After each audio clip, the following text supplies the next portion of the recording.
With us as the fans file into Memorial Stadium, and we're waiting for the #1 fan right now, President Bush, to arrive. Frank Robinson meeting at home plate with the umpires as they exchange lineups. Don Denkinger, Larry McCoy, Steve Palermo, and Durwood Merrill, the umpires today. As you see the balloon ascension, all part of the opening day festivities. What do you guys think of Joan Jett? Not bad on the national anthem without much help, right? I think she was terrific. She said it was going to be a difficult song for her, but boy, it was wonderful. You know, Brooks, I read in the morning paper that if it wasn't for the man sitting to our left, she might never have become a baseball fan. Well, she came to a game, and you happened to spin a no-hitter, Jim. Yes, back in 1969, and she said it was totally awesome. And I don't mean the way they use that word in California. I mean the way the word was meant to be used. Well, she enjoys not only the Orioles, but I think she enjoys life. Now we're having the introduction of the president as he steps out of the Orioles dugout. There's President Bush with Oriole catcher Mickey Tettleton. And the former first baseman gets a good hand here. I tell you what, he's got his glove from first base. That's right. About a 1935 rendition, isn't it? That's a Yale model, I right. think. President shaking hands with Orioles manager Frank Robinson and the umpiring crew. What's he going to throw, Jim? I think he just hopes he gets it to home plate on the fly. Well, I played against the president in an old-timers game in Denver a few years ago. He got the hit off of Milt Pappas. Hit the ball, got the first. And the left-hander delivers, and Tettleton up with the grab. And how's that to get a season underway? Orioles haven't had great luck with the presidents in the past. They're 0-4, but the Orioles were 0-3 under Ronald Reagan and 0-1 under Jimmy Carter. And as Jose Batista said yesterday, well, so what if we're 0-4 under presidents? This is a new president. That's right, new administration. As always, the game starts a little bit late. I remember, I think, in '84, after the '83 World Championship, Ronald Reagan, of course, came down and sat on our bench. And by the time that he left, it was 3-0 White Sox. Well, things settling down just a little bit now after President Bush threw out that first ball, and we'll see that one all over the country tonight on the network newscasts. Home plate umpires still meeting at home plate now as teams are still in their dugouts underneath this massive press group. Of course, the White House press corps over here today to keep up with President Bush. And let's take a look, if we could, Jim, on the replay, and maybe you could tell us, speak about the delivery here of the president. Well, #1, he's cheating. He's up in front of the rubber, and as Harry Burkeen, my first pitching coach, told me, he said, you can always tell the bonus boys you never want to throw 60 feet 6 inches. And I never threw a ball in front of the pitching rubber from then on. Of course, Mickey Tettleton cheated a little bit to make him look like he's throwing a little bit harder than he really is. Just about set to go. Sun is shining. We've got a beautiful afternoon if it stays like this right now. Temperatures in the 60s. Sun is shining, and it looked like just a terrible morning with showers, some overnight rains here in the area. Yeah, Scott, you can look at the umpires that will be umpiring today. Don Denkinger, who is out of our frame right now, and in short sleeves, will be behind plate. And down at first, Larry McCoy. Steve Palermo will be at second base, and Durwood Merrill will be over at third base. Pretty good umpiring crew. Not bad. They say Palermo is the best in the business. Let me ask you guys something. You were around this game a long time, but after being around Brooks 21 openers, Jim 19, did you still have some butterflies maybe on opening day you didn't have the rest of the year? Well, I did. Especially if I had to pitch, and Brooks was counting through the opening days. I think I pitched 6 times here at, I guess, opening day. I'm not sure if that means both on the road or just here at Memorial Stadium, but you want the team to get off to a good start. And also, the scary thing is that you pick up the paper that morning and you look at your record and it's 0-0. Now, you haven't lost any, but they've taken away all the wins from the previous season. Brooks? Scotty, it's easy to get excited. Honest, really, coming down here today, I felt a high. I'm not kidding you. I felt a little anxiety, and I guess the old cliche, the adrenaline starts to pump a little, but I couldn't wait to get to the ballpark here and get things started. During my career as an Oriole, when you talk about postseason play and all-star games and opening days, I really was one of the first ones to come to the ballpark. I just felt more comfortable, and I couldn't wait to get here. But it's a good feeling to have. And I tell you, the weather could not have cooperated with us any better than we got right now. You know, I was in the clubhouse just a short time before I came upstairs. Frank had a closed-door meeting with the club, and shortly after the door was open, I walked in, and it was really kind of refreshing to see all the players going up to each other, shaking hands, wishing each other well as a new season gets started. And I guess there is something about this day that no other day can duplicate during the year. Well, I tell you, this ball club is, I talked to all these young guys before the game today, and I think that, you know, we're going to be more exciting. We're not going to lose as many as we did last year, but I don't know where we're going to finish it.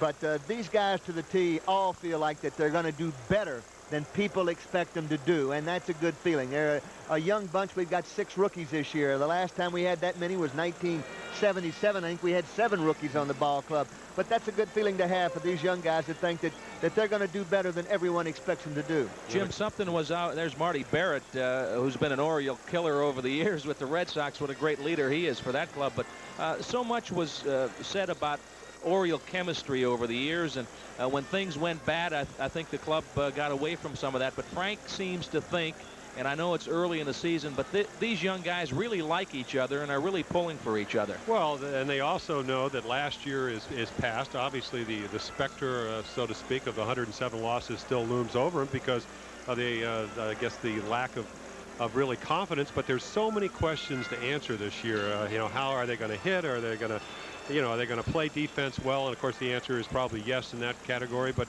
who's going to be the stopper and how the young starter is going to do? So you know, what's so great about baseball is that it's not like a warm day in February. You know that baseball is here for about 184 days, 162 games. Whether they win or lose, they're going to be around till October, and hopefully they'll have a good year. Let me ask you too what you think Frank Robinson's kind of seal on this team is. He had them all spring this year, and very unlike last year when he had to wasn't involved, was in the front office during spring training, and then took over under terrible circumstances after the first 6 games.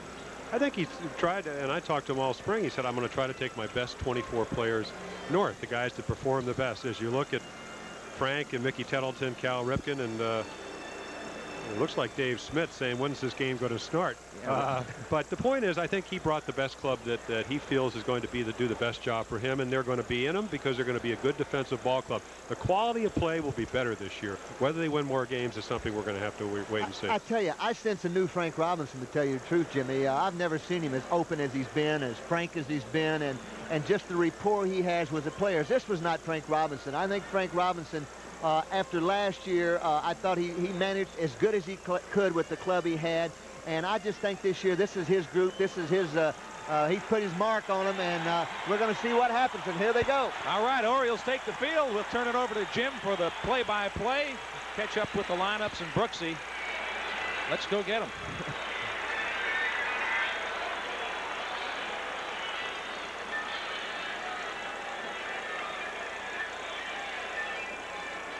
This telecast is broadcast under rights purchased by WMAR-TV from Oriole Baseballs, Inc. and is intended solely for the private use of our viewers. Any rebroadcast or other transmission of the description of this game without the express written consent of WMAR-TV is strictly prohibited.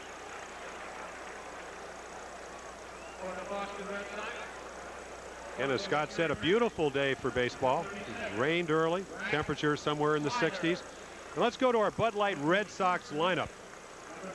Leading off, last year's batting champion, Wade Boggs, will play third base. Marty Barrett will play second and hit second.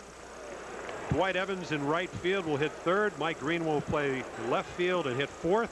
Ellis Burks will play center and hit fifth. Jim Rice will hit sixth as the DH. A new acquisition, Nick Asaski, will be playing first and hitting seventh. Rich Gedman, recovering from injuries last year, will bat eighth and catch. And the steady Jody Reed will be the shortstop, batting ninth. Taking a look right there at Mike Schmidt, 8-5 last season. ERA of about 3.40 and had a pretty good spring. Brooksy very healthy. Frank told him last year, you're going to start, and I want you to work on your legs, get a little bit stronger, and he did do that. You're looking at Dave Schmidt, 18-10 over the last 2 years. The key for Schmitty today is to keep the ball down. He has a fast ball. He has a palm ball. What he's worked on this year, and talking to Al Jackson today, he's trying to come up with a pitch that he can throw when he's 3-1, 2-0. In other words, don't throw the palm ball. He feels like that's a tough pitch for the umpire to call in that situation. So what he's worked on is a little slider that he can throw for a strike. But Dave has just enough on his fastball to get inside. He has a running fastball. He tries to get inside the right-hand hitters. But the control is to keep it down and get ahead of the hitters. That's the way Smith pitches. Jim, his last opener was 1982. He told me he was with the Tulsa Drillers. He said Don Zimmer was the only guy that liked me in the organization. Thought he was going to make the big club. They sent him all the way to Double-A, and he lost it 1-0. Well, actually, Dave likes to, starting is, that's just what he wants to do. And I've always told my friend over here, Jim Palmer, that when you start, you're on a honeymoon. I mean, you pitch one day, then you rest for 4 or 5. I don't blame him. I'd want to be a starting pitcher, too. He can play golf 2 or 3 days. There's one guy we recognize, at least. Yep, moved from third to short. And of course, we talked about last night, took about 15 ground balls and felt very comfortable. See him with the shades on, of course, the bright sun. They're giving Dave Schmidt a few more warm-up tosses than they normally do, mainly because the game's about 10 or 12 minutes late in starting. Here we go with a throw to second base.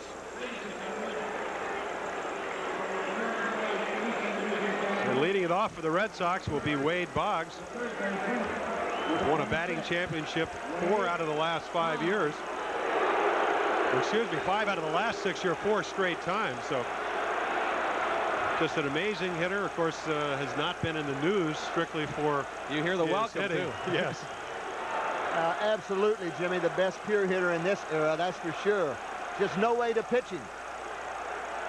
You know, Mike Boddicker, when I was pitching with him, said, well, I said, how do you pitch? And he said, well, we just pitched him inside, and he usually takes those pitches, and then we just pitch him away and hope he hits it at somebody. So here we go. High for ball 1. 3-0. Go ahead, Brooksy. I was going to say 309 down each line, 405 to dead center, 376 in the power alleys. Hit back right to Mike Schmidt.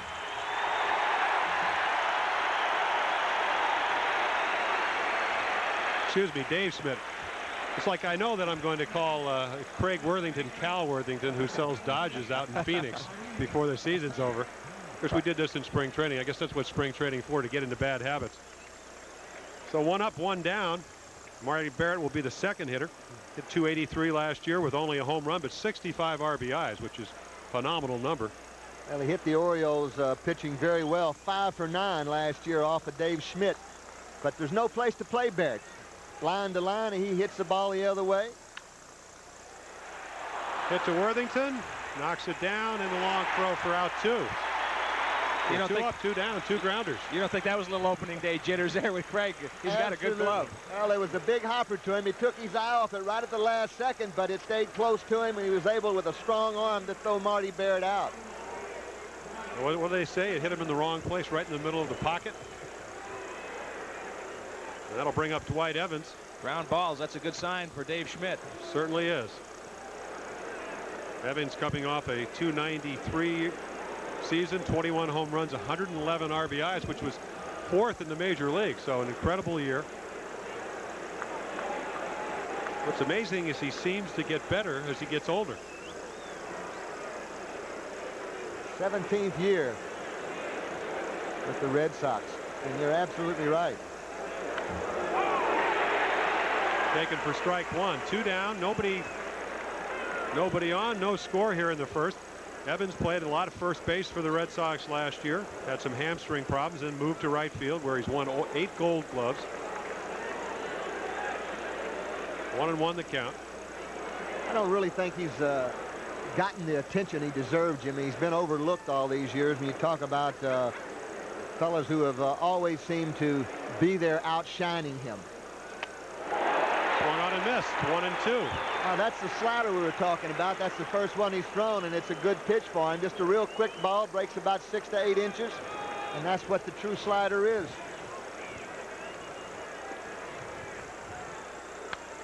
Popped up. Should be playable. And it is. Gonzalez makes the 3rd out. So 3 up, 3 down, and the Orioles come to bat.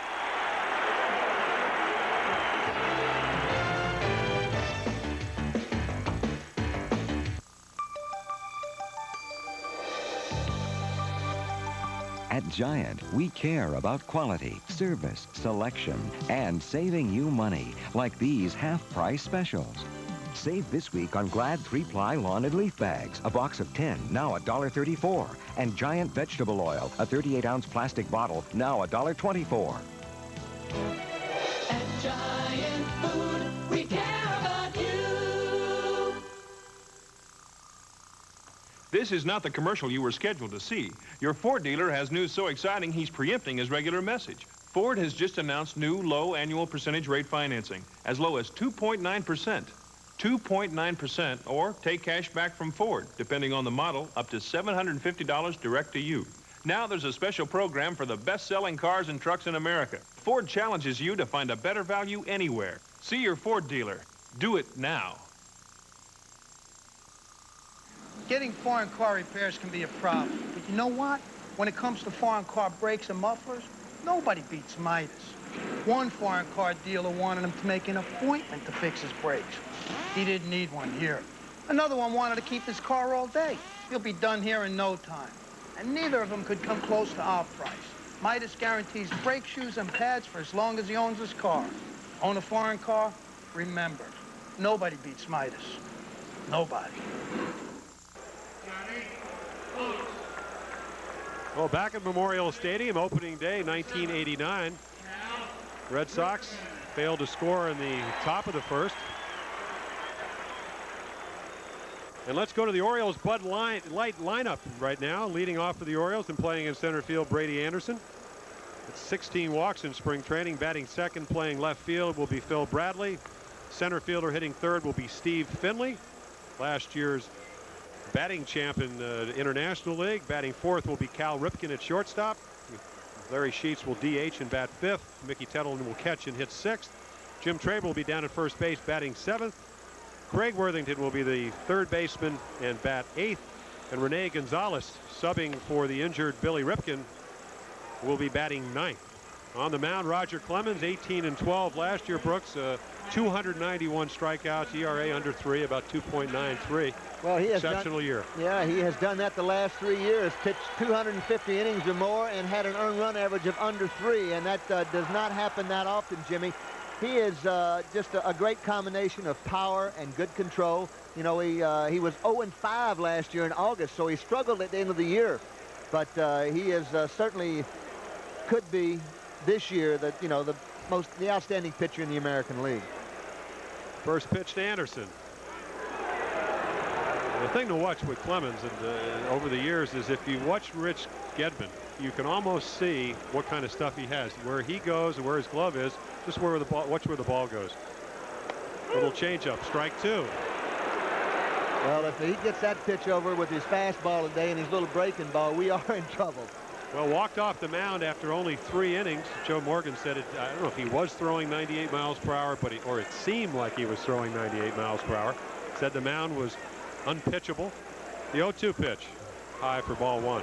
1-2. You're looking at Brady Anderson, who came over in the trade for Mike Boddicker. Did not have a good spring RBI-wise or average-wise, but he got some walks, got on base. Hit down the right field line, foul. And of course, that's the pitch that they say if you want to be successful, Brooks, you got to lay off the high fastball. But with 2 strikes, it's hard to really lay off that pitch. Is that something that you go up to home plate and you say, I'm not going to swing at it, and invariably you do? You're absolutely right. Changeup hit to the right side.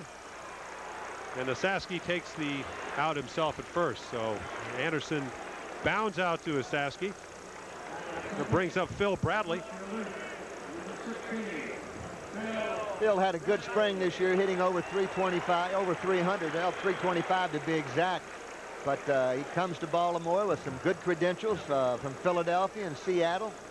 And really, that was, I think, Roland Heeman made an outstanding deal when they acquired Bradley for Howell, who went over to Philadelphia. Roland kind of looks at all that thing as the Eddie Murray trade, even the Mike Devereaux. He said both those trades set up by the Murray trade, so they maybe got more than people thought they did for Eddie. Slider for a strike. Yeah, I told Roland, I said, I would have had trouble saying a lot of positive things about that trade until you made the last part of it.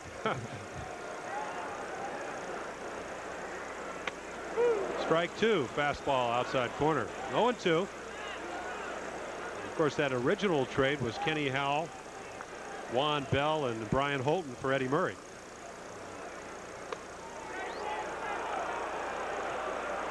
Where was that pitch, Jim? As the WMAR banner blows right up in front. It was high for ball one. 1-2. Bradley habitually strikes out over 100 times. Led the National League in hit by pitches last year with, I believe, 16. Strike three. So Clemens gets his first strikeout here today. Best fastball right on the outside part of the plate. He averages 8 strikeouts a ball game. You know, he pitched the game, and here you take that pitch again. Just a perfect pitch. Well, look at the glove. Just amazing that somebody can throw with that velocity and with that type of control. 1-0, 1 ball, no strikes. Dan Shaughnessy of the Boston Globe predicted that Roger would be pitching a no-hitter today. 1-1. Of course, the interesting thing is when you talk to Roger, he has never ever pitched a no-hitter, not in Little League, not in Pony League, not in high school, not in college at the University of Texas. He's had 15 games, 4 hits or less with 1 one-hitter, but no no-nos. Oriole fans getting there's a Steve Finley fly ball to right field. Evans should make the catch, and he does. So the Orioles also retired 3 up, 3 down, and at the end of 1, no score here from Memorial Stadium.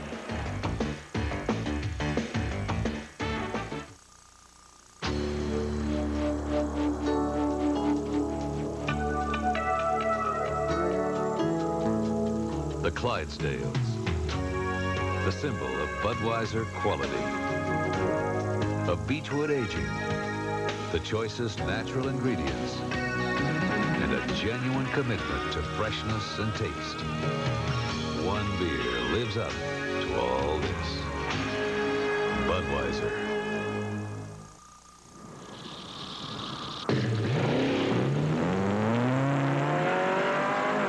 Jeep Racing Team, the winningest team in off-road racing, goes nowhere without Craftsman tools.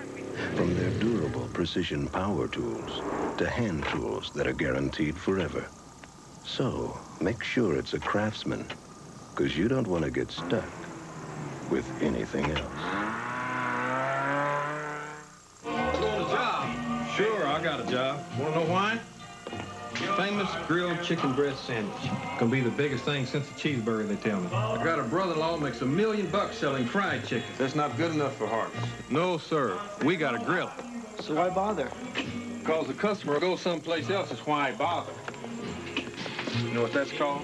Common sense? Democracy. This is America. I'm the boss, and that's a grilled chicken sandwich. You're hired, kid. Jim, this season in every televised Oriole game, we'll be doing a Ronald McDonald House inning. And the way it works, for every run scored by the O's in the Ronald McDonald House inning, a donation of $100 per run will be made to the Baltimore Ronald McDonald House, courtesy of the Greater Baltimore Area McDonald's and WMAR TV. And today's inning is the 4th inning. Well, let's go to the top of the second. Nice view of Memorial Stadium. Mike Greenwell, the 4th batter for the Red Sox. Incredible year last year, 325, 22 home runs, 119 RBIs.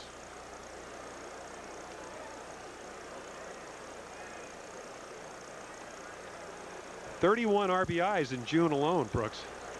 Well, he has got some talent. He hits the ball all around, got some power, and he just exploded on the scene the last year. 2-1. Now that's the pitch right there. 2 balls, no strikes. Smith throws him that palm ball for a strike. And Greenwell, enough discipline to take it, knows that it's not the pitch he wants to swing at. 2-1 pitch. Another one lifted to right field. Gonzalez back and makes the first out here in the top of the second. So Schmidt's faced 4 batters. He's got 4 outs. 2 on pop-ups, 2 on grounders. Got Greenwell out in front just a little and popped him up. Another off-speed pitch. Kept the ball down. Well, that is one of Dave Schmidt's great strengths. He gets behind 2-0, comes back with a changeup, and then throws another one. So, as you said, doesn't throw particularly hard, but is able to change speeds behind in the count. Ellis Burks, the 5th hitter for the Red Sox. Their center fielder.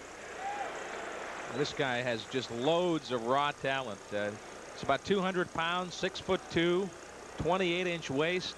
He's got the full package. Now they're looking for him to explode this year. They think that he probably is the best athlete on this ball club. And, you know, if you look at the numbers last year, 294, 18 home runs, down from 24 the year before, but the RBIs are up. 2 years ago, he led off. Last year, hit 5th most of the year. 1 and 2. He had that ankle problem early last year, had surgery during spring training. And that got Brady Anderson into the spring training lineup and also into the Red Sox lineup early in the season. There's one thing they'd like to do is cut down on his strikeouts. 187 Ks in the last 2 years. 1 and 2 pitch. Fouled back. You get ahead of him like this, 2 strikes and 1 ball. This is where you make him swing at a bad ball, because he'll go lower with you, trying to catch up with it. Well, again, the type of hitter that hits the ball back up the middle. You know, uses the whole ballpark. 1 and 2. Hit the 3rd, foul. You're looking at an Orioles ball club defensively that is as good as there has been in a long time. Worthington at third base, Ripken at shortstop, Gonzalez, who is a shortstop by true nature, and Traber at first base. But you won't find a better defensive infield than Gonzalez, Ripken, and Worthington right there, and Traber, who is will give you a good glove at first base. 1 and 2 pitch. Outside, 2 and 2. 1 out here, top of the 2nd, no score. And how about the outfield? Now, this has to be the finest defensive outfield I've ever seen in Baltimore. 2 and 2. Swung on and missed.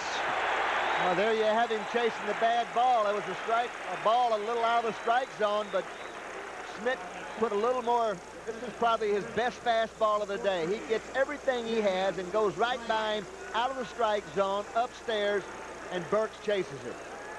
You know, the key is that most of the time, most pitchers will throw 2 fastballs, one with the seams that sinks, and we've seen that all day, and then you throw that cross seamer that rises. And it looked like Dave Schmidt, I'll get his name right, just went with the cross streamer, threw it right by him. Jim Rice. Batting 6th for the Red Sox as their DH. Yeah, and coming off an outstanding spring training, Jimmy, he's gotten to be a little more aggressive this year. Starting in spring training, hit some home runs. Last year, or the last 2 years, Jim said he's turned himself into a singles hitter. Hit to the left side. Worthington up with it. So he retires the first 6 Red Sox batters. And we go to the bottom of the 2nd, no score.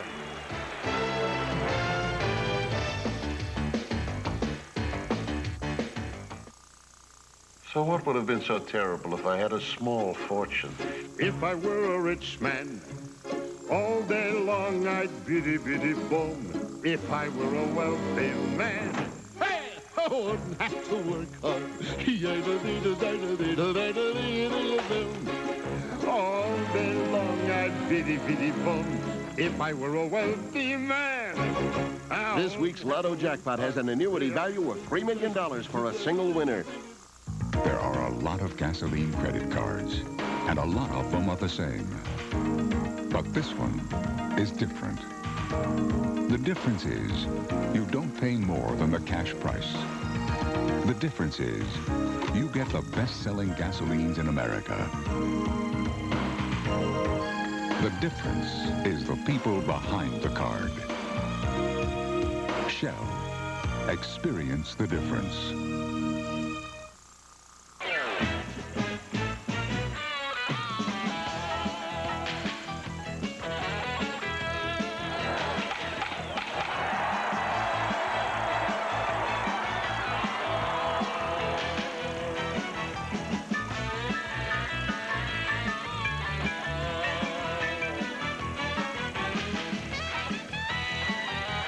These are exciting times. You've got to be there.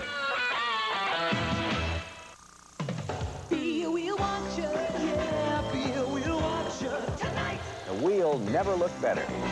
Tonight at 7 on Channel 2.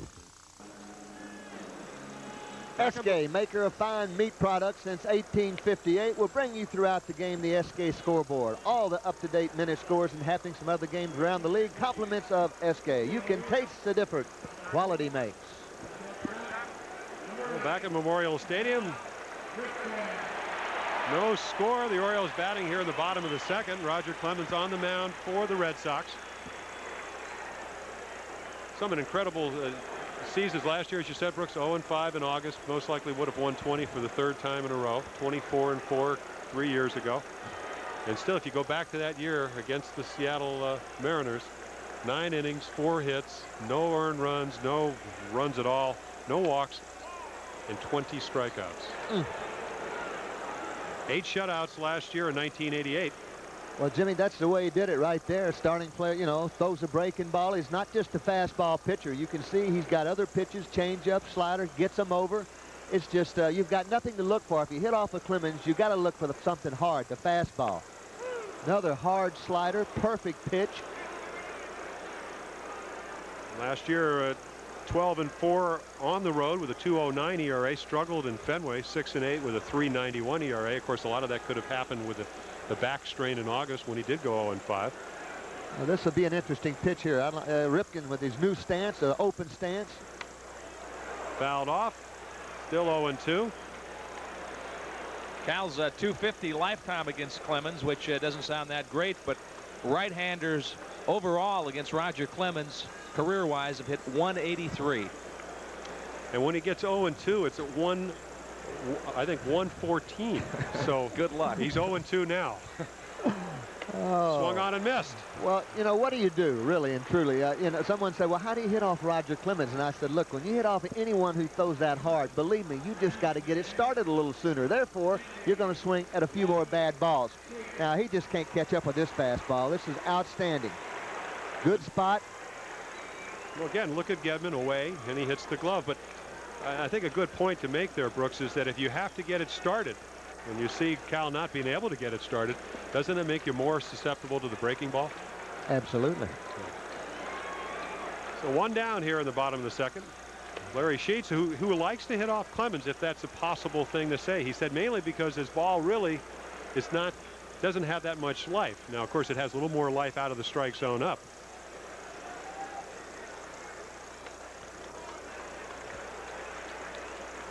Larry not happy about it, but certainly an early candidate for Comeback Player of the Year award after last season. But well, that's a positive note on opening day. If he can put some numbers up like he has the couple years before, he's got a shot at that. Well, I hope he hit deep to right field, but should be playable. Evans shading his eyes from the sun. I just hope Sheets gets off to a good start because I'd like to see him play both ways, left-handers and right-handers, and we need a big year out of him. So 2 up, 2 down here in the bottom of the second. Mickey Tettleton, batting 6th for the Orioles and catching today, comes to the plate. I think an interesting thing, though, is that for Larry to have really played against left-handers, and it looks like he's going to be platooned, he would have had to have had an exceptional spring against left-handed pitching, and that wasn't really the case. Mickey Tettleton, on the other hand, did have an exceptional spring. Hit .333 with 3 home runs, all from the left side. And we talked about in spring training last year, he had 11 home runs, 9 from the right side, only 2 left-handed. So he had an exceptional spring. Best news of the week was the fact that biopsy was fine on his left calf. 1-0. 1-1. I think this is another reason the Orioles are a better club this year. Tettleton and Melvin weren't here last year on opening day. Well, the important thing, of course, Scott, is with a young pitching staff, you have to have good, heady guys that not only can throw but receive the ball well and also can go out and counsel a young pitching staff. And I think the reason Juan Bell is at Rochester is because you need a shortstop that can make the 2-out play and make the routine play, just as you need a good catcher that can give you some good direction. Curveball, 2-2. Clemens did have an outstanding spring this year. He was unhittable.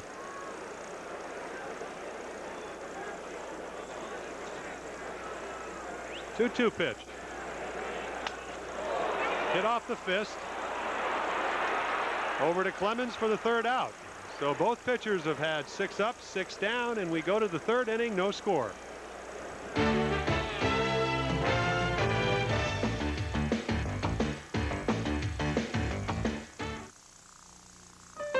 There are a million reasons to drive a Nissan Sentra, and everyone is different. First time that I saw you, I knew it was meant to be. Every day together, you keep pleasing me. You got the way to move me, yeah. You got the way. The Nissan Sentra, the inexpensive car people drive because they want to.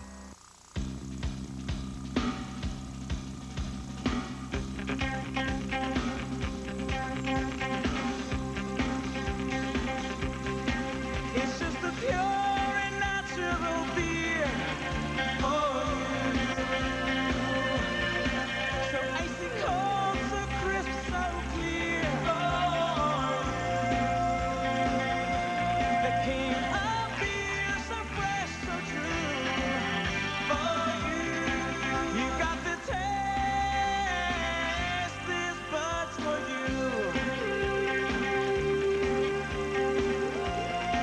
It's brewed from the choicest natural ingredients. It's Beechwood aged for that clean, crisp taste. And best of all, it's for you. You got to taste this bud's for you.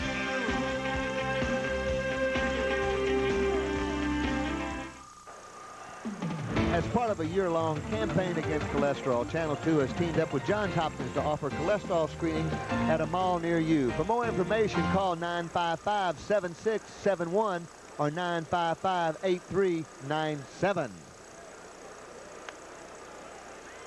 Well, you look at President Bush on your left, President of Egypt, President Mubarak. Barchi Amati. On the right, the new commissioner of baseball, Bobby Brown. Splendid splinter. Somewhere there, and Ted Williams on your left side of your screen. Last man to hit 400. Can you imagine the dialogue from President Mubarak going, we're going to go see the Oriole game? Didn't they lose 21 in a row last year? And Ted Williams is saying, well, you got to have that 6-degree upswing. He's talking hitting with the president. Exactly. I'll tell you what, if you've ever been at a dinner, and I had a chance to be at one up in Mike Flanagan's hometown in New Hampshire, and Ted Williams was there, that's all he wants to talk about, that or fishing. Nick Osaski, acquired from the Cincinnati Reds along with Rob Murphy for Todd Benzinger. Now we've got the umpires huddling out on the mound. Something out in center field. They're trying to adjust. I don't know if it's something bright that's shining in towards the hitter when he's. Of course, something they've adjusted here at Memorial Stadium is that the black background they have in center field. Because this used to be a field day to pitch, Brooksy. I don't know about hitting, but give you the ball on opening day. You have those white row houses out there in center field. Jimmy, they planted those trees back in about '54, and they said in a couple of years they'll be screening those white houses out there. Well, for 20 years I played here, and the trees didn't get any bigger. We had to hit out of that white background back there. Well, they're black pines, Australian black pines. They should have planted white pines. They would have grown in a matter of years. Strike one to Nick Osaski. Came over from Cincinnati, as we said. Last year hit 16 home runs. Hit a couple of home runs, I guess, Sunday and Friday. They hope that as you take a look at the background here at Memorial Stadium. Hit deep to right field. Oh, what a play by Steve Finley. There he goes, and he might have hurt himself, but it was a great play by Steve Finley, flipping the glasses down, making a great run. That's as deep as you can go in right center field, 380 feet away, and he brings it down. What a play. Well, we talked about the defense, and here's another example. We saw it all spring. Doesn't care about the fence, makes the catch, and whammo. Now, those are padded outfield walls, but they don't give very much. Yesterday, a valiant effort on a ball hit by one of the St. Louis players, and apparently was on the ground with bruised ribs. Knocked the wind out of himself yesterday. It's reminiscent of Brady Anderson's first game here last year when he just dazzled the crowd with a great effort out in center field. But that's the kind of defense you're going to see from Finley, but throw Bradley in there as well, and Anderson. I mean, these guys can go get it. They don't know any better. You know that? That's true. That's what youth will do for you. They will learn. But You know, the point is that the first batter of an inning is the most important batter. So you make not a real good pitch. Smith's been getting the ball down all day long, but he gets the ball up to Asaski where his power is out over the plate. He hits it really well to right field, and instead of a double or a triple, it's an out. Now, if you went back and you looked at any of the Oriole games last year, the majority of the time, balls that should have been outs dropped in, and that's the big difference with this ball club. That's at least a shoulder bruise, I think. Richie Bancell's working on the right shoulder, it appears, but it doesn't look like Steve Finley's going anywhere. He got the wind knocked out of him yesterday, was laying out on the ground. They asked Frank, what'd you think? He said, I thought the worst.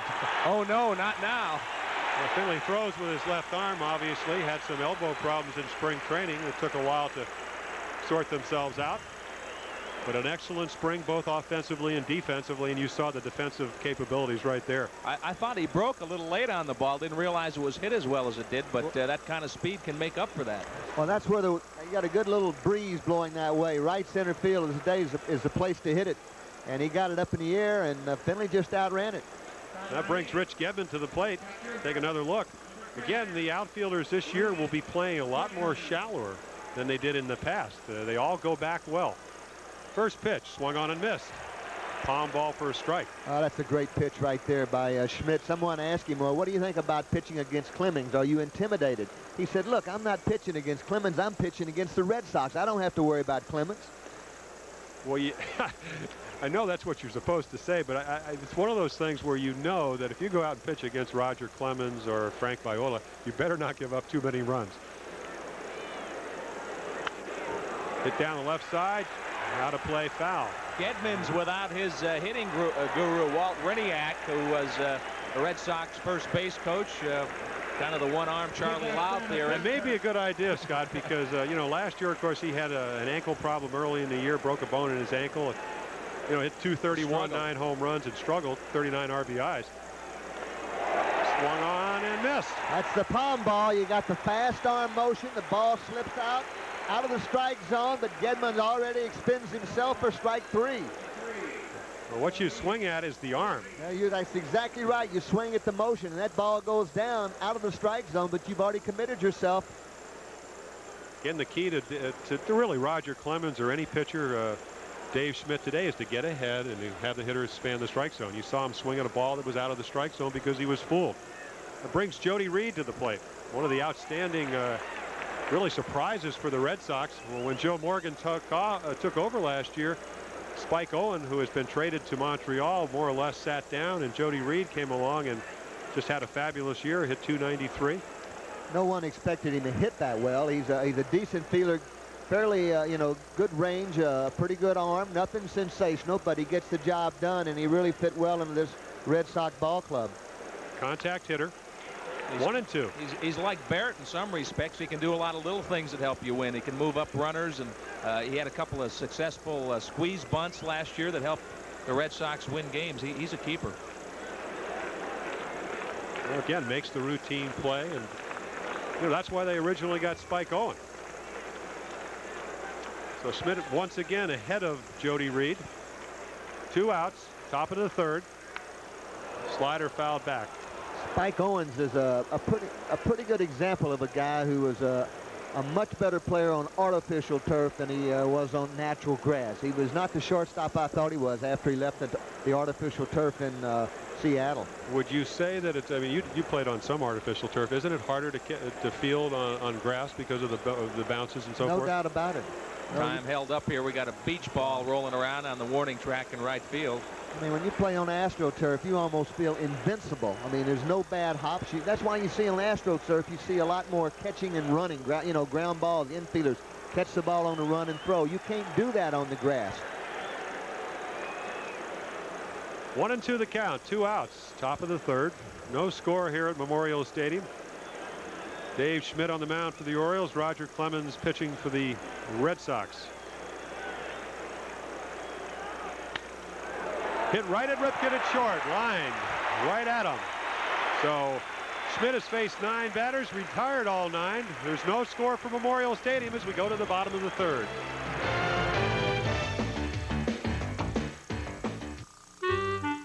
Last year, something happened that might just bring the biggest muffler chain down to size. Speedy Muffler King introduced the best customer satisfaction guarantee in the business.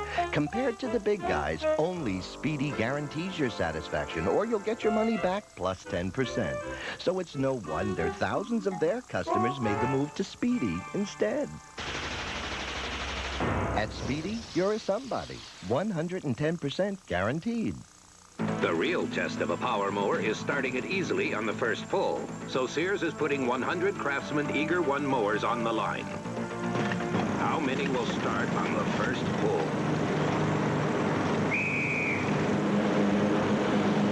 Incredible.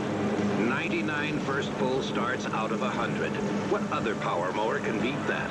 No wonder there are more Craftsmen on the job than any other brand. How about that? If you need a friend to turn to when the world is closing in, there will always be a smile for you just around the bend.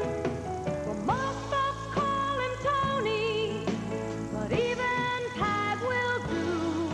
He's a friend of yours, dear Baltimore, and he's only on Channel 2. Baffled by the opposite sex, what men really think about women on the next Sally. Tomorrow morning at 10 on Channel 2. Don't forget this Thursday is a Giant Food $3 night. All upper and lower reserve grandstands or adult general admission seats are available for only $3. Call Ticket Center phone charge at 481-6000 for your tickets today. In Washington, the number is 432-0200. Well, that brings the whammer, Jim Traber, to the plate. Bottom of the third inning. No score. Both pitchers working on no hitters. This is my pick for star of the game today, the whammer. All right. That's my man right here. Out of the gate early with a prediction. I feel good for the whammer. I really do. I think this is his kind of man. You know, he's 3 for 8 lifetime against Clemens with a couple RBIs. That's 375, so maybe you're onto something, Brooks. And of course, the key to Jim Traber is discipline at the plate. 2-1. Took 2 pretty close pitches, took that pitch right there, but he told me all spring, I am not going to swing at balls. And then when you talk to Tommy McCraw, the Orioles hitting instructor, he says, boy, what a big strike zone he has. Well, it hurt him last year. Yeah, he did sure swing at a lot of bad balls last year. And you know, he hit 10 home runs, drove in 45 runs. Strike 2. Trabes hasn't liked either of those calls either. No, they're not in the middle of the plate, but it's hard to, you know, both of them either he calls them strikes or being right there on the black, as we say in the game. Well, that was a good 2-1 slider, I suppose, if you're a pitcher, because he called it a strike, but a very questionable close play. Jim obviously wanted it to be a ball, so the count's 2-2. Fouled back. If you don't have the luxury when you have 2 strikes on you, as you do when the count's 2-1 or 3-1. Well, I want to know one thing. Who do I defer to on foul balls this year? In the past, it's always I been... think you've got. I only had 4 Gold Gloves. What do you have, Brooks? 16? 16 or 18? Where do you keep them all? Fouled back again. So lean to my left, right? I already saved Cosell once, and I don't know why. It was one of those reflex things, Scott. What can I say? There are groups that are probably trying to arrest you for that move. I asked Howard, I said, how come, what are those bodyguards that are with you for? 2-2. Well, you know, the more I watch Roger pitch, the more I can see what makes him so tough. When you get someone who throws as hard as Roger Clemens, when you get 2 balls and no strikes or 3 balls and 1 strike, most of the time I'm going to say I'm going to look for the fastball. With a guy like this, he never throws you that 2-0 fastball or 3-1 fastball. Fouled away again. Heater up, it looked like. Well, he's always working on something, and you know, I think it's a natural thing for pitchers to come up with a fastball and a curveball, and then they go to the slider. But he's got a little bit of a forkball, which he throws for his changeup, or a split-fingered fastball. So he obviously wants to get better. Great work habits. You know, his ethics are, from a work standpoint, are fabulous. And there you see the forkball. A little bit of a split finger that gets him way out in front for his 3rd strikeout. Yeah, I was going to say, Jimmy, that might have been the first one he's thrown all day like that. Well, just watch the bottom drop out. Wow. Now, I mean, Traber is seeing fastballs, sliders, and all of a sudden he sees a pitch he hasn't seen. And what that does is, next time he comes up, he's going in the back of his mind, hey, he may throw me that pitch again. Craig Worthington. most valuable player in AAA last year, is going to get a good shot this year with the Orioles at third base. The only question mark so far has been he has not hit. 1-1. Johnny Oates talked about some of the good third basemen he had seen. Nettles, Mike Schmidt. He says defensively he can play with any of those guys. 1-1 pitch. Strike 2. Well, as Frank Robinson has said, this has to be a year to experiment, to see who can play and who cannot play. And you have to give these players a fair shot. I think, you know, looking back to 1980, Ripken's rookie year. 82. 82. Starting the season went 7 for 60-something. So it's not one of those hit and misses. You got to let these guys play and see what happens. Slider 3-2. Clemens has not walked anybody, struck out 3. First full count of the day.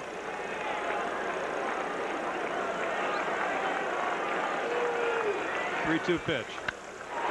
Hit to left field for a base hit. The first hit in today's ball game. So there goes the no-hitter. Worthington gets a fastball, 3-2. Clemens just challenged him, and Worthington got the bat out, got the fat of the bat on it. Line drive, left field. Here you take a look at it. Oh, he racks this one. Line drive in the left field. The left fielder over, backhands the ball. Worthington at first base. 1 away. Rene Gonzalez batting 9th for the Orioles. First at bat of this new 89 season. Rene surprised to be on this ball club, mainly because of the injury to Ripken and also Stanisic. And he's on the ball club. Made it the hard way, Yes, non-roster, right? That's right, but he's been looking for an opportunity to play, and this might be his big chance. And Worthington goes. Gedman throws him out. Appeared to be a breaking ball, run and a hit, or a hit and run.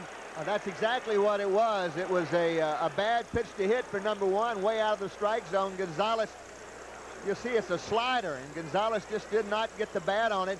Gedman makes a very awkward throw to second base, but he has plenty of time to get Worthington sliding into second base for the second out. Of course, Gedman, one of the outstanding throwing catchers. The league average is right about 30%.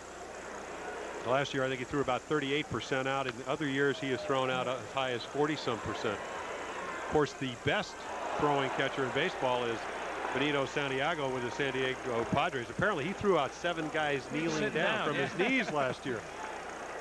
That's embarrassing. It's not bad to get nailed, but the guy doesn't even have to come up off his knee, and he's nailing you. Well, they say he just flat out intimidates people over in the National League. And of course, Sandy Alomar Jr. is somebody they've been trying to use as trade bait over there to acquire a stopper. So it's 0-2 on Gonzalez. No score here for Memorial Stadium. Bottom of the 3rd inning. Hit softly into right field, and Evans is on to make the play. So the Orioles get a base runner in a form of a Craig Worthington base hit, but fail to score. And at the end of 3, it's 0-0 for Memorial Stadium.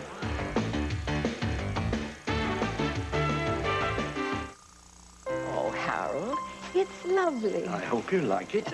You know, it reminds me of when we first got electric light back when I was a child. Oh. Daddy used to draw his chair up to that light and read to us. Oh, and memories. But Harold, this is the 80s. And I wanted a Bud Light. If you want the one light that outshines them all, ask for Bud Light. Kill the light, will you, Harold? Because everything else is just a light. Somewhere there's got to be a cure for athlete's foot. There is. Step up to the mic. Mike? Mycotin. It cured my athlete's foot. It's got something the others don't. Myconazole. There's nothing more powerful. Hey! I'm giving away advice, not Mycotin. Say, what you got for my athlete's foot? Step up to the mic. Mike? Mycotin. It cures athlete's foot. There's even a deodorant Mycotin. Then I'll take the Mycotin. To go. Step up to the cure. Step up to the mic. Mycotin. Marie, oh, you must be thrilled. I can't believe it. I told you to hang in there. You were right. Are you thinking names yet? Well, I like Sarah or Jeffrey. Ooh, nice. But then last night, Mark mentioned something about Morley. Morley? After a while, a good doctor-patient relationship becomes just a good relationship. Morley?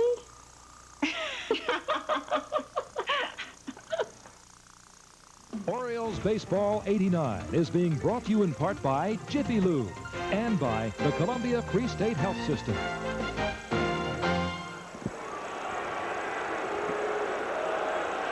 Taking a look at the new right fielder, Steve Finley had to leave because of a sprained collarbone. Joe Orsulak has come on here in the 4th inning to play right field. Taking a look at the great catch that Steve Finley made. And this is also the catch that in which he has sustained the sprained collarbone, at least to this point. That's all we have an understanding of. Wade Boggs will lead off the 4th inning. Hit a hot ground ball up the middle that Schmidt knocked down the first time and threw him out. Hey, one thing, Brooksy, you do have to be on your toe. I mean, not only if you're an infielder, obviously, but if you're a pitcher, because he hits the ball so sharply. Long ball, strike 2. Yeah, it's 2 of them he's throwing him right there. That's the best pitch I guess you can throw him. Right down the middle, well, that's too. one of the things. He went 2 for 5 off me, so he's only a 400 hitter lifetime. And I think the 2 times up and in, 1 and 2, a little purpose pitch. I look for him to come right back with that palm ball right now after running him out of the batter's box.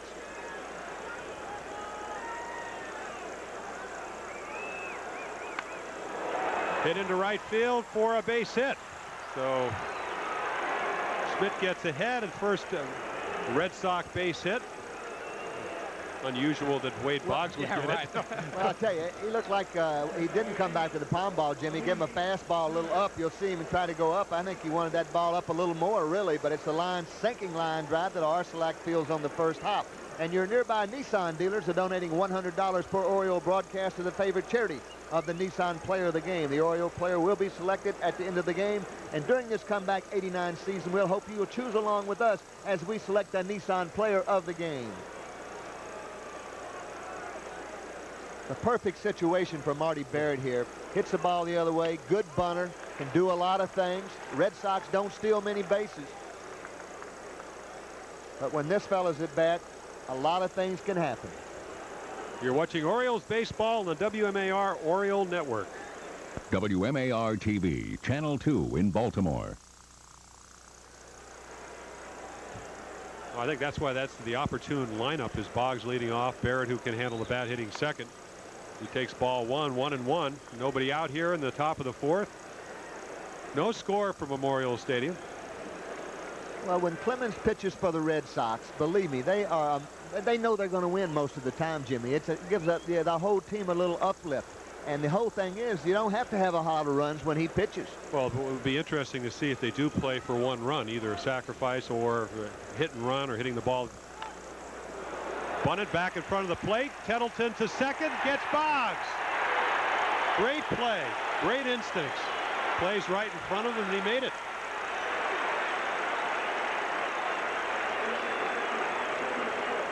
It looks like it's going to be a good bunt. He drops it right in front of the plate. Here you see Barrett trying to push it the other way, but the ball goes right in front of the plate. And the thing that Mickey does best of all, he looks that ball right under his glove, comes up and fires to the Ripken at second base, and got Boggs in plenty of time. Mickey T. Well, Barrett, who led the league in sacrifice bunts the last 3 years, couldn't get it done that time. Good play by Tettleton. Dwight Evans, first time up, popped up to second base. Back in the 1st inning. Well, just a little trivia on Dwight Evans. You know, he's got 4 home runs in opening day games this year. If he hits 1 more, he will tie the American League record, which is 5, and that is held by you. Now, just a minute, I'm not finished.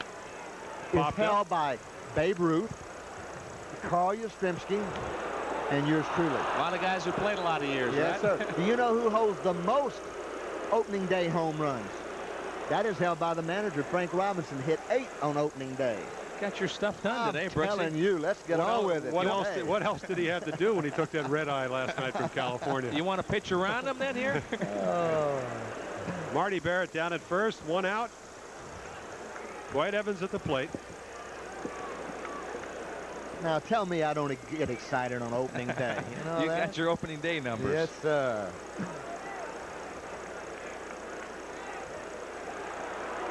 Say, Dave Schmidt does not have a great move to first base, but he throws over there a lot. Plus, he's got a quick move over there, and makes you think. You don't get a big lead off this guy. He doesn't mind throwing over there 5 or 6 times.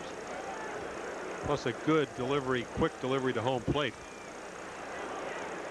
I think when you talk about Evans and Rice on what they can hit now, I don't think either one of them are real good fastball hitters. I think they look off speed more now than they ever did before. But how would you characterize the American League? Off speed. And if you look at Evans at 305 and 87, last year at 293, 34 home runs in 1987 with 123 RBIs. Last year, only 21 home runs, and I say only, 111 RBIs. Very disciplined. He walks a lot, but also strikes out a lot, mainly because he's not afraid to get the count. 2-2, 3-2. Very deliberate, disciplined hitter. Change up for another strike. 0-2 to Dwight Evans. Dwight Evans has been known as a man with a million stances. I mean, when we played against him, Jimmy, every time we'd see him, he'd have a different stance. But Reniak got hold of him, changed his stance, changed his approach to the game. And what I think that he is the best zone hitter. I mean, he looks for a ball in one spot, and if he doesn't get it there, he doesn't swing till he gets 2 strikes. You can see the unusual batting stance, and that basically is to, and he's up on his front toe, is to get his weight back. And attendance today, 52,161. Palm ball knocked down by Mickey Tettleton. 1-2. 1 ball, 2 strikes. What Evans' thinking when he's at the plate is he's trying to drill every ball right back up the middle. That's what he's thinking. Hit the ball up the middle. And of course, if he gets a hanging slider, which is a little bit more off speed, he'll pull it. 2-0, 3-1. He might try to be a little bit quicker. There's your runner, Marty Barrett at first base. 1 away. 0-0. We're in the 4th inning.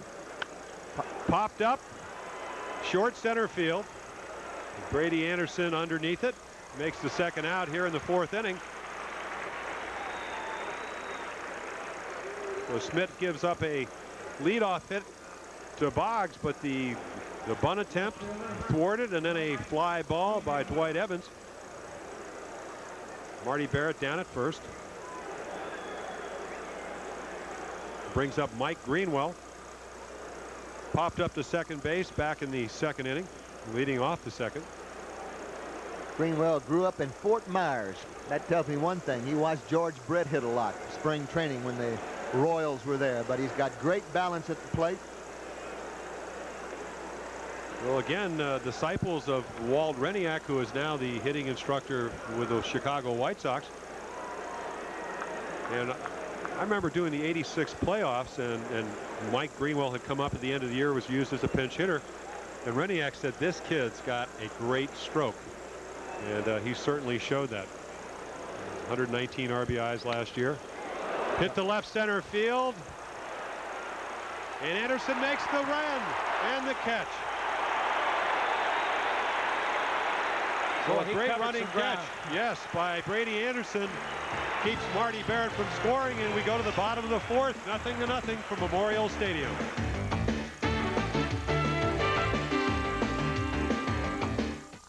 Bow, bow, bow. Matchmaker, matchmaker, this is no fun. Send me somewhere, I need the sun. Matchmaker, matchmaker, I've got the tent. I'm ready to fish, I got boats to rent. The genuine C&P Telephone Yellow Pages gives you the most ads and the most choices. No wonder it's the most used book around. Show us some sights, 3 days, 2 nights. Make me a perfect match. The genuine C&P Telephone Yellow Pages. No other book can match it. There's a motor oil that talks about world-class protection. Catchy phrase, But Valvoline is recommended by name in the owner's manuals of these world-class cars. The other motor oil is not. Whatever you drive, Valvoline makes the highest quality motor oil recommended by any car manufacturer. Around the world, people who know use Valvoline.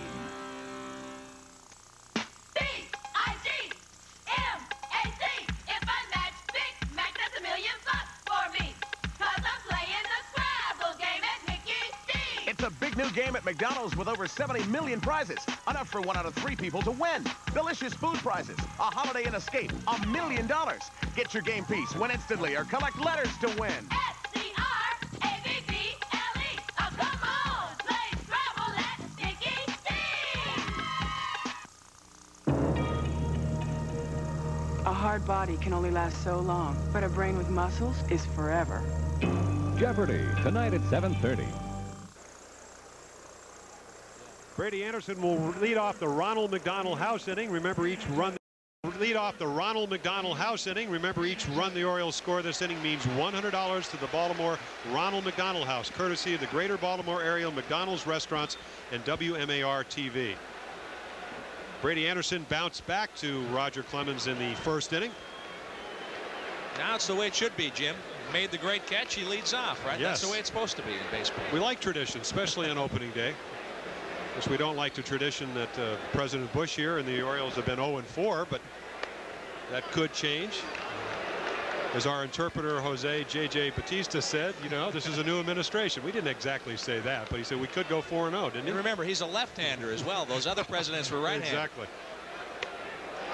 Well, this is what Brady did very well in spring training. Got a lot of base on balls. Last year, when he played here with the Orioles, did not get many base on balls, struck out a lot, and that's not the Brady Anderson.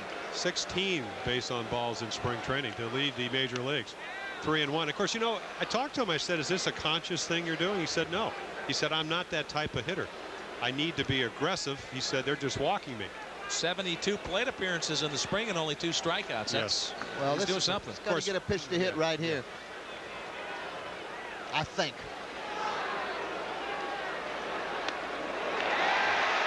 Slider for a ball. Unusual pitch to lead off an inning. Well, I think so too. I think you got to challenge him in that situation. Well, I'll tell you what, if you walk him, you never allow any of your defensive players to come into play, and that's what he did. First walk of the game for Roger Clemens. You know, it's what you have to almost do what you did with Craig Worthington. 3-2. Throw it down the middle and hope he hits it at somebody, especially leading off an inning. Again, you can throw those numbers out in the Elias Sportsbook. Normally, when the first guy gets on 50-some% of the time, like 51% of the time, he scores when if you get the first batter out, it's only 16. So it's a diverse difference. And Anderson at first, Phil Bradley at the plate, struck out back in the first inning off Clemens. He'll keep an eye on Brady. Minor league totals, stole 87 one year at Winter Haven, 35 at New Britain. Of course, the Red Sox aren't real big on running. They stole less bases than the Orioles last year. 2 out of steals this spring for Brady Anderson. Well, the one thing, Clemens does have a big windup. Of course, you have, as we said, Rich Gedman does throw very well. As Bradley goes down to talk to Cal Ripken Sr. at third base. You know, again, the one thing you have to understand is that you talked about the meeting before the game.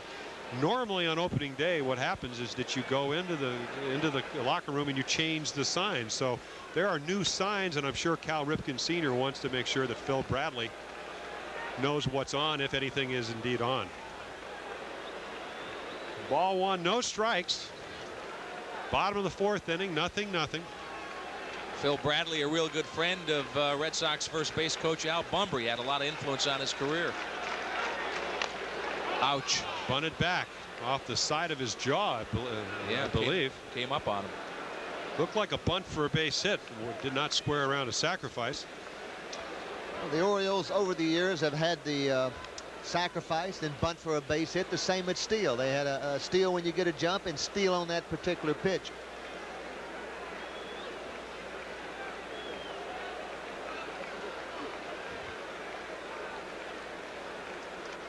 Take a look at Clemens. Well over 200 pounds. Says he's 6'4". He appears to be bigger. even on Pat Santarone's mound, which he doesn't like.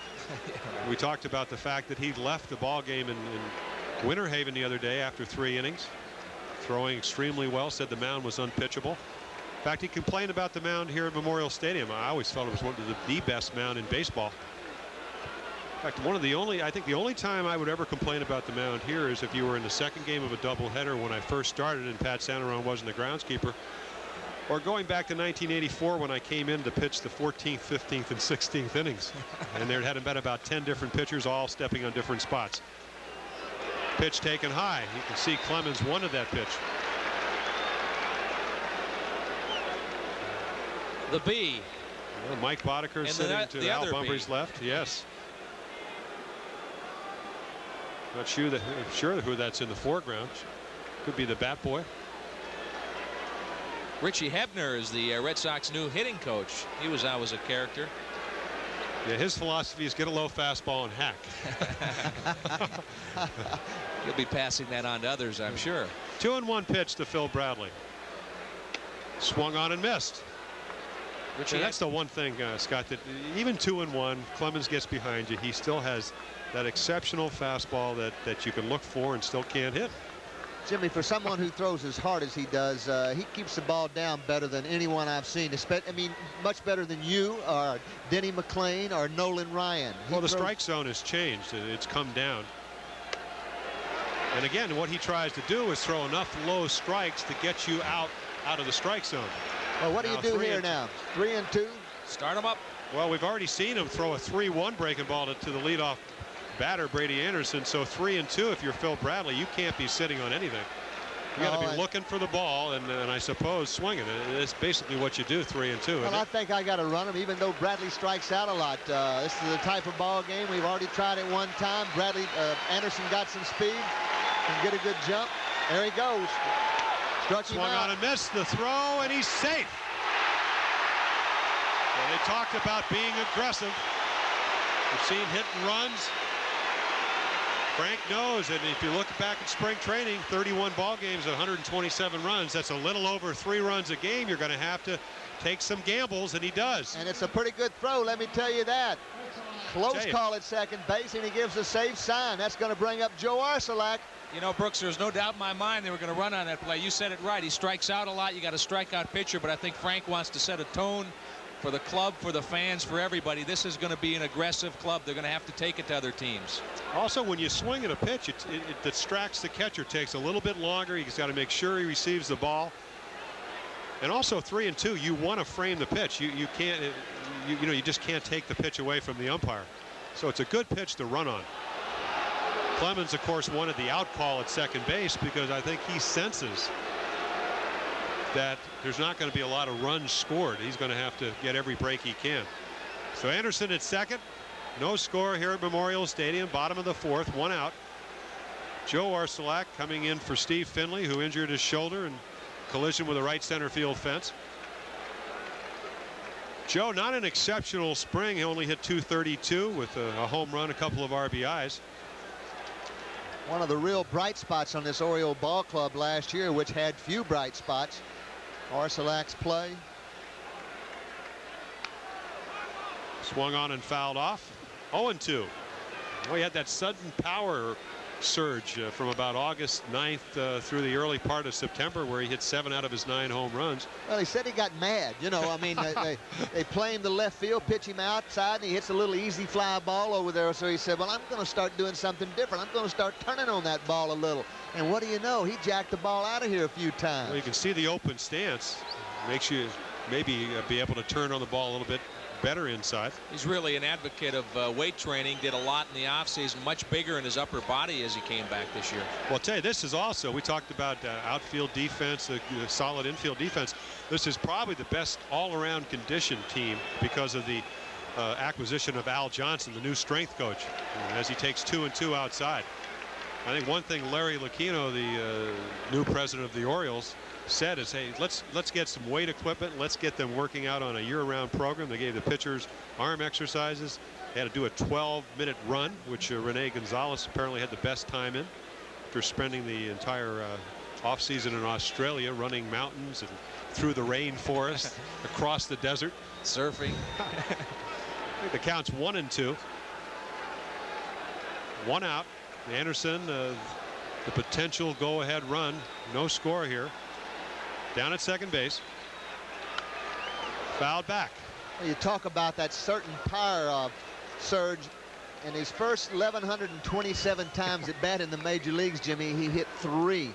Then in 76 times at bat, he hit 7. The new Red Sox manager, in a sense, took over last July 14th, his second year at the helm of the Red Sox, Joe Morgan.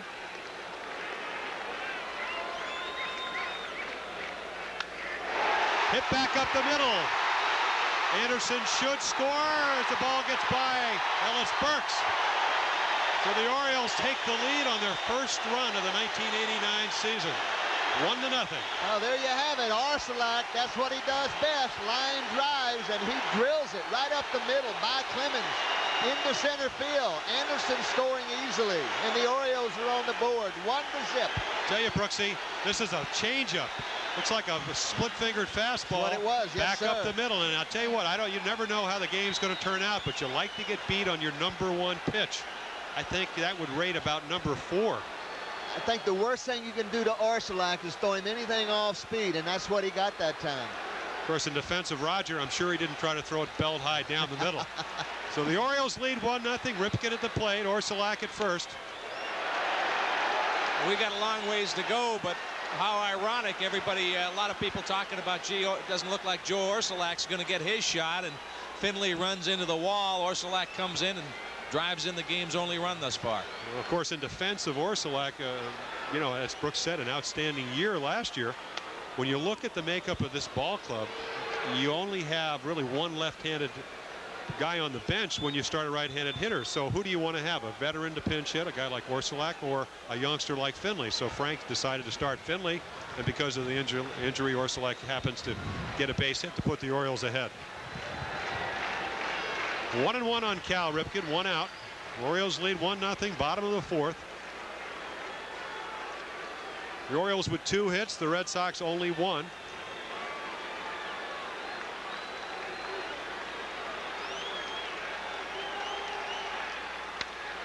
Fouled back, 1-2.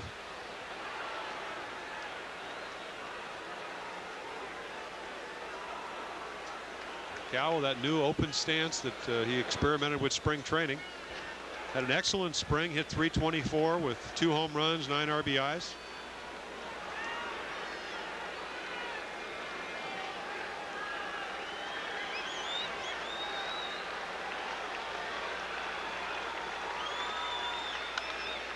Fouled back again.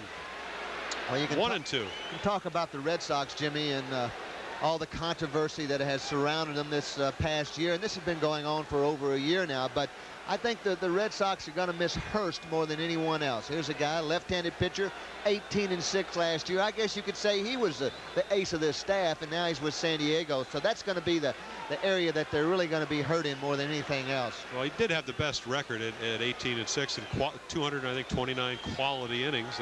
Gave up more hits than innings pitched, but he's that type of pitcher. Doesn't walk very many, can throw the double play and whatever. I think the key, of course, is what soil can Boyd, what kind of year he's going to have. Is Mike Boddicker going to be the pitcher he was with the Orioles, or the ones he was with the Red Sox when he was 7-3? So a lot of questions to be answered, not only for the Orioles but also the Red Sox. Thing about Hurst is, you think is Clemens obviously the stopper on this staff, but Hurst last year, after the club had lost, was 11-2. So you're never going to get a long run against these guys with these two going out there. Except one is in San Diego. That's right. 1-2. Hit to short. Should be 2. Over to Barrett. Back to Osaski. But the Orioles score 1 and lead 1-0 after 4 innings here at Memorial Stadium.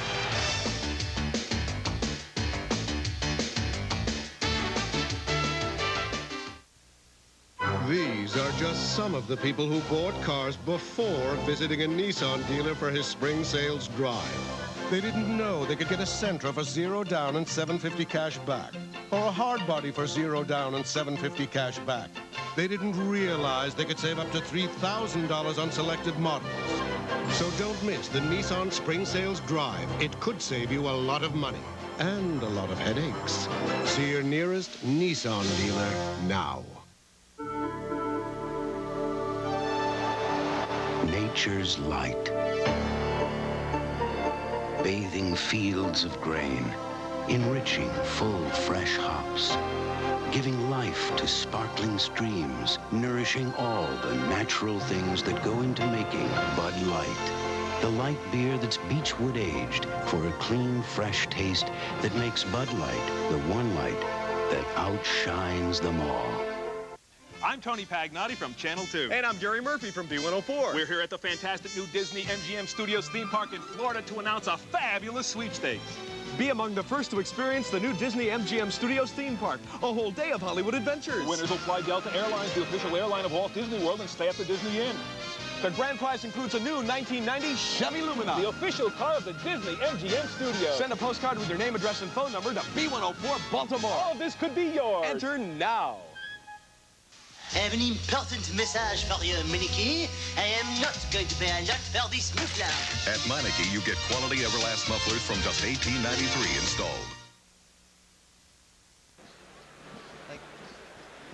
All right, O's. That means $100 goes to the Baltimore Ronald McDonald House, courtesy of WMAR TV and the greater Baltimore area McDonald's restaurants, because of that 1-0 lead the Orioles took in the bottom of the 4th inning.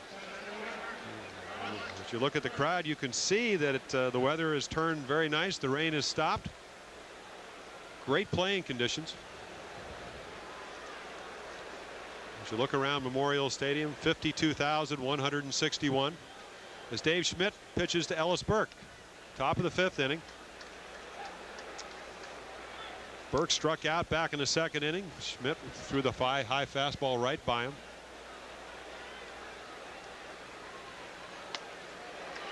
1-1. Dave Schmidt came to this team, well, he was on this team last year, but he was a long reliever. Yeah, it's kind of been a pattern, Brooks, where last year he had 32 relief appearances before he had a chance to start.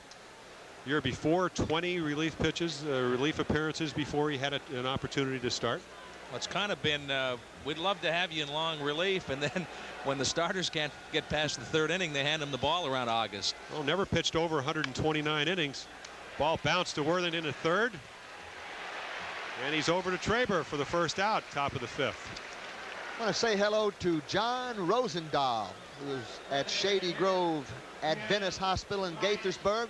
Big Oriole fan.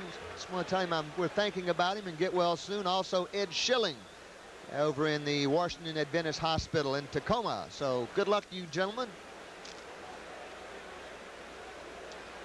Jim Rice grounded out to 3rd, back in the 2nd inning. Hits one off Worthington's glove into left field for his first base hit of the 1989 season. As Brooks said, had an exceptional spring, 4 home runs.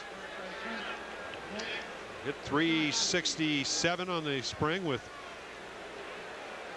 36 hits. That's a pretty good swing by Rice right there. That might have been the best swing I've seen him take, except for the grand slam he hit off a Harnish last year. But he has been guiding the bat more than I think he was worried about strikeouts, hitting into double plays, and he said, "Listen, this is my last year on my contract. I've got to do some things differently if I'm going to make this team this year." And he's become more of a hacker and really more aggressive. Nick Osaski, long drive to right field that Steve Finley made an outstanding catch to start off the 3rd inning. As we said, acquired from Cincinnati, great power, left center, right center, likes to get his arms extended. 16 home runs last year for the Reds. I think he's going to be a very valuable player to this Red Sox club, especially in Fenway Park. But he, as Jimmy said, he Ks a lot, strikes out a lot, free swinger. Started out originally as the 3rd baseman, found out that was too tough for him. Now he's at 1st. When he hits his homers, they come in bunches. He hit 4 in 6 games in June and then 4 in 4 games in July last year. I guess we could characterize him as a streak hitter then. Well, he hit one Friday and then one Sunday in spring training. So again, a big swing. Doesn't have a lot of speed. The Red Sox obviously hope that he will hit a lot of home runs in Fenway Park. And he walks. So with one out, single by Rice. Then a walk to Asaski. Got a little update on the SK scoreboard up in over in Kansas City, Toronto, Kansas City at the end of 2, 0-0. Jimmy Key against Mark Gubicza. And Los Angeles and Cincinnati. Cincinnati 3-2 in the 3rd over the Los Angeles Dodgers. It's interesting to look at the matchups. I mean, you have Key and Gubicza. Gubicza won 20 games. Key out with injuries most of the year, but 12-5. You get some great matchups on opening day. Rich Gedman. I think that's talking about matchups. The best one of the bunch would have been in Cincinnati with Jackson, who won 20 against Hershiser, and then Orel got pushed back a day. Had the flu. Gedman struck out back in the 3rd inning. His first time up. 0 for 1. Palm ball swung on for strike 2. I think I'd have to throw that every pitch to him because he's going to hack at it. Well, you know, he had some real good years. 18 home runs, 24 home runs, an undrafted free agent. I talked to him. He said I had a weight problem in high school. A little bit chubby. That's why they make you a catcher. That's right. Not a lot of speed. Good double play, man. Palm ball hit off the end of the bat. There it was again. So he's listening to you, Brooksy. Oh, that's good. That's good. That's good. Let me call the pitches. I was going to say about Gedman, though, you know, he held out in '87, and since that particular time, never been the same player. He's had a series of injuries which have slowed him down, but he's got a funny-looking swing, let me tell you. Well, again, the open stance, open to stance. He'll move back towards the plate. They said that every swing he would look at Walt Hriniak. It was very dependent on Walt, so it'll be interesting to see how he does in 1989 with Hriniak in Chicago. Well, I'll tell you something. Hriniak really didn't get the respect he deserved over in Boston. That's why he left. He left for one reason. He got a heck of a contract with the White Sox. But let me tell you something. No one, not one team in this American League works harder at hitting than the Red Sox. They are the #1 team when it comes to working at hitting, and that's one of the reasons they led the league last year. Yeah, and both in runs, 813, and in batting average at 283. But not home runs. Yeah, it's funny how the home run production, I guess the home run can be overrated. We saw it is a couple of years ago with the Orioles. Yes, it is. Lead the, what, 200 and some home runs, 13th out of the 14 teams in the American League. It's interesting that the years they don't hit a lot of home runs, which is really 86 and 88, they've won the division. So the home run can be overrated, especially when you have quality hitters like this lineup has. Fouled back. The other thing about the Red Sox offensively is they have 3 or 4 guys in there that you can almost never strike out. I mean, Reed and Barrett and guys like that are always getting the bat on the ball and keeping Boggs. I think we could throw Boggs in that category. Boggs would qualify as well. Bob's with a couple of pop-ups a year in the infield. I mean, like 2 a year. It's just incredible. 1-2 to Rich Gedman. 1 out, 1-0. Rice on second.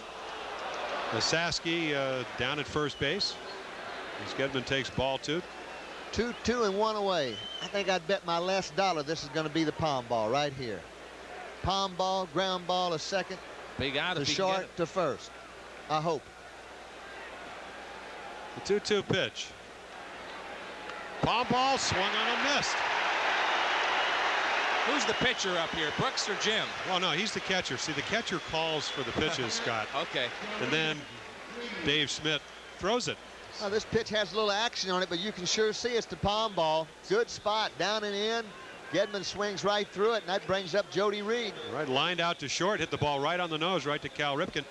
You know, and it's an interesting point that can be brought up, is that's about the 4th or 5th palm ball he threw him, and a lot of people feel that you can't do that. But if it's one of your quality pitches, just like a good fastball, and you have good arm motion, the hitter's still fooled, as Gedman was. So 2 down. And you can see the facial expression from Jody Reed that he did not like the swing that he made. Again, I always felt, Brooks, that it was and I don't know if you can really tell, but early in the season when you don't have a lot of moisture and there's a breeze blowing out the right field, that coming out of Florida, the ball was a little bit more slippery, but it caused more movement. So if you can throw the ball over, you have the advantage if you're a pitcher. Hit to left. Bradley in and makes the easy out. So the Red Sox threat, but fail to score. And at the end of 4 1/2, the Orioles lead 1-0.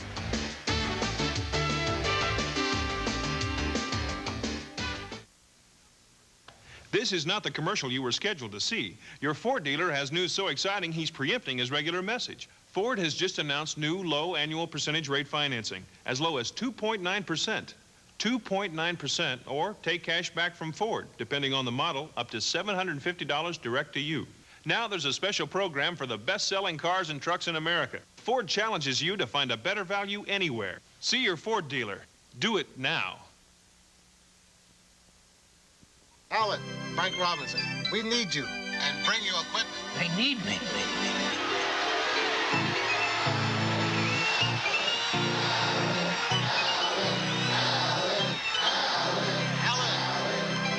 Alan? Yes, Frank. Alan, we need some copiers. Then you want Minolta copiers. And some fax machines. Then you want advanced fax machines. Sure. Alan Elkin of Advance. Great equipment, great service, lousy curveball. It takes more than just hard work to earn a reputation. It takes pride, skill, commitment, a lot of personal attention to the people you serve. My customers know I wouldn't put my name on anything but the best. Doctors say I need surgery. Well, I say I want a hospital that runs its business the way I run mine. Johns Hopkins. His vision was to provide a place of healing and discovery for the people of Baltimore. The commitment continues. Hi, I'm Tony Pagnotti. The American Legion Chicken Challenge to benefit kids with epilepsy will be held the weekend of April 28th to the 30th. For more information, call 435-1100 and don't chicken out. Well, back at Memorial Stadium. No, it's not Washington. President Bush on your left. President Mubarak of Egypt. A lot of dignitaries here today. Governor Schaefer, Mayor Smoke, Agnes Williams. Bart Giamatti, the new commissioner of baseball, Bobby Brown, the president of the American League, along with Ted Williams. And now you're looking at Larry Sheets. Larry's been up one time today. Flew out to center field. Takes ball one from Roger Clemens. Speaking of a more gentler approach, I think that's what the Orioles would like to see Roger Clemens. Nothing gentle about him. No. Gentle giant. 1-1. And again, that's just it's just an innate ability, I suppose, to be able to get behind and then make finite pitches on the outside corner, throwing well over 95, 96 miles per hour as the ball's popped up to the left side. Should be out of play. Wade Boggs canters over. Got a little power against power here with Clemens and Sheets. Larry really worked hard in the offseason, conditioning, lost some weight, decreased his body fat, really wanted to be ready for this '89 season. Well, again, coming off that disappointing '88 season, and it's hit into right field for a base hit. Jumped on the curveball. Sure did. Lined it into right. And we talked about if the Orioles are going to have any kind of resurgence here, Sheets has to be one of the keys, mainly because of what he's done in the past. Not in '86, not in '88, but 1987 had a big year, 30 home runs. Here you'll see the breaking ball right on the nose, sinking line drive to right field, and the Orioles have the #1 runner aboard, Mickey Tettleton, the hitter. Grounded out to first base to Roger Clemens, 3-1. Back in the second inning. So he's 0 for 1 today. Sheets with not a lot of speed as Tettleton squares the bunt. And he might not get a better pitch than that to bunt this time up. Tettleton taking a long look. Cal Ripken Sr., third base. Boggs in on the grass. He knows Sheets not a fast runner. If it's bunted towards Boggs, might have a play at second base. That's what he's thinking.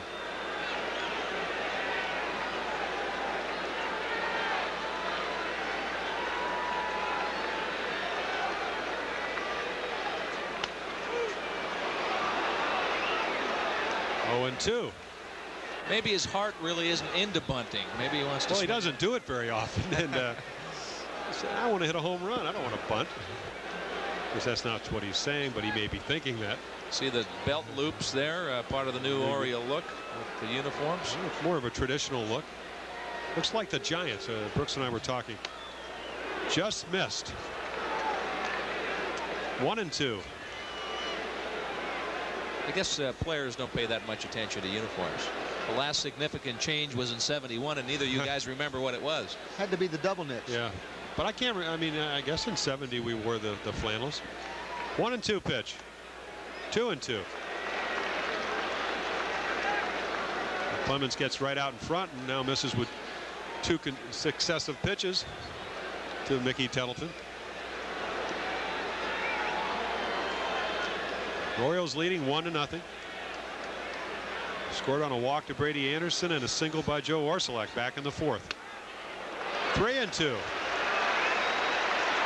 Well, the interesting thing to me, we talked about Roger Clemens leaving the game after 3 innings. You wonder how that will affect him. And when you talked about the Red Sox, we talked a little bit last inning. The steamer. Look at, yes, Bob Stanley.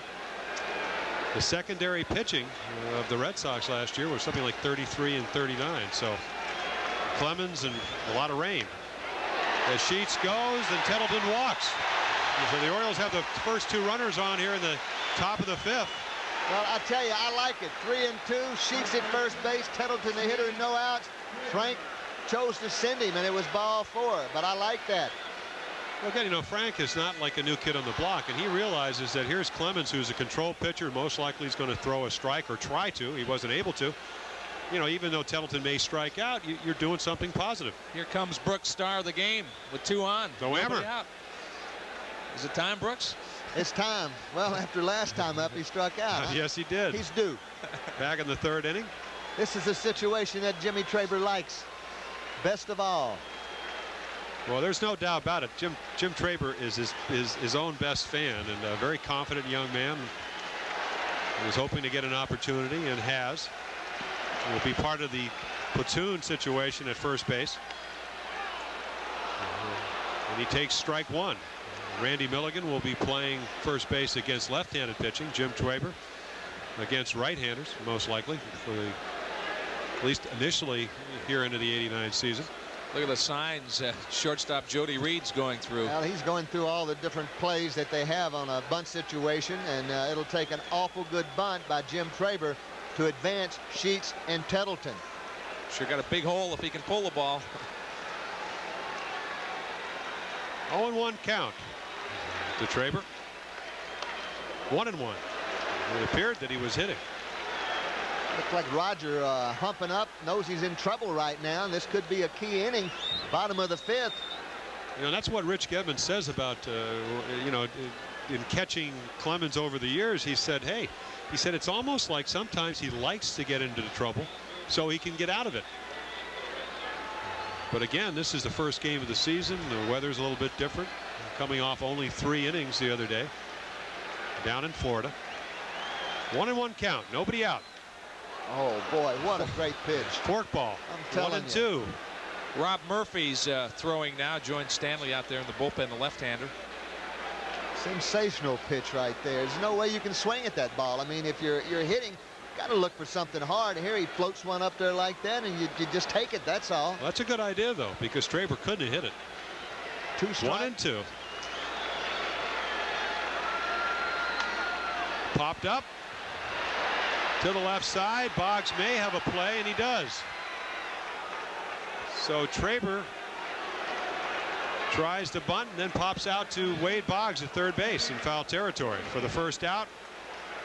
Bottom of the 5th inning. The Orioles leading 1-0. Sheets at second base. Mickey Tettleton down at first.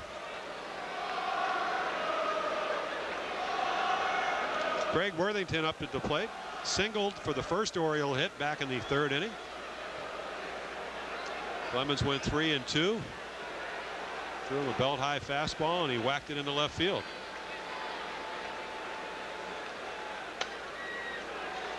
High for ball 1.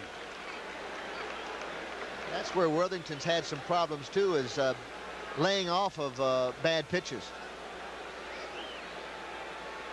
made a real effort in spring training to lay off the bad pitches.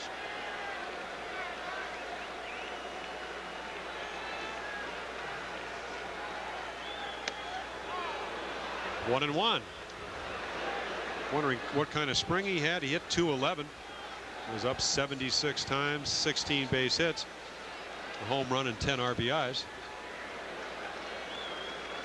Saw from that graphic exceptional control by Roger Clemens. The 1-1 pitch.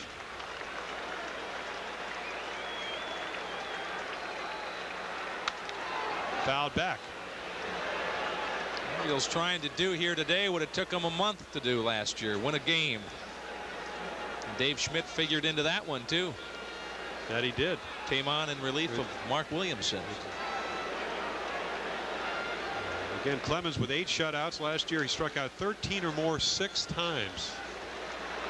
16 strikeouts one night against Kansas City. Of course, Bo Jackson probably played that night. Oh yeah. Hit deep to right. Evans makes the catch. Sheets holds at second. And Kraber down at right. Excuse me, down at first. Fans a little upset. Yes, they are. Well, they're upset that Sheets didn't advance to third base. He went halfway, but he did have time to get back, tag up, and go, but he chose not to. Evans, even though with a great arm, caught the ball going towards the fence. Did not try to make the throw in to get Sheets, and all he had to do was to tag up, go to third base. Of course, Larry, also knowing that one of the cardinal rules not to happen in baseball is to make the third out at third base when you're in scoring position. Of course, what it does do, in a sense, if Sheets goes down, it takes away maybe the fork ball or the curve ball from Clemens, at least the confidence factor. Don't want to bounce one and give the Orioles a second run. Base hit will certainly score him from third. There is some question whether a base hit will score Larry Sheets with lack of speed from second base. So, plus you got an outfield that's playing very shallow on Gonzalez. Right. 2 down. Bottom of the 5th. Orioles lead 1-0. Clemens with 4 strikeouts after 4 innings. Has struck out 1 batter in every inning except the 5th. Steve Finley, Jimmy, had some x-rays and they were negative. It's only a sprain. The 0-1 pitch. 0-2. Check Brooks opening day notes here. Is Rene Gonzalez the only number 88 to ever start an opening day for the Orioles? I think you're right. I think we're safe with that one. Right? Yes, sir. I think Rene best described as a free spirit. Is he going by Rene this year? We'll have to check on that. RC. Well, he is on the scoreboard. As the scoreboard tells us, this is his first opening day start. Well, he spent the winter in Australia playing some baseball over there, giving baseball clinics. Said he had a great time. 1-2.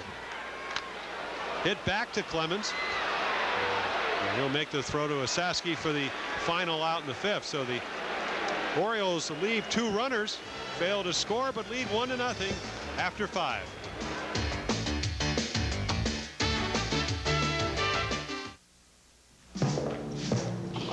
Your man in Washington has come through? The Americans will be most displeased.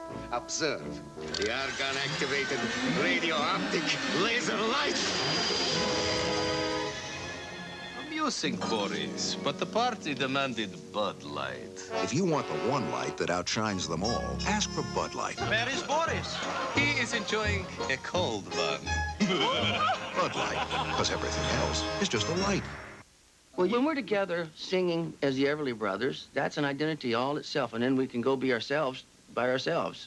There's that great umbrella of the Everly Brothers that the 2 of us can exist under. That's wonderful. Yeah, it's the singing Everly Brothers, and there's the Brothers, and then there's, you know, the individuals. You know, there's all those combinations, and, you know, it all varies, and I guess it keeps it We put on our tuxedos and get on stage, and something else happens. And the band's playing, and we're all, the band is the band, but we all hang out together off stage, and we travel around together, and we have a lot of fun.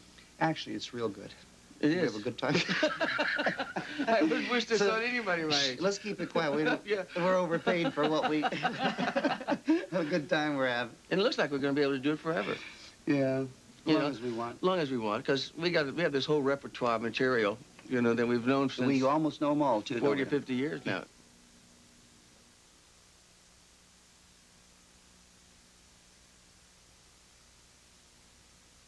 Orioles Baseball 89 is being brought to you in part by your Baltimore area Midas Muffler and Brake Shops and by Bridgestone Tires.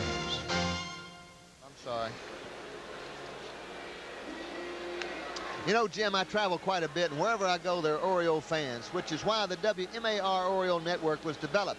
You don't have to live in this great city of Baltimore to see the Orioles on flagship station WMAR. We've got stations all along the eastern seaboard, and some of those stations are WDCA-TV, Washington, D.C., WJPR-TV, Lynchburg, Virginia, WLFL-TV, Raleigh, North Carolina, WMDT-TV in Salisbury, Maryland, WJZY-TV, Charlotte, North Carolina, W24AT-TV, Sarasota, Florida, and W47AG-TV in Rocky Mount, North Carolina. Check your local listings for the games in your area and let the Orioles station know how glad you are to have a chance to see the 1989 Orioles. Well, Wade Boggs will lead it off. Top of the 6th inning, 1 for 2. Grounded back to Schmidt in the first, a single in the top of the 4th leading off. So doing something that he does so well. On base percentage last year of .476. Unbelievable. 47% of the time he got on base. He reached 342 times between hits, walks, and hit by pitches. Well, one of the reasons that he's such a great hitter, no one keeps his head on the ball like Boggs. I mean, he is right there, and that is the key to hitting, is watching that ball. You just watch his head when he hits. When he hits the ball and when he doesn't hit the ball. He is right there on that ball. 1-1, 2-1. If you're wondering about Frank Robinson, wondering how long he may go with his pitching staff, I think basically what he said was, I'm going to just see how they handle themselves. I'm not going to set a pitch limit, because then you start reading things into other than what you see on the field. So Dave Schmidt is in there as long as he's pitching well, I suppose. 3-1. We know one thing already. Dave Schmidt has given the Orioles a quality start today. I'll tell you what, from watching the Oriole pitching staff down in spring training, just about every time out was a quality start, and you can see that. Hit into right field will be at least one. Orsolak plays it off the wall, and the long throw. Boggs into second with a double to lead off the 6th inning. So he did what he does so well, which is work the count to 3-1 and then get a good pitch to hit. Boy, that is Wade Boggs. You're exactly right. 3-1, knows that Schmidt's got to come to him, and there it is. That looked like a strike on the inside half, and he just gets out in front, rakes it to right field. Orsolak does a nice job of playing the carom and fires in. The throw a little off, but he was in a hurry, and it was a strong throw. Boggs has a double. So the Red Sox with a tying run down at second. Must be baseball season. Wade Boggs is hitting .667, right? Yes. Well, this is where the consummate pro right here, Marty Barrett, does his thing. This is what he does best of anyone in the whole league. Get that runner to third base. I'd lay, you know, he's just going to do it. That's all. And he drops one down. Tettleton over to Traber. So they get the out. Boggs advances to third. And with one out, the Red Sox trailing by one. Dwight Evans will come to the plate. Evans would pop up to second base in the first, and then he flew out to center field back in the 4th. So he's 0 for 2. Do you remember who the last player was to play right field before Dwight Evans? Reggie Smith. That was a long time ago. That is a while ago. Tony Conigliaro before that. Might have been someone else in there before that. But Schmidt to Evans. Swung on and missed. Good palm ball. Well, when you really stop and think about it, Evans has outlasted all these guys, but he's been a supporting act, I guess you could say, for guys like Lynn and Rice and Yaz. And now he's, you know, between Burke and Greenwell. Hit down the line, fair. Should be at least 2 bases. The Red Sox score the tying run, 1-1. And Evans doesn't hit it particularly hard, but ends up at second base with a double. I think Smitty makes the pitch he wants to. He gets Evans way out front, and he just hits it over the bag. Here you'll see it's the palm ball, and you'll see the ball's on the outside half of the plate. He pulls it, and it just goes over the bag down the left field line. Worthington makes a nice try for it. 1 run in, and the go-ahead run at second base. We got 1 away. Another perspective of the ground ball double. And we've got some action in the bullpen. Probably Holton. Let me see. That's who it looks like. So Mike Greenwell comes to the plate. Greenwell 0 for 2, a pop-up and a fly ball back in the 4th. It's it deep to right field. It's going to be goodbye. Way it's out gone. of here. Mike Greenwell with his first home run of 89 puts the Red Sox on top 3-1. So Mike Schmidt in control all of a sudden. Excuse me, Dave Schmidt. Jimmy, that's one of the few fastballs that he's got up above the belt. And when he does that, you know he's getting tired. And he got stung that particular time. Tried to get a fastball up or tried to keep it down, but he got it up. And Greenwell drilled it right over the 376 sign. We'll take a look at it. Oh, right in the sweet spot right there. He gets it. Again, the prevailing wind blowing out to right field no doubt helped the ball, but it was hit very well. As this ball to left field is right on the line to Phil Bragley. So Ellis Burks, his 3rd time up, lines out to left field. 2nd out. The Red Sox have come up with 3 runs. Top of the 6th inning to lead the Orioles 3-1. Al Jackson coming up. Looks like Al Jackson, the new pitching coach, will make a trip to the mound. Probably to inquire how he is. And you know, it's an interesting thing when you look back at this inning. Boggs leads off with a double, but that's not really an indication that you're tiring because he gets doubles off everybody. So Al Jackson with a short visit.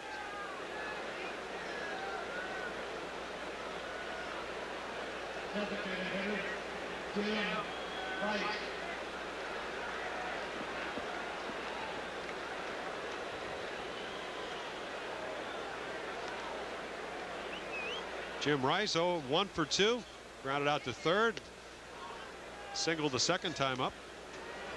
Ground ball off Worthington glove into left field. Brian Holton warming up in the bullpen for the Orioles. 1-0 to Rice. Popped up to the infield. Should be playable for Craig Worthington, and it is. So the Orioles retire the side, but not till the Red Sox score 3 to take a 3-1 lead after 5.5 innings.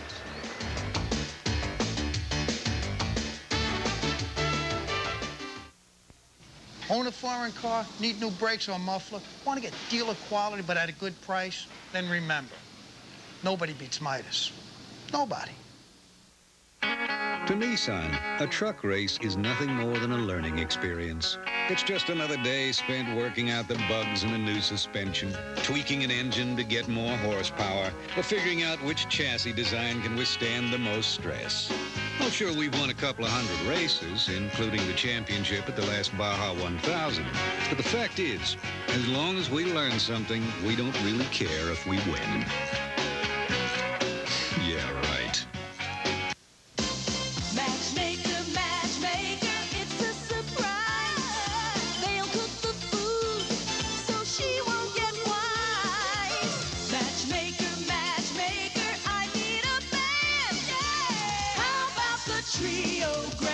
Genuine C&P Telephone Yellow Pages gives you the most ads and the most choices. No wonder it's the most used book around. Make me a perfect match. The Genuine C&P Telephone Yellow Pages. No other book can match it.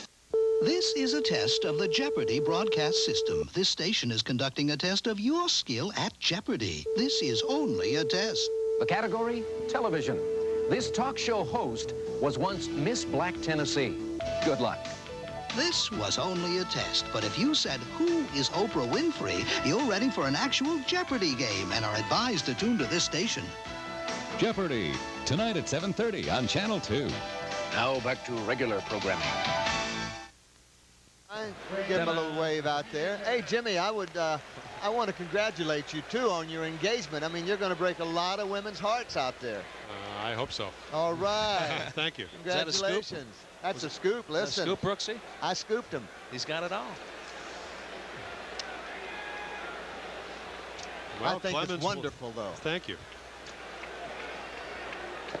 Roger Clemens will face Brady Anderson.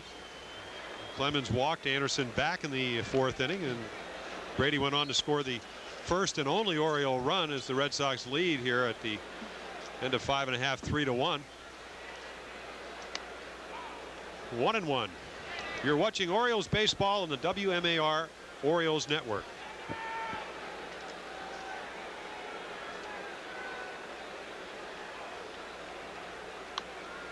Fouled back. If you're wondering how Roger Clemens has pitched today, 4 strikeouts, only 3 hits, 1 run, couple of walks. Rather obvious if you take a look at him that he doesn't shave on game day, or if he does, it's only for dinner. 1-2. Curveball high, 2-2.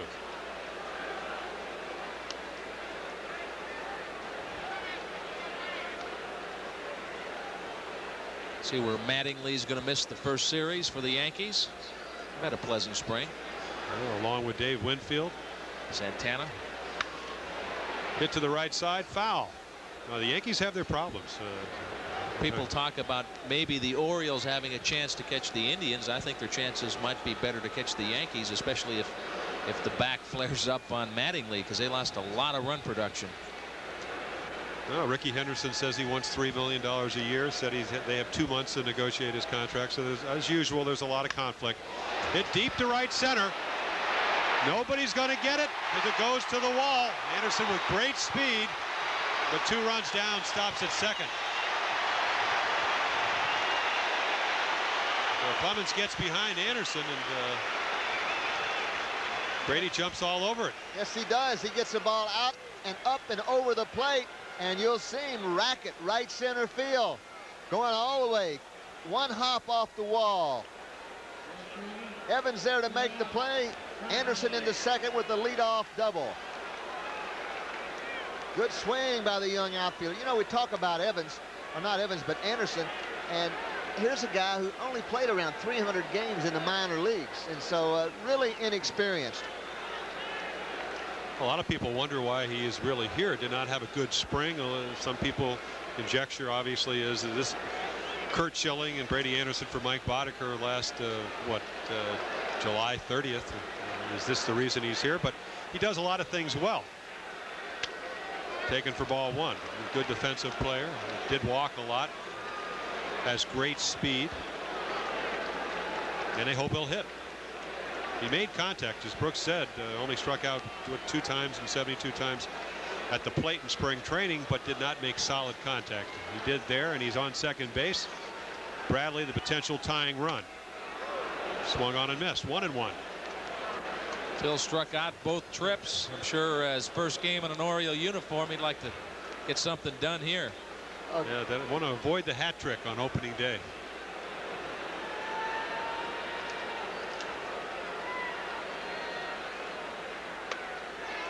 Two and one. Really, I tell you, as a hitter, that's the psychology of hitting at a guy like Clemens, because when you go up there, you're thinking not to strike out. And after he gets you once or twice, then you're not thinking about base hit. You're just thinking about making contact. Brady Anderson at second, nobody out. 3-1 Red Sox. I know I would. Bottom of the 6th. Just let me touch it one time. Well, again, he's so many alternatives, so many options. And he uses them all.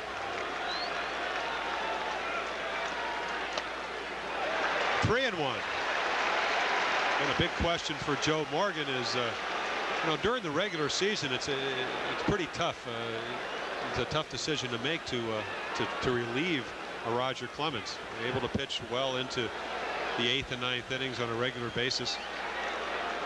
A little bit easier now, yeah. Strikeouts seem so important when you talk about a Clemens as you look at Joe Morgan, but last year the baseball ERA dropped from 4.28 to 3.72, but strikeouts fell off. Taking pretty much right down the middle for ball 4. Clemens wants to know where it was.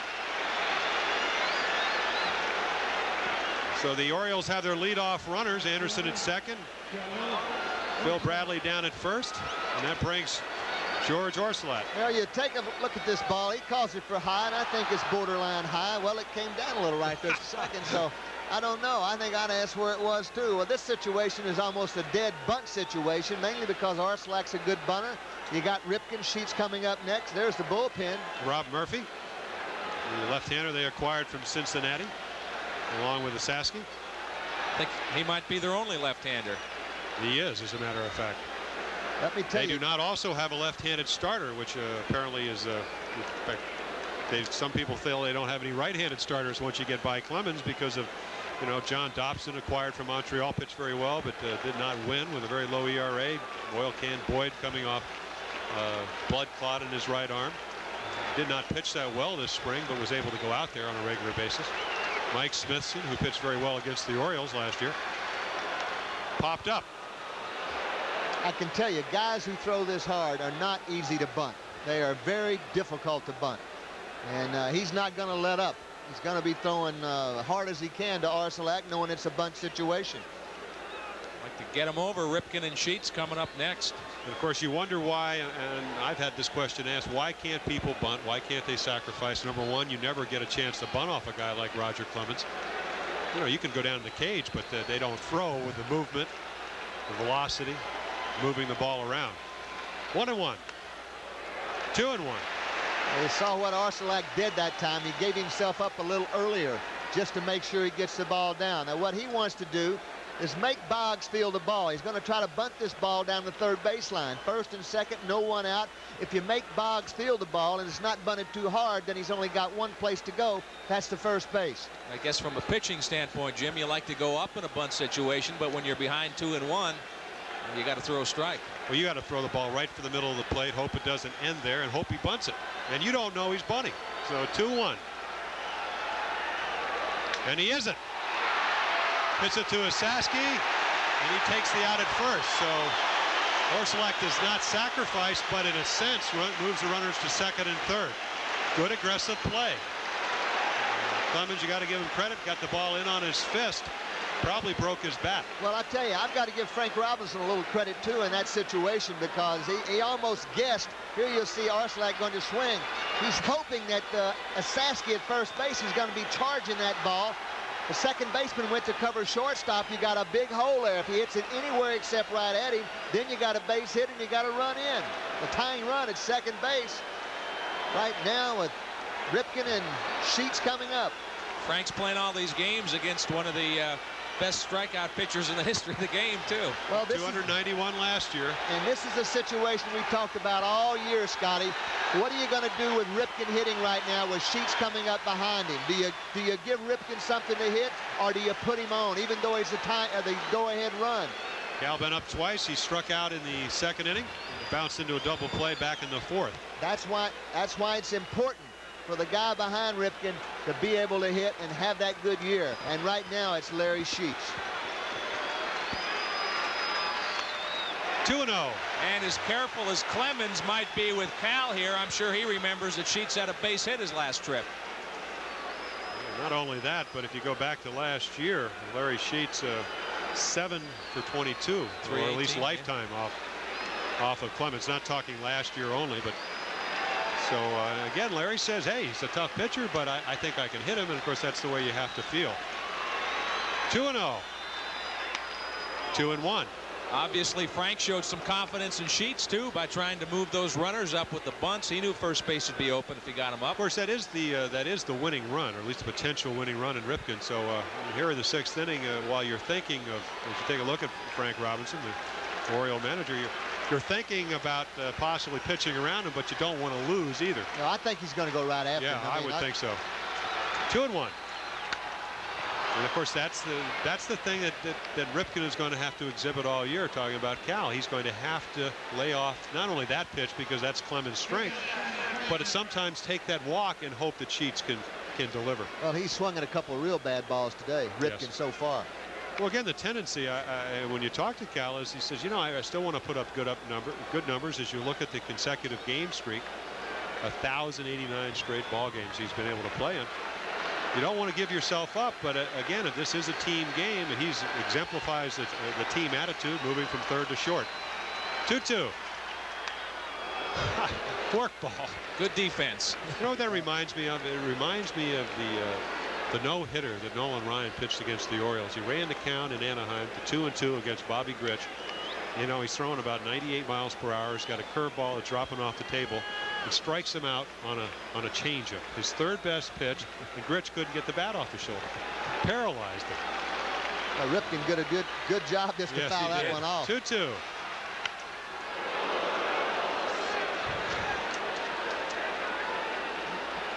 Fouled off.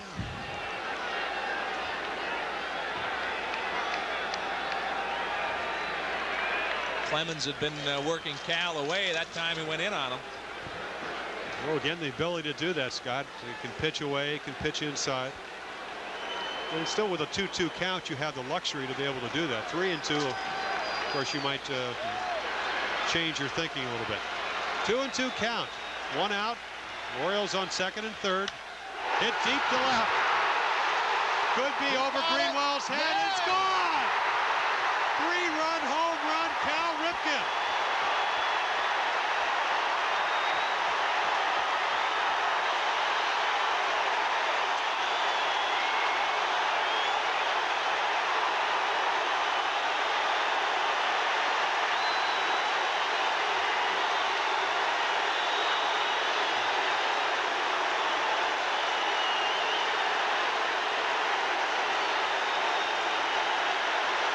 Here you go. He gets the high fastball after fouling off a tough pitch, and he jacks it. He got around on it, and he knew it was out of here. There you see the left fielder.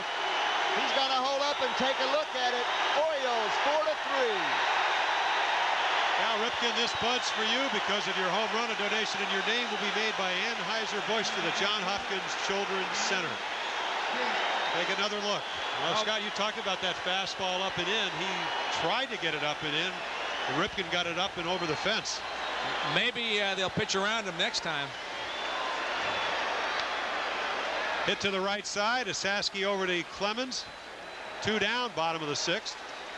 Well, you guys have heard this place rock in all the years you played, but isn't it great to hear that crowd behind that Ripken homer? I'm telling you, you think this was the 7th game of the World Series, the way the fans respond. Well, I did a game last year in Pittsburgh when they were vying with the Mets, and they won 2-1, and 44,000 or 45,000 people came out in a Monday night ball game. And I think one of the reasons they came out is that they wanted to believe, as you take a look at the Red Sox bullpen, on your left Bob Stanley, on your right Rob Murphy, they wanted to believe that this team was for real.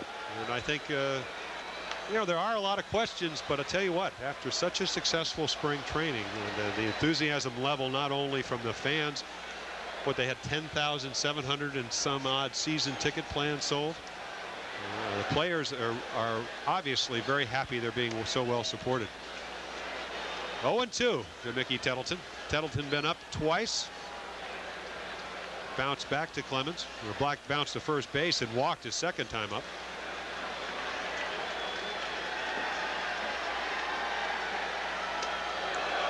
One and two. Before opening day, I asked Cal about his favorite opening day memory, and he said without question the first one when he hit his home run. But if this thing stays this way, he might have a 1 and a 1A. 1 and 2. Bounce to the right side. Marty Barrett up with it at second. Over to Asaski for the third out. So the Red Sox retire the Orioles, but not before they score 3 runs to take a 4-3 lead on this home run.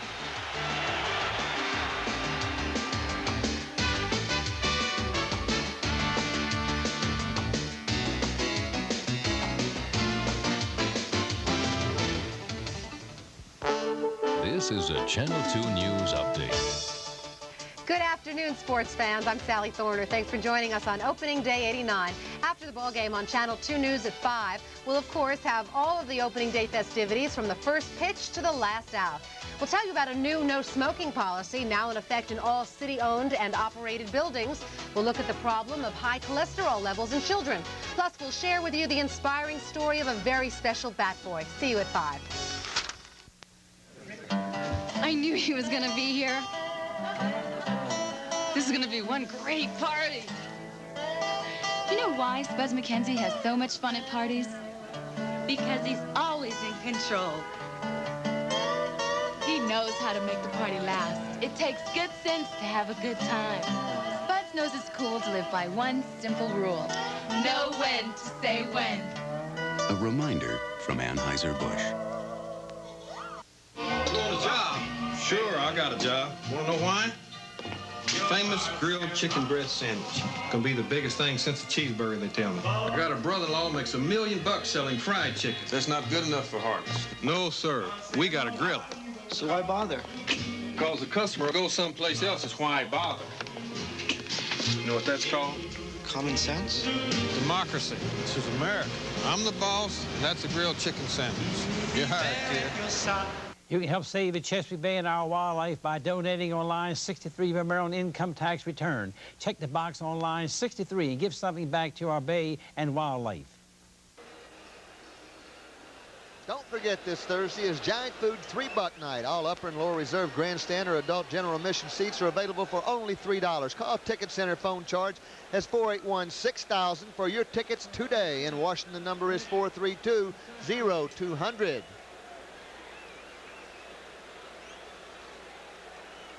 Go to the top of the 7th. The Red Sox will send Nick Osaski, Rich Gedman, and Jody Reed to the plate. Got Hickey and Holden warming up in the Oriole bullpen. A left-hander in Hickey, right-hander in Holden. Osaski flied out deep to right field back in the 3rd and walked in the 5th. He lines it down the left field line. Bradley off the wall. It's going to be very close at second. And he's safe. Excellent slide by Nick Osaski. It appeared that the throw by Phil Bradley beat him to the bag. You'll see Osaski, he gets out in front. This is that palm ball, one hop off the wall. It almost bounces over Bradley's head, but he makes the play, comes away, fires to second. You'll see Osaski, knowing he's going to be out, slides around the bag and reaches in with his hand. Gonzalez thinks he's going to be there. There you see him. Good call by the umpire. Yeah, Steve Palermo with an excellent call. And a good play by Osaski going into second base. Your natural reaction when you get that ball is to put it on the bag. That time, Osaski went around in back of the bag and reached in with his hand. You notice the position of Palermo? How can you miss that call? And that's so important in umpiring. Strike one to Rich Gedman. Been up twice, struck out twice. Talking last time about how many palm balls he's thrown him. Seen a steady diet of palm balls. A little surprised that Dave Schmidt is still out there. Too. Yes, struggled last inning. Not only did he give up the runs, but bounced to the right side. Schmidt with a quick throw to first for the out as Osaski goes down to third base. Potential tying run. Orioles leading 4-3. They've slipped a little bit trying to make that throw. There's Kevin Hickey. We got a great story with all the young guys making this Oriole team, but Hickey's story just as interesting. Everybody kind of giving him up for dead. Non-roster player comes in and makes the team. The former center fielder in the softball leagues. 16-inch softball. The oldest player in the club. 33 years of age. You could tell that during the national anthem when they had to take off their hats. Orioles playing the infield in. As they should. Run down at third base. And Jody Reed at the plate. Takes inside, ball one, lined out to short in the 3rd, flew out to left field back in the 5th. Soft fly ball that Phil Bradley garnered for the last out. Jody Reed is a player who makes contact. He's going to hit it somewhere. Tough man to strike out.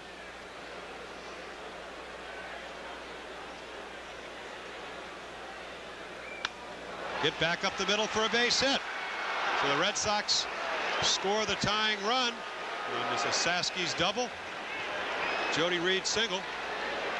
And Frank Robinson is going to go to the mound. Well, that's what the good teams do, too. You get a lead on them, and they come right back and answer you right away. Red Sox didn't waste any time getting the run back. Well, I think Frank had to do it over again, Jimmy. He might not let Dave Schmidt come out there, but I think he's trying to give Smitty every chance to go as long as he could. While the new pitcher makes his way to the mound, let's pause for these words.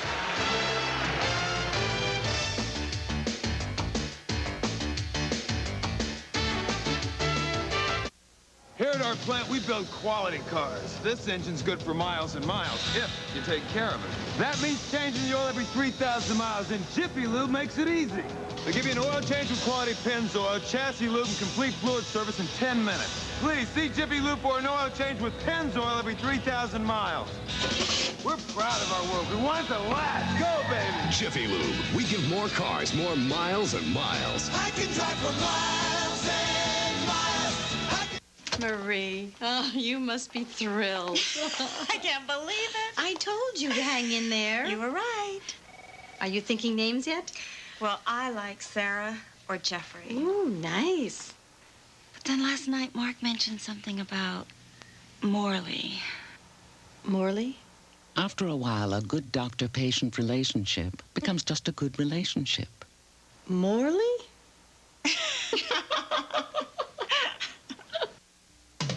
Beer, we'll want you, yeah, beer, we'll want you tonight. Lots more money, yeah, lots more puzzles. It's gonna come alive, it's gonna change your life. Big surprises, lots more prizes, non-stop money stay. The Wheel of Fortune way. Beer, we'll want you, yeah, beer, we'll want you tonight. Wheel of Fortune. Tonight at 7, only on Channel 2. Back in Memorial Stadium, wind blowing slightly out. Seen a couple of home runs as Kevin Hickey comes on in relief of Dave Schmidt. 4-4. Red Sox have tied the ball game up here in the top of the 7th inning on a double by Asaski, a single by Jody Reed. And if you want to know what Wade Boggs does against left-handed pitching, he only hits .331 as opposed to .381 against right-handers. But Kevin Hickey, who has not pitched in the big leagues this year, made this team for one reason. He threw strikes, got people out, gave up no runs. Interesting note on Hickey and Boggs. Boggs has only been pinch hit for twice in his career. In September, Joe Morgan sent Jim Rice up to hit for him, and Rice bounced out. The only other time was in 1982. Dave Stapleton grounded out pinch hitting for Wade Boggs, and Kevin Hickey was on the mound. I asked him about it today. He said, yeah, I remember it. He said he tapped back to me. Looking at the Oriole, well, really, I guess we could call it brain trust, hopefully. Tommy McCraw with the glasses. Cal moving the defense around with his hat off. Frank Robinson, number 20. To his left, our right, Al Jackson, the new pitching coach. It's an interesting thing. Frank does have his coaching staff this year. I think he's happy that Cal Ripken Sr. came back because he's an excellent third base coach, and brought in Tommy McCraw to instruct the hitters, and Al Jackson to work with the pitchers, and Johnny Oates, who had a great year as the AAA manager last year at Rochester. Boggs 2 for 3. Ground ball back in the first to the pitcher, and then a single and a double. And the ball gets by Mickey Tettleton.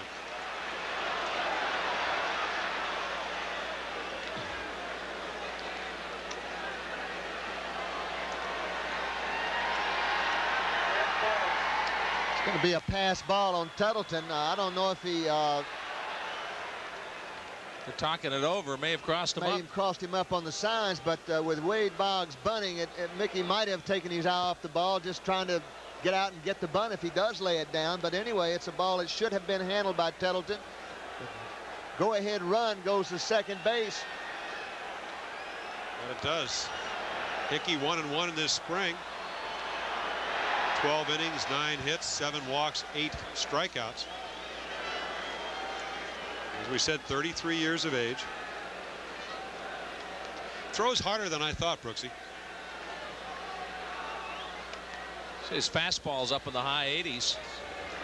He's talking about persevering with the White Sox in '83.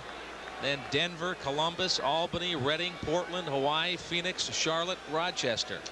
Well, he knew who to call when he needed a job. He called the Orioles. They knew they needed left-handed help.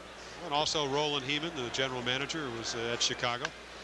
Hit to Ripken to his right. Nice play for the second out. Jody Reese stays down at second base. The ball was hit on the end of the bat, slicing away from Ripken. I think it confused Ripken. Frank Robinson on his way to the mound now to have a talk with Hickey, and that might be off for him. He's got the right-hander. Yep. Barrett coming up. As we were talking about earlier, they have a lot of available bodies in the bullpen, so he can make a lot of moves. With two lefties on the staff as Hickey departs. So Kevin comes in and does the job that he's asked of, gets Wade Boggs to ground out to shortstop. And while we wait for the new pitcher, let's pause for these words.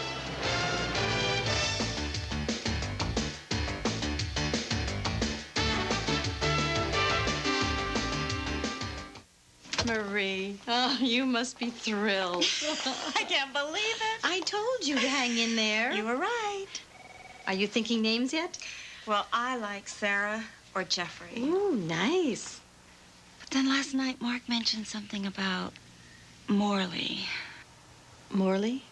After a while, a good doctor-patient relationship becomes just a good relationship. Morley? When I want convenient car care, I drive past the dealer, past the service station, and right into Jiffy Lube for an oil change with quality Pennzoil and lube and fluid service. Seeing Jiffy Lube every 3,000 miles is the easy way to keep my car driving for miles and miles. Jiffy Lube's 10-minute no-appointment service gives me more time for my job. What's that? Driving. Jiffy Lube. We give more cars more miles and miles. Get ready for Opening Day 1989. Sunday, Jim Palmer and Channel 2's Scott Garceau come to you live from the Hit and Run Club at Memorial Stadium. This is your official guide to Baltimore's brand new birds, with scouting reports, player profiles, spring training in review, and a preview of the Opening Day event. It's an hour Orioles fans won't want to miss. A new design in '89. Baltimore's brand new birds. Sunday at 7, only on Channel 2. Brian Holton on to pitch for the Orioles. Top of the 7th inning, 4-4. Red Sox and Orioles. Jody Reed down at second base, potential go-ahead run for the Red Sox. So he comes in relief of Kevin Hickey, who came in to pitch to one batter, who came in relief of Dave Schmidt. Reed with the tying base hit. Cal Ripken with a 3-run home run to put the Orioles ahead. Short-lived as it was. Holton last year 7-3 for the Los Angeles Dodgers, 1.70 ERA, part of the Eddie Murray trade. Came along with Juan Bell and Kenny Howell for Eddie, and had a good spring. Pitched very well. Actually, I saw him pitch 7 innings down there. It was very impressive. The record doesn't really show it. 1-2, 3.81 ERA, 26 innings. 13 strikeouts and only 1 walk. He was very elated to come to the Orioles, even though it was from the world's champions, Los Angeles Dodgers. He really didn't feel appreciated there. Here, he knows he's going to get the pitch, and here he is with the game on the line. That it is. Marty Barrett, the Red Sox batter, swings on and misses. Bounced to third the first time, tried to sacrifice, and Tettleton forced the runner at second back in the 4th, and then did sacrifice in the 6th inning.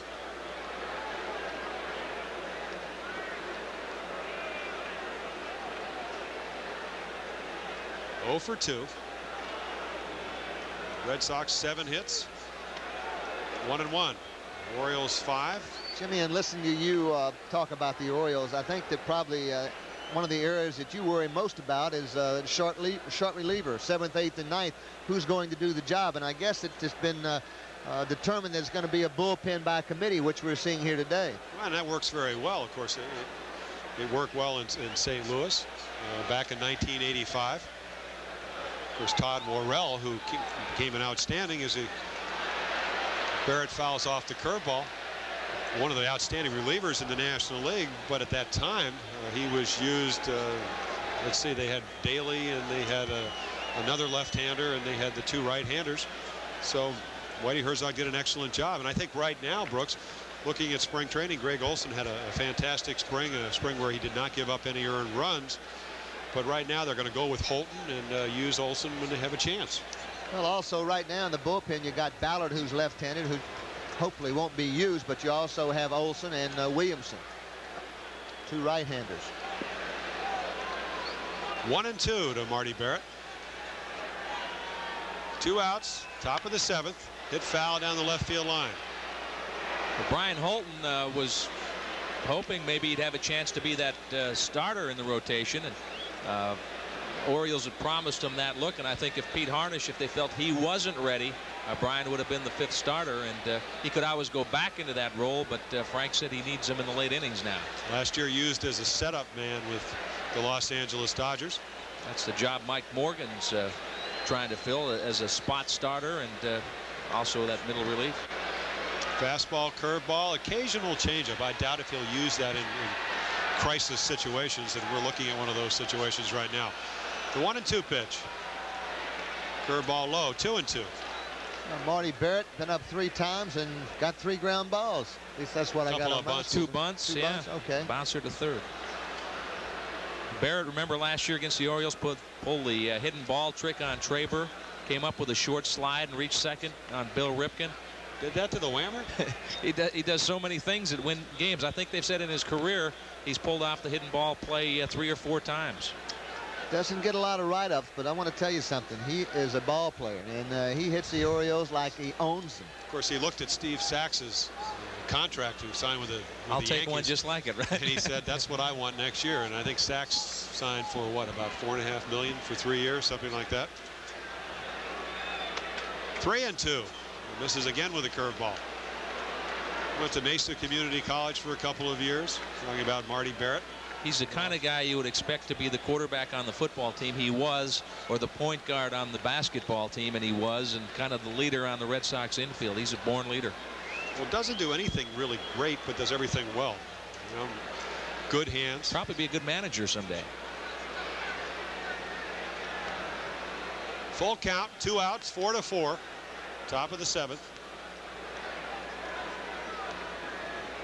Barrett never looks like he's ready to hit. I watch him here, and he's always getting ready to hit, but never looks like he's ready to hit. It looks like he's in between all the time, but he still gets that bat back in time. Take a look at him this time. You'll see that almost when Holton is ready to deliver the ball to the plate, he's still got the bat out in front of the plate.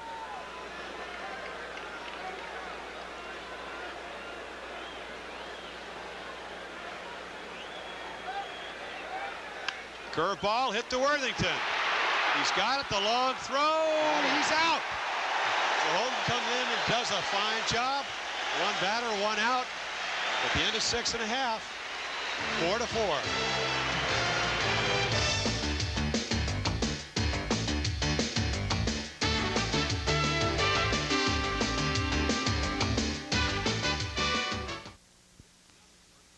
This is not the commercial you were scheduled to see. Your Ford dealer has news so exciting he's preempting his regular message. Ford has just announced new low annual percentage rate financing, as low as 2.9%. 2.9%, or take cash back from Ford, depending on the model, up to $750 direct to you. Now there's a special program for the best-selling cars and trucks in America. Ford challenges you to find a better value anywhere. See your Ford dealer. Do it now.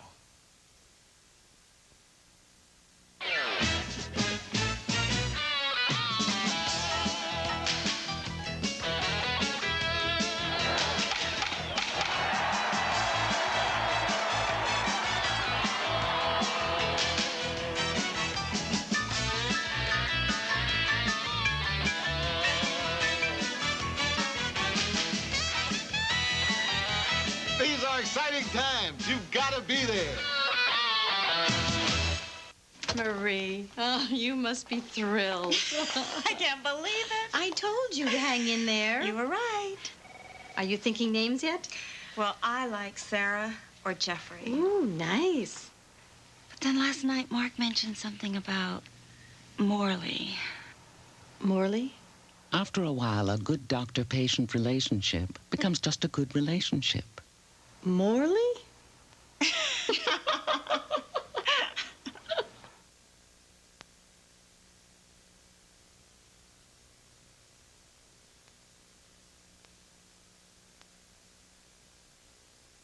Back at Memorial Stadium, bottom of the 7th, 4-4. Take a look at this play, Jimmy. This is what we call about better defense. Worthington, outstanding arm. You'll see him make a great play backhanded, saved the go-ahead run, and fired a strike to Traber at first base. Finley made a great play in the outfield early in the ball game. Anderson made the good running catch in left center. And it brings up Jim Traber. Jim with a strikeout and a pop up to third base back in the 5th inning. 0 for 2. Clemens still on the mound for the Red Sox, doing pretty much what he did last year, where he went into the 7th inning 31 out of 35 times. Now they have Stanley warming up in the Red Sox pen. 1-1. He's pitched about 3 innings down there today already.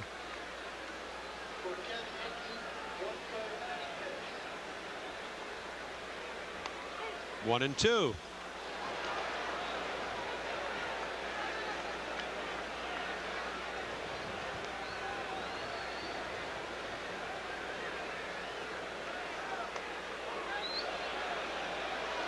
Durwood Merrill says no. Hooks wouldn't give him the hook. No. He's a character. Oh, isn't he? A 200th win. Threw Dempsey out. Line in the left for a base hit. So Traber goes the other way. Hits it right by Jody Reed.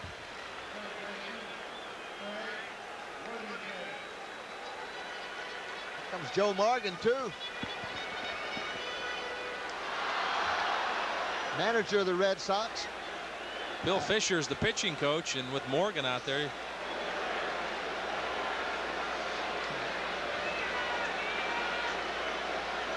I'm sure what he said was maybe go out, have an easy inning. You know, man, will give us another chance to score some runs, and we'll see what's going on. But I guess he's going to stay on.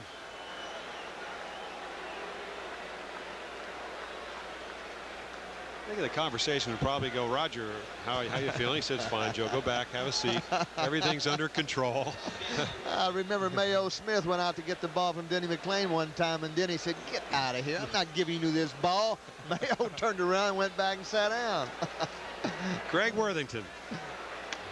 Base hit back in the 3rd inning, the first Oriole hit. Then flew out to Dwight Evans in right field back in the 5th. 1 for 2. Hit that other ball a long way back to the track, so he's had 2 pretty good at bats. Worthington taking a long look at Ripken. Go ahead run at first base, none away. Traber just average speed. You're being kind. Yes. It's opening day. I tell you, that would be a tough decision when you got a fellow like Roger Clemens on the mound. I mean, you know, to take him out. A little easier to do it on an opening day when he only went 3 innings the last time, but how about during the season? 0-2. Just missed. 1-2. Clemens did have what he described as a twinge not too long ago, too, and I'm sure. Well, that was the same day when he set his elbow because of the bad footing, and he was twisting and torquing. He said, let's get out of there before I really hurt something. 1-2 pitch to Craig Worthington. Fouled back to right field, down the right field line. I think a lot of times the decision you make, of course, is the guy in the bullpen any better? And you know what they try to do here in Boston is to try to get Lee Smith in the ball game when the game is not tied and you have a save situation.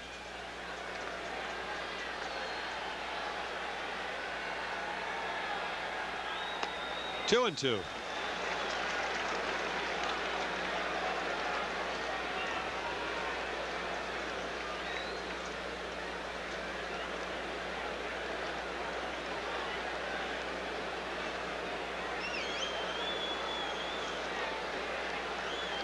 That's one of the reasons that Worthington became an improved hitter last year was his ability to hit the ball the other way. 2-2. Hits it right at Reed at short, over to Barrett, back to Asaske. So Clemens with a good slider gets a double play. 6-4 to 3. It's a ball, Brooksy, that when you try to pull. Hit it right on the nose, and it's a tailor-made, though. You'll see Jody Reed give it to Barrett before he even gets to the base, and that's what you have to do. Let him make the double play. Give it to him as soon as you can, and he turned it easily. It's something they didn't do much of last year. The Red Sox had the fewest double plays in the American League. Rene Gonzalez working on an 0 for 2. Flied out to right in the third. Bounce back to the pitcher. Roger Clemens in the 6th. 2 down, 4-4, bottom of the 7th.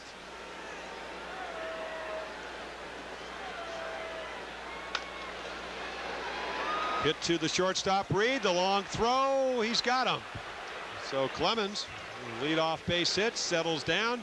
At the end of 7, still 4-4 for Memorial Stadium.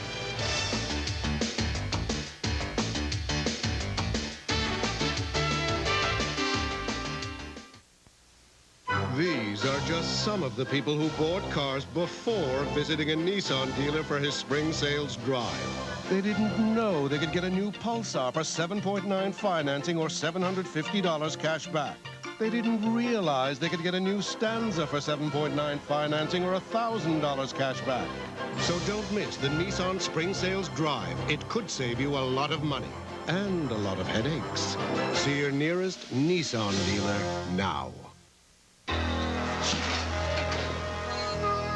Don't win nothing for practice. Don't win nothing if you don't. Drew this one before. Kind of hoped it'd be the last time. All right, let's have it.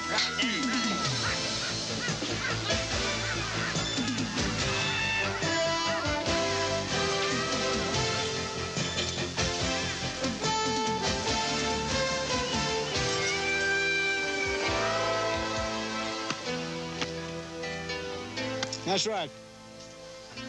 For who? After a long day of hard knocks, head for the beer that goes down smooth as a mountain stream. Bush. Here, this one don't buck so hard.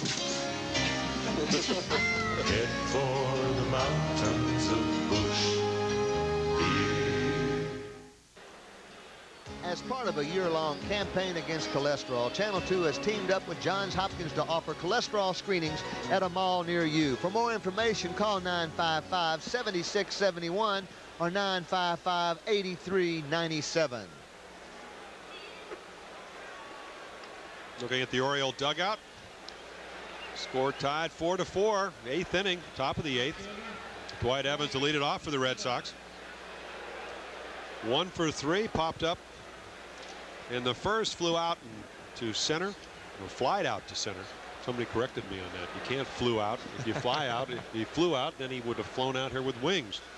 And doubled. Back in the 6th. Probably Howard. No, it wasn't Howard. Yeah, Jim.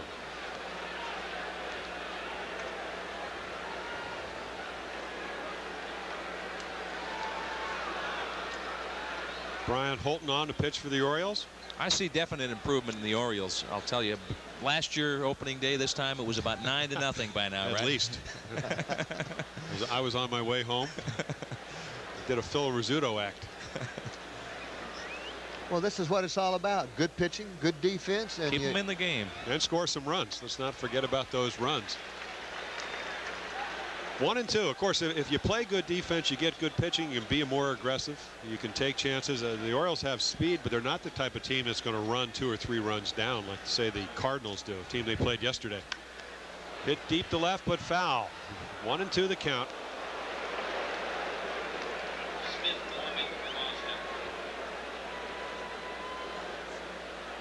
Dwight Evans, amazing athlete, the oldest non-pitcher in the American League last year.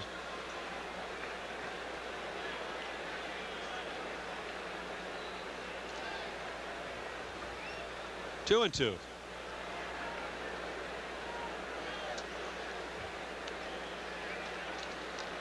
I think the big question with Brian Holton, and if you wonder about Brian, he started way back in 1978 in Clinton, Iowa. And it took him really basically, he came up to the Dodgers in '85 for a short stay, but it took him a long time to get to the big leagues. Ball gets away from Tettleton, who blocks it. And gets the strikeout. Pretty impressive curveball, Brooksy. Absolutely. Over the top, biting all the way, and he just couldn't hold up with it. That ball bounced, and Tettleton stayed with it, threw him out easily. Here you see it, right over the top. And it's going down, tries to hold up, cannot do it. I tell you, anyone who throws his fastball over the top like Holton does, but also his breaking ball from right straight over the top, is very tough to pick up. They're very deceptive. Brian underwent Tommy John type surgery in '83, and they thought they were going in to just clean it up a little bit, had major reconstructive surgery, and his future was very much in question then, and he's overcome all that. Mike Greenwell at the plate. Really the big blow of the ball game for the Red Sox with a home run back in the 6th. 3-run home run that put the Red Sox on top 3-1.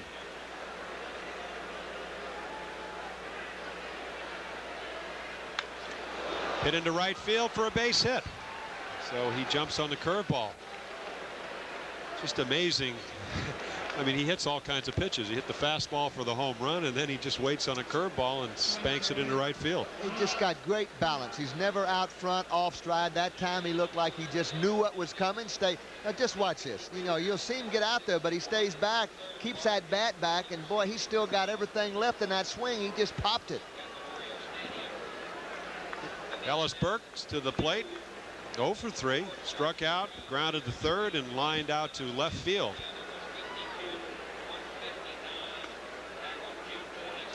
Both bullpens busy. You got Jeff Ballard, the left-hander, throwing for the Orioles, and Lee Smith, the main man for the Red Sox.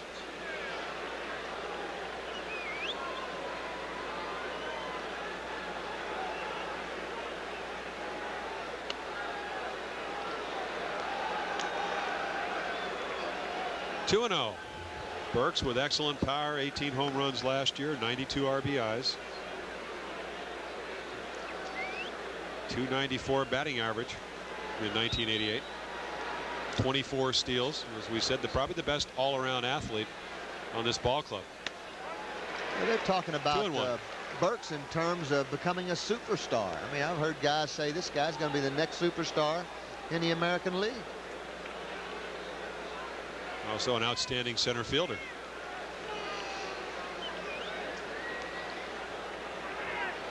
Mike Greenwell at first. 4-4, 1 out, top of the 8th. Brian Holton on the pitch for the Orioles. There goes the runner, and Greenwell steals it.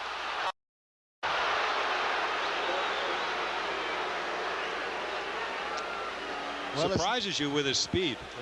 Had 15 or 16 stolen bases last year, and it's not like he's real quick, but you'll see Burks. I was thinking about Worthington. Worthington was up on the grass, and I said, well, that's kind of strange. He shouldn't be playing up there. I don't remember Burks bunting, but he outsmarted us all. He knows Burks bunts a little. Now he moves back. Tying run error. The go-ahead run at second base. Burks has 2 strikes and 2 balls on him. 1 away.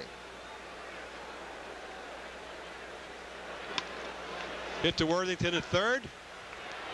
Over to Traber for the second out. So again, Holton with a big curveball. That surgery we talked about for Brian Holton, they had a tendon taken out of his right wrist that they had to implant into his right shoulder. So he's missing one down on the wrist, but happy to have it up on his shoulder. Right wrist to the right shoulder? Right wrist. Didn't take it out of his left wrist? No. I have to talk to the doctor about that. Frank Jobe, one of the best. Guess you must have an extra tendon down there, don't even know it. Jim Rice at the plate. 1 for 3. A single back in the 5th.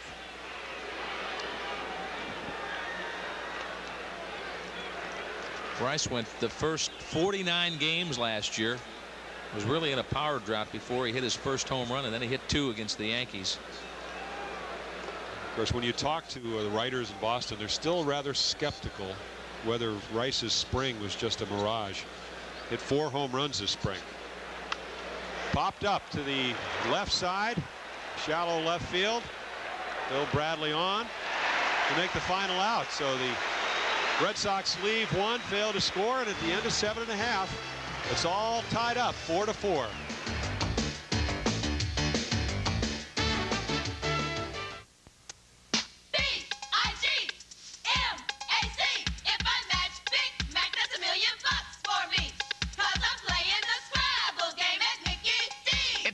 Game at McDonald's with over 70 million prizes. Enough for 1 out of 3 people to win. Delicious food prizes, a holiday and escape, $1 million. Get your game piece, win instantly, or collect letters to win. S-C-R-A-B-B-L-E. Oh, come on, play Scrabble at Mickey D. There's a motor oil that talks about quality. Always has, always will. Well, Valvoline makes the highest quality motor oil recommended by any automobile manufacturer. Oh yeah, unlike the competition, Valvoline also makes the motor oil used by 7 out of 10 Indy 500 crew chiefs. That's 7 out of 10 crew chiefs every year for the last 10 years. People who know, use Valvoline. We hear about Craftsman lawn tractor owners all the time whose tractors are still going strong, even after 22 years. We're not surprised. We built them to last, just like we build them today. That's why there are more Craftsman lawn tractors on the job than any other brand. And we know when Craftsman owners are finally ready to get a new tractor, they'll get another Craftsman. The only question is, when?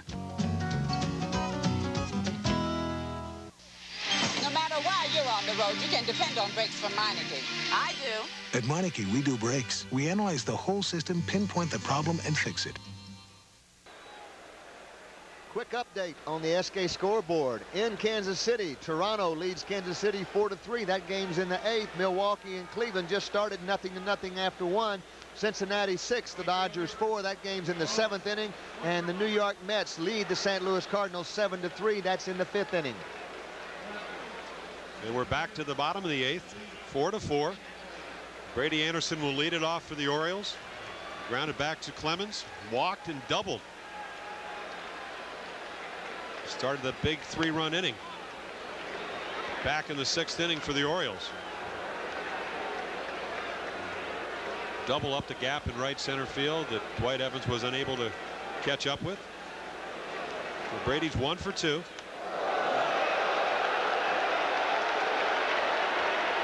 Sigh of relief.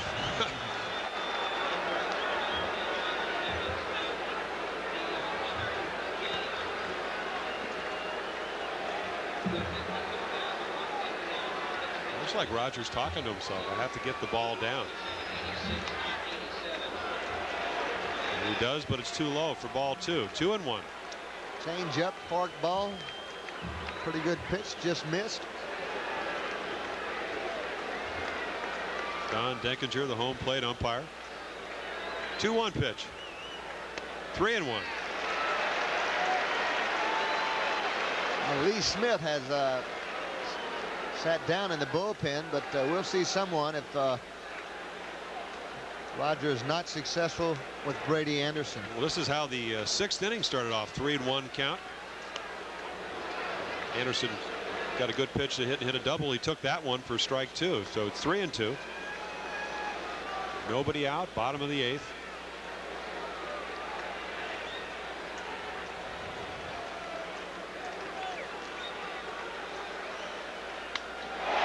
Line down the right field line. Could be 2. And it will be at least 2. Evans in the corner. Strong throw, and Anderson's down at second base. He didn't want to stop there either. I almost have to put a harness on him. And here comes Joe Morgan, the Red Sox manager. 3-2, and Roger goes right after him. You'll see Brady. That might have been a fork ball, right? That or a slider. Or something. Yeah, I got it upstairs, but Brady hopped on it. I think what's happening here, Dwight Evans, he's going to make sure it's a double. He just kind of corrals the ball. We've seen him get in that corner, roll around the wall, and you've got a triple. He made sure he was going to stop Brady Anderson at second base, and that's going to be all it looks like for Roger Clemens. How about Brady Anderson's day? 2 doubles. He scored 2 runs, stole a base, made a great catch. Well, in two situations, he's been disciplined enough to work the count to where Clemens has to come in with a fastball for the first double. And that time it looked like it was a slider, as Lee Smith will come on and relieve Clemens. And while Lee Smith makes his way to the mound, let's pause for these words.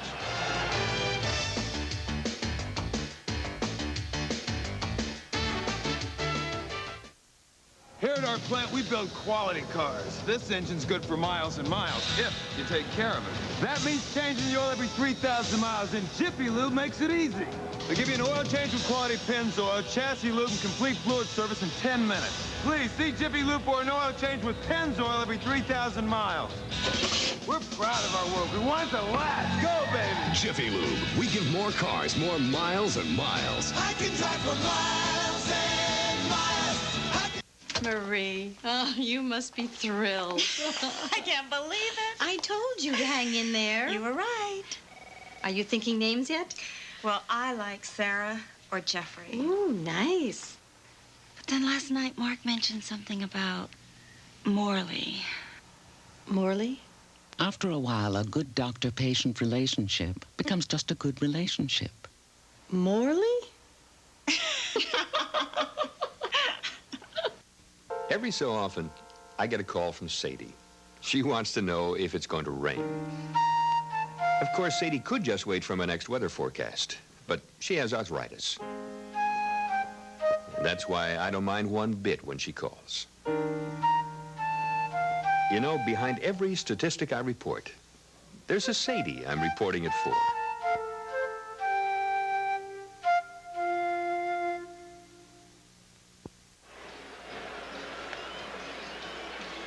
Well, you see Roger Clemens departing. Gave up 4 runs, at least to this point. 7 hits in 7 innings. Lee Smith will come on. An exceptional year last year for the Red Sox, Brooks. Overpowering. You're not really losing a whole lot of velocity when you bring in Lee Smith. Oh, you got a 95-mile-an-hour pure fastball, believe me, and that's what he does best. But he had some outstanding years with the Chicago Cubs. I mean, saving 29 one year, and then he ran off about 4 more years with 30-plus saves. And you're talking about being on the last-place club a couple of years over there with the Cubs and still saving 36 games. 8th on the all-time list. If this guy doesn't intimidate you, if you can dig into this 6'6", 250 and bringing it like he does, you can face anybody. Well, you're right. I tell you what, though, the one thing that Lee Smith does not do, he could even intimidate you even more. He doesn't pitch inside. You just watch what he does today. He'll go from the middle of half out 99% of the time. And of course, Bradley would like to hit the ball to the right side. Either he may be bunting, of course. Anderson on second base, nobody out. You want to hit the ball and advance him to third base some way, or home with a base hit.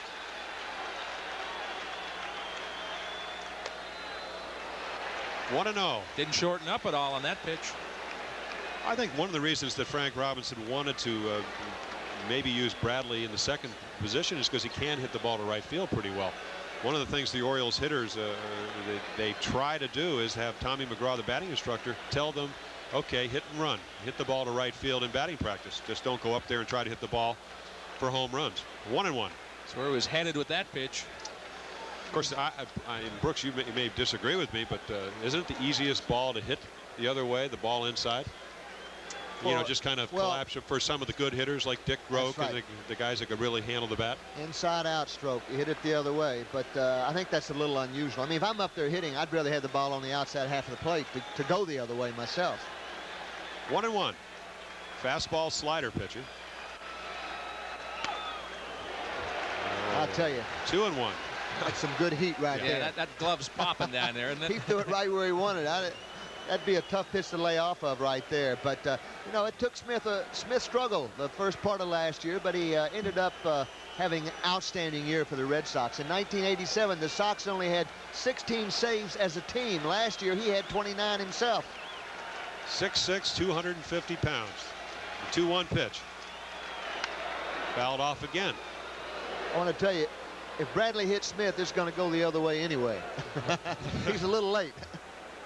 You're watching Orioles baseball on the WMAR Oriole Network. WMAR TV, Channel 2 in Baltimore. Bill Bradley with 2 strikeouts and a walk today. 0 for 2. Said this is a game of positives. Every day you want to do something to help your ball club. You could certainly help this team by getting Anderson to third base or home. Stealing. He goes, ball hit to the right side. So Bradley does his job. May have had it stolen anyway, but you can't take a 2-strike pitch. That's exactly right. Bradley did have it, not Bradley, but Anderson did have the bait stolen, but Bradley hit the ball the other way and assure him getting to third base. So Bradley does his job, and that brings up Joe Orsulak. Take another look at. Good piece of hitting. You'll see Bradley, that's what he's trying to do. He's going that way. And that's baseball, ladies and gentlemen. Brings up Joe Orsulak. Plated the first run off Roger Clemens with a base hit up the middle. Scored Brady Anderson, who had walked and stolen second base. Pretty good guy to have in this situation. Usually gets his bat on the ball. Infield in. Yes, they are. Well, I don't think, Jimmy, and correct me if I'm wrong, but this isn't a usual situation for Lee Smith. Usually when he comes in, he's in there to protect the lead. And really, I've heard some scouts say that he should never be used more than like 1 inning. So I don't know if we'll see him after this inning. Right, and also an off day tomorrow, and it's a lot of things. But normally, you don't bring in your #1 reliever to tie a ball game, and you don't want to waste him for a series. Whoever managed the Yankees never did that with Rigetti. Just outside, 1-1. Outfield rather shallow, not respecting Orsulak's ability to hit the ball over their head. Infield in. 4-4, 1 out, bottom of the 8th.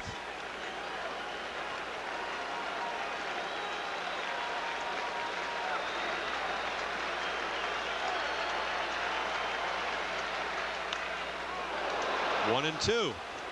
Before that strike, I was going to say anything's possible the way Frank's been playing today, including the squeeze, but I don't think you'll see it with 2 strikes. That's a good thought, though, Scotty. Be a way to send him home talking.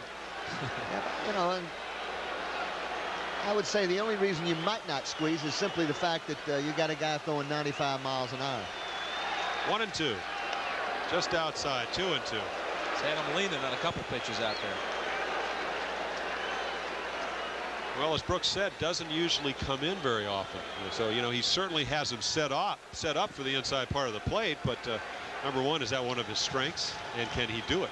You know, the worst thing you can do to a left-hander is lay the ball on the inside half of the plate. Struck him out. He throws the fastball right by him for the second out here in the bottom of the 8th. Well, the pitch that set that up was a call second strike that looked like it from up here might have been. Joe didn't like it. He thought it was outside, but that ball was up and outside just a little. Here, we'll take a look at it. I don't think this is a strike. Way outside. Again, what's the key to pitching? Get ahead, get 2 strikes, and have the hitter expand the strike zone. Well, this might be a place where they're going to work very carefully to Cal Ripken. Well, it belongs to Smith because we got no one warming up in the bullpen. Rip with a 3-run home run in the 6th inning. Put the Orioles ahead 4-3.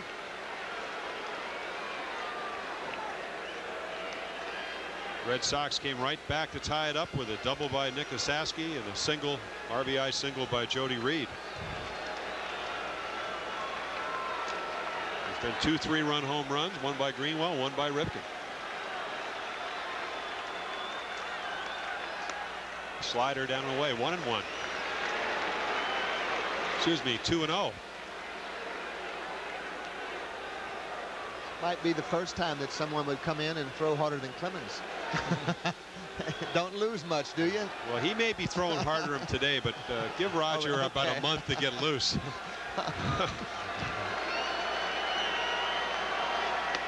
Slider for a strike, 2-1. Good pitch right there. These two will make Bodeker's changeup look real good about Wednesday, right? Yes. Well, that's what they were talking about. I mean, you know, you have some good contrast here. If you look at the Mets pitching staff, you know, you have Gooden who throws flame, and you got Ojeda that throws a bunch of garbage, who just signed a long-term contract, which is great to see after that accident. And Sitter Fernandez, and then Darling. 2-2. Nothing bashful about Smith. He's not fooling around with Cal, just bringing it. Yeah, you know, Jimmy Fry, who used to manage or coach here and now is the general manager managing Kansas City and with the Cubs for a while. Some controversial trades. You know, their biggest weakness is a short man, and he gave up Lee Smith to the Red Sox last year. Swung on, so he comes in and strikes out the last two batters. Keeps the game tied at 4-4 at the end of 8. That's what the score is, 4-4 for Memorial Stadium.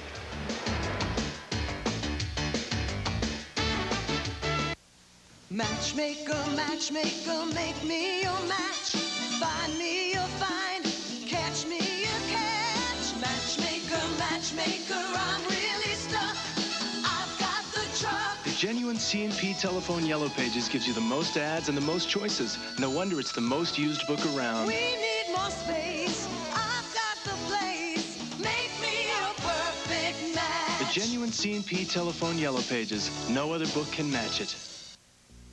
A day in the old country. Busch Gardens, Williamsburg.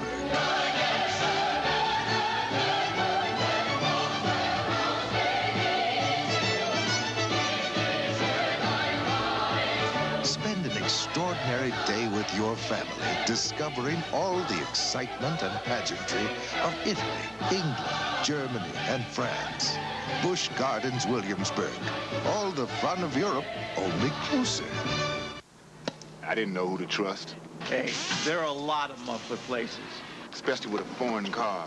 But Midas has the right muffler for almost every foreign car in stock. Man, I worried I'd need an appointment. People don't need an appointment here.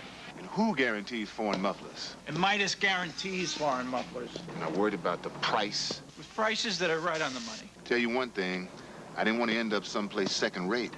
Nobody beats Midas. So I went to number one. Nobody.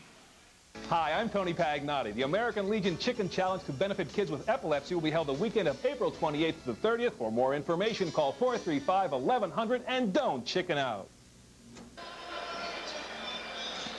Well, back at Memorial Stadium, 52,161 fans turned out. A little bit below last year's record of, what, 52,925? All-time record. Still a full house, right? Yes, it is. Well, we got a final in from Cincinnati. The Cincinnati Reds defeat the world champion Dodgers opening day, beat them 6-4. I knew they couldn't repeat. It's over. It's over for Tommy. Danny Jackson, 1-0. I'll tell you what, you think he's going to be on that diet tonight again? The new diet, even though it's for charity? Osaski to face Brian Holton, top of the 9th inning. Osaski 1 for 2. Key double in the 7th inning. Red Sox trailing 4-3, led it off with a double, scored on a Jody Reed single. Acquired from Cincinnati to give him some power. And he hits it down the left field line, off the wall. Should be very close at second. No, he stops at first. Hit it so hard. We've seen 2 balls hit out the left field today, and Bradley's right there playing them just right. Almost nabbed a runner going into second. That time he held Osaski to a single at first base. As a pitcher, you're holding your breath when they hit them down there, hoping they don't get out. And then after you hold them to a single, you're glad it's only 309 down. When you make him pull the ball in this ballpark, Scott, you got to let him hit those topspin line drives. I think he threw him a changeup. Again, you know, Brian Holton probably knows Nick Osaski better than anybody. Just didn't make a very good pitch. The Red Sox had the lead runner on. Orioles in looking for a bunt. Worthington way in at third. Swing, and the runner goes. He is out at second. So a aborted hit and run, or run and hit, which fails. And Tettleton with a strong throw.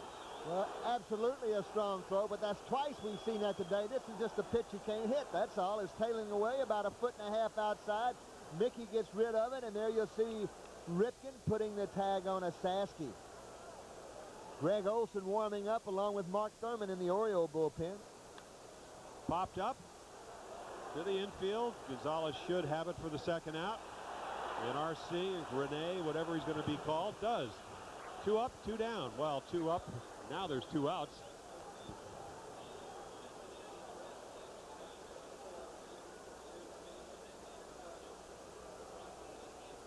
Brooks, you had a chance to see Rene Gonzalez play last year. I mean, we know you talked about what an outstanding defensive player. Could he have more range than Billy Ripken at second because of the fact that he is a shortstop? No, I don't think so. I think Billy would be equal as far as playing second base. I do think that Gonzalez is the one guy who can play shortstop if something would ever happen to Ripken. But, you know, Ripken's going to play every day. So Gonzalez was very lucky to make this ball club, I think. When Billy got hurt, then that was his shot. But he has some great hands on him. He's an excellent shortstop, an excellent third baseman, and an excellent second baseman. Say, we saw him make some plays down at third last year that were unbelievable. Absolutely. He just can play everywhere. I mean, he's a good guy to have around, and the big thing is he just had a utility tag placed on him a long time ago and has never really hit a lot. 3-0 to Jody Reed. Reed's been up 3 times, 1 for 3. Played at the tying 4th run back in the 7th inning with a single to center field. Probably not good baseball to walk Jody Reed to get to Wade Boggs, right? Well, yes and no. Get him out of the way if you get him out. That's one way of looking at it. You don't want him leading off the 10th inning if we do go to the 10th inning. Of course, if you talk to too many baseball people in Total Myth Theory, I don't think they'd buy it.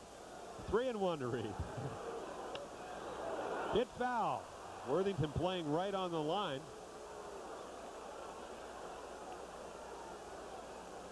Taking away the double. At least attempting to take away the double. Make sure that any ball hit down there will have to be to his left.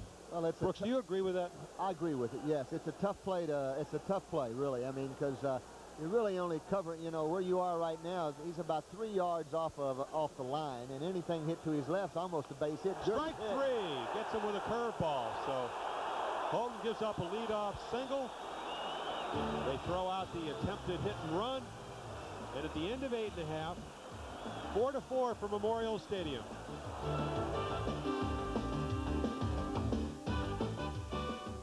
The fiber that's pound for pound 5 times stronger than steel and is in the protective vests worn by police makes up the unique belt of Road Handler Treadlock radials at Sears. Tough tires you can trust. Spring training's over. The games count now. I'm Ken Matz. And I'm Sally Thorner. The season opens and Channel 2 will bring you all of the highlights. Are the Birds victory bound? Find out today on Channel 2 News at 5. Then at 6, the countdown begins. Only 2 weeks left till the end of the tax filing deadline. Hello, I'm Stan Stovall. We'll show you how to beat that taxing deadline. Are this year's tax forms making things any easier? Find out today on Channel 2 News at 6. Does your blood cholesterol put you at risk of heart disease? Find out. April 6th through the 9th, Channel 2 and Johns Hopkins Hospital will hold cholesterol screenings at these 5 malls. No appointment is necessary. A $5 donation will be requested at the testing sites. Executive producer of Oriole Baseball is Greg Massoni. Today's game is produced by Larry Myers. Coordinating in Baltimore, Paul Pickla. Well, full house at Memorial Stadium. Great ball game. Some 3-run home runs.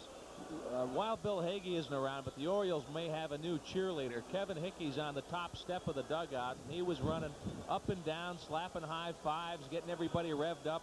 First guy out to greet Brian Holton when he came in. There's Kevin Hickey. Oh, he's got to be pumped. He came in to get Wade. I mean, anybody that gets Wade Boggs out has got to be pumped. But then again, it's opening day. He hadn't been in the big league since 1983. He's back, and he's enjoying every minute of it. And the Orioles will send Larry Sheets to the plate to start off the bottom of the 9th. Just joined us.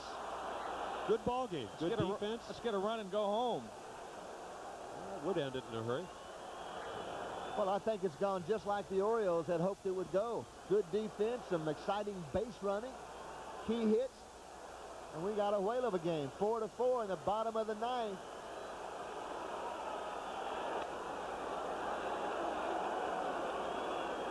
Larry Sheets telling himself when he took that pitch, make him bring it down. Used his hand to say down. Make sure it's down. Well, this is a good matchup because Sheets likes the ball away. You know, what he wants to do is get his arms extended. Now again, you have to factor in here the fact that he throws 95 miles per hour and usually makes pretty good pitches. Well, the other factor you don't have to worry about it. You know it's going to be hard because his slider is about 5 miles per hour slower, and that's all. Strike 2, 1-2. You know, they talk about the great angles. Say Dan Plesac, who pitches for, who's about 6'5", 6'6". Well, Smith's 6'6", 250 pounds, standing on a 10-inch mound. And if they cheat, maybe a couple of inches higher. And I mean, he's got to be very intimidating. And Brooks told you all about the fact that here's a guy that just was one save shy of having 6 consecutive 30-save years. So. Well, you'll have to go a long way back to think of a closer the Red Sox have ever had since Dick Raditz, maybe? Well, Raditz, but how about Campbell? Campbell had a big year a few years, about 77. Bill Campbell. But didn't he have a bigger year for Minnesota, and then he went over to the Red Sox? I think. You know, he made his. Now they got, looks like a trainer coming out.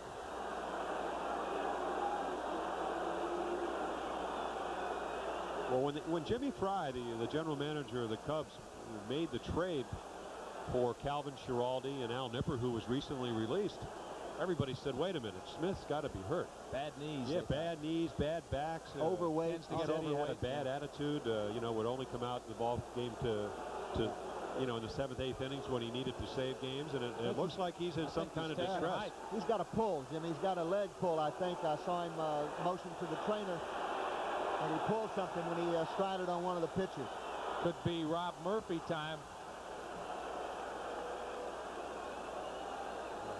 We'll go back and see if we can distinguish what may have happened.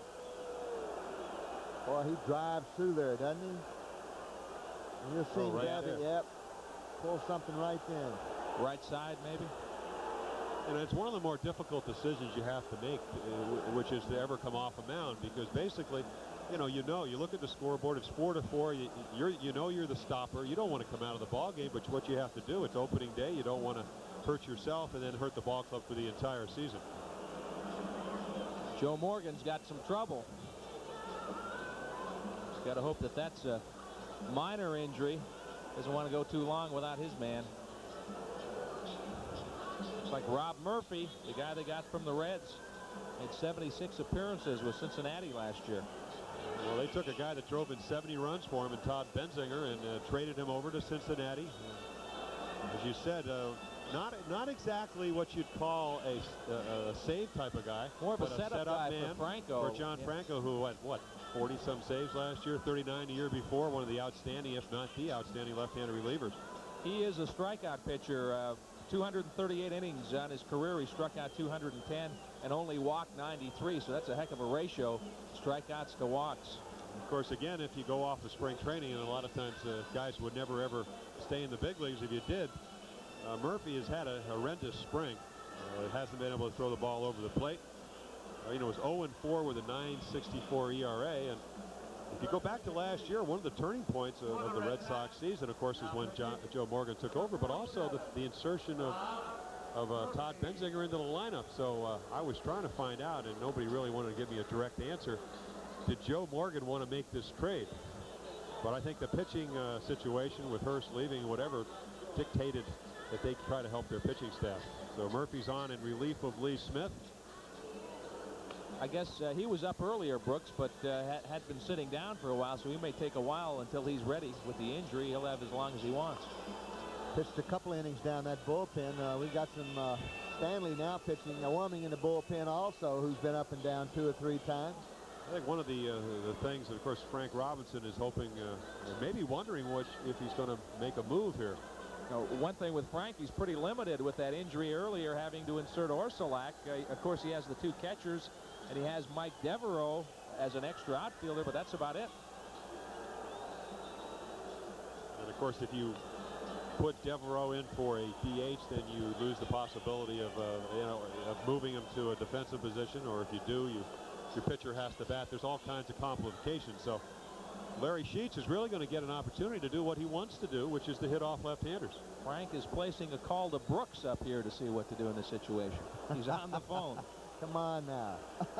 Well, you're right. Larry Sheets had something to prove. Had a terrible year hitting against left-handers last year. I think he had 2 RBIs and 100 and something times at bat. But against lefties. Against lefties, yes, that's exactly right. Let's qualify that. Lee Smith, we've learned, is left with a pulled groin muscle. Obviously, we don't know the severity of it. 1-2 to Larry Sheets. And he strikes out. Of course, if you go to a guy that's been around a few years like Rob Murphy and you say, well, hey, you know, what do you think, you have a confidence factor, or do you have a confidence problem? He says, heck no, that was spring training. No, I don't worry about those kind of things. This is the real season. And we got a final from Kansas City, too, on the SK scoreboard. 4-3, Toronto beats the Kansas City Royals. Jimmy Key winning over Mark Gubicza. Tettleton turned around for the first time. Coming from the right side now. That he is.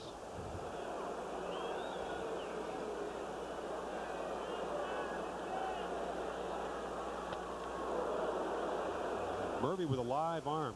I was impressed. He did not throw strikes when we saw him pitch down in spring training, Brooks, but he did pop the ball.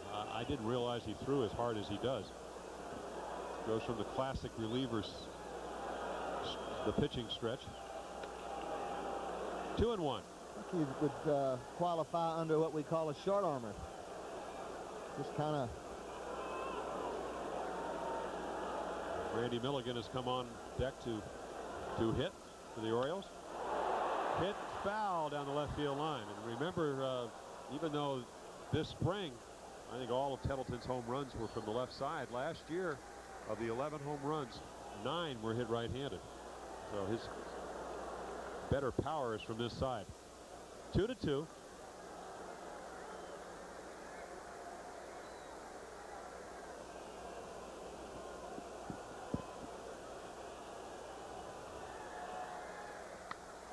Hit the other way, and it falls in front of Dwight Evans for a single.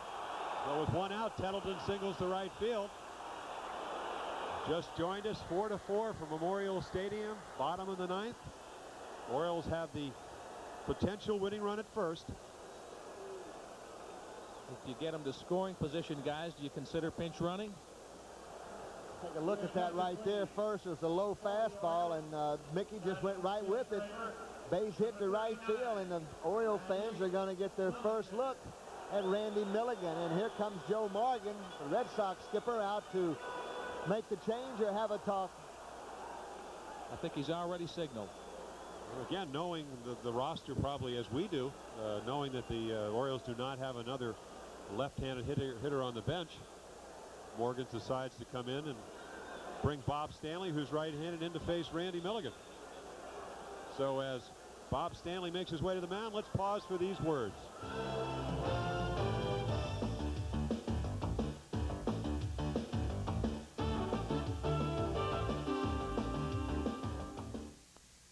Marie, oh, you must be thrilled. I can't believe it. I told you to hang in there. You were right. Are you thinking names yet? Well, I like Sarah or Jeffrey. Ooh, nice. But then last night, Mark mentioned something about Morley. Morley? After a while, a good doctor-patient relationship becomes just a good relationship. Morley?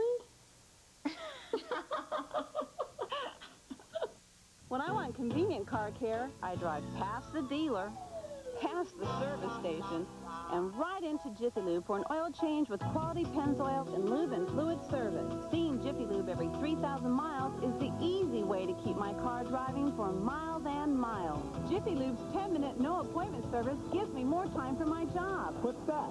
Driving. Jiffy Lube. We give more cars more miles and miles. Annapolis, Maryland's state capital, where important decisions are made affecting the lives of you and your family. Yet only one television news operation maintains a full-time year-long staff in Annapolis, Channel 2 News. After 7 years in Annapolis, Bureau Chief Lou Davis knows the people making the decisions, and they know him. Inside knowledge, instant live reports, Channel 2's Annapolis Bureau. Friends you can turn to. Bob Stanley comes on to pitch for the Red Sox. 4-4. Mickey Tettleton down at first. Bottom of the 9th inning. Well, 1988 for Stanley was really a rehabilitation year, Jimmy. He cut some tendons and nerves in the palm of his right hand on some broken glass when he fell at home. But he spent some time in Winter Haven, Pawtucket, came back to Boston, ended up going 6-4, a little 3.19 ERA, 5 saves. But he is a sinker ball pitcher with a palm ball, a very tricky pitcher. And Randy Milligan will hit for Jim Traber. Talking to Frank before the game, he was talking about left-right situations, and he said he's got a lot of confidence in Milligan against right-handed pitching. Well, he's in a pressure spot here against a right-hander. Well, the thing about Milligan, he is really a left center, right center hitter. He doesn't try to pull the ball that much, so I think that's one of the reasons Frank says, hey, you know, I'll let you hit off these guys. He's not up there. When he hits it good, he'll hit it center field, right center, left center. 1-2.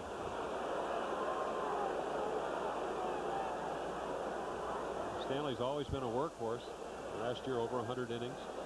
Considering that nerve injury, an amazing fact that he even came back to pitch. 1-2 pitch. Hit down the right field line. Tettleton should go to third, and he does. As Millington slices one into right field. Well, Stanley What should you call that? Yes, sir. Stanley made the pitch he wanted, and you see Milligan with 2 strikes just went right with it. He rifled that ball down the right field line. Here, this is a good pitch. Take a look at it. Well, it's not that good. Right down the middle of the plate. Looked like a fastball. It tailed back into him, but he went to right field. That's the way he hits. You'll see Evans over there cut it off. There's Tettleton on the way to third. First and third, one away. The run at third is the winning run. You know, it's one of those pitches when you look at it again as the Red Sox infield comes in, obviously to and the outfield. Mike Greenwell is asking Joe Morgan where should he play, and they're coming in. They're coming in to at least be able to catch a line drive. Yeah, I see what they're doing. They want to come in far enough they can catch a ball and still be able to throw somebody out. Right. You know, they figure the fly ball over their head. Mickey Tettleton down in third. Randy Milligan at first. Bob Stanley to Craig Worthington. 2-0. Worthington been up 3 times. Guys in that Oriole bench up on the top rung, guys standing, clapping. Everybody's in it. I'm telling you, this has got to be exciting. If Worthington... Well, this will be as many wins if they win today as they did in the whole month of April. And it's only the 3rd. So we don't need to tell you how big a win this would be. 2-1. 2 balls, 1 strike. You know, and these are the situations, as you look at number 40, that's the hitting struck. He's saying, hey, get a good pitch, something we worked on all spring. Infield's in. Get a ball you can drive. Hit a fly ball, hit it hard. 2-2. Yep. Good pitch right there. A little slider. Well, Stanley's got a base open. Even though, you know, he'd like to be in a position he can throw his pitch. He knows if a fly ball with any depth will cause the game to be over.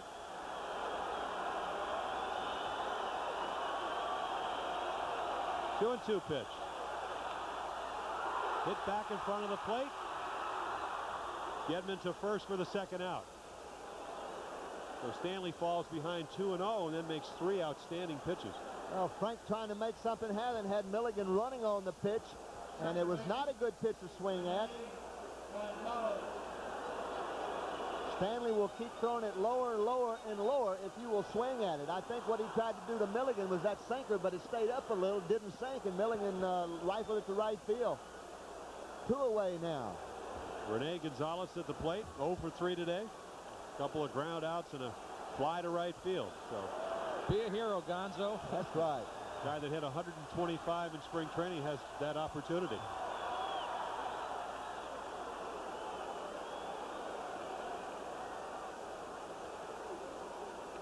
Well, Stanley's always been tough to hit. I mean, a sinker, slider, but when he came up with a palm ball, he gives that 3rd pitch, which just makes it that much more difficult to sit on one pitch. Yeah, the reason he came up with the palm ball was to throw to left-hand hitters. But in a way, Jimmy, he's been a haunted reliever. If you look back at the things that's happened to him over his career.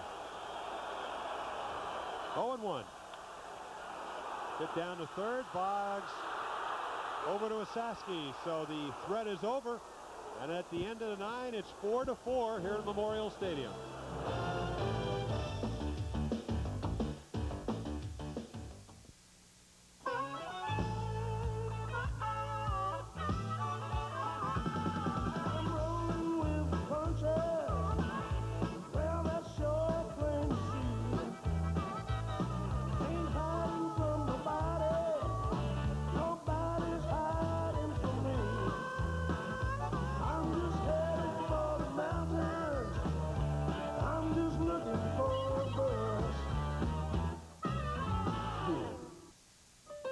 There are a million reasons to drive a Nissan Sentra, and everyone is different. First time that I saw you, I knew it was meant to be. Every day together, you keep pleasing me. You got the way to move me, yeah.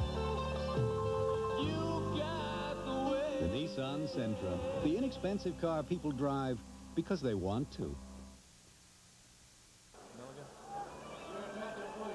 Back at Memorial Stadium, 4-4 at the end of 9 innings. Looking at a full house of 52,161. The day started out dismally, rainy, damp. About 12 o'clock, the sun cleared, and Randy Milligan on to play first base in place of Jim Traber. We didn't know if the game would ever get started. Now we don't know if it'll ever end.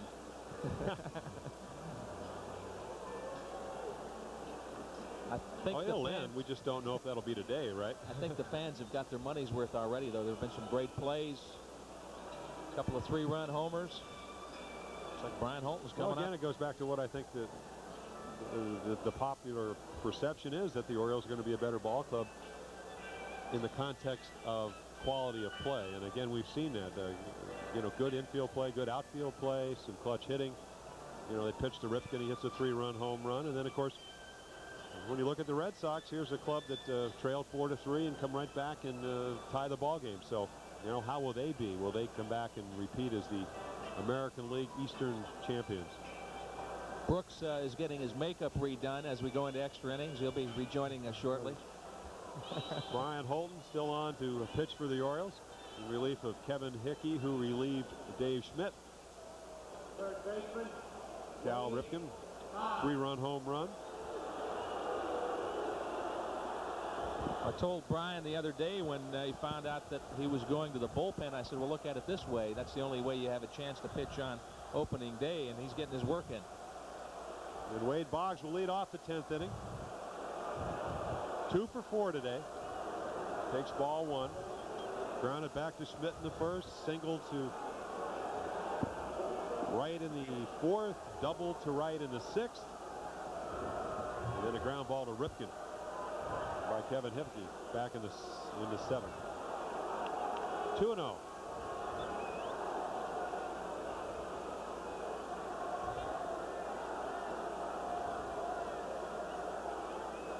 Tough situation. 2-0. If you throw him a strike. Hit 366 last year, on base 47% of the time because of his ability to walk. Second, I guess he was, did he lead the American League in walks with 125? Jack Clark was second, Ripken third at 102. 3-1.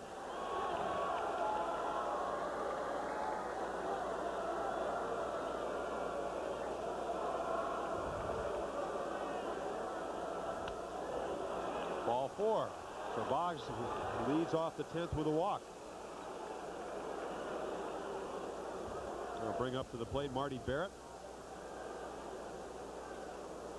1 for 3. Excuse me, 0 for 3 with a sacrifice.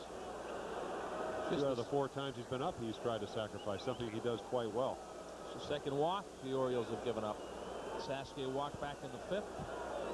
Now Boggs here in the 10th.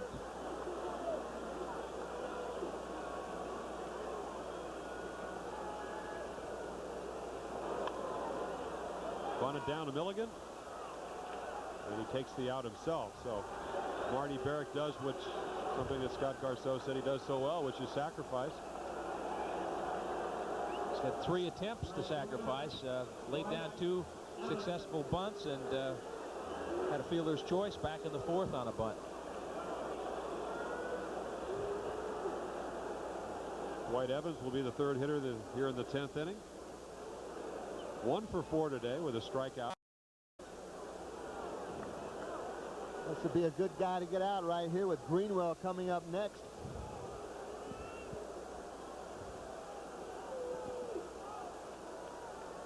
No one warming in the Oriole bullpen. Olson and Thurman have been up last inning. Curveball for a strike. And again, Holton pitched, I saw him pitch 7 innings down in spring training, so he has gone more innings than he's had a chance to pitch today, obviously. All his preparation was to be a starter, I think, so he's equipped. Hit in the air, center field. Anderson under it. Strong throw to third base. Boggs stays at second.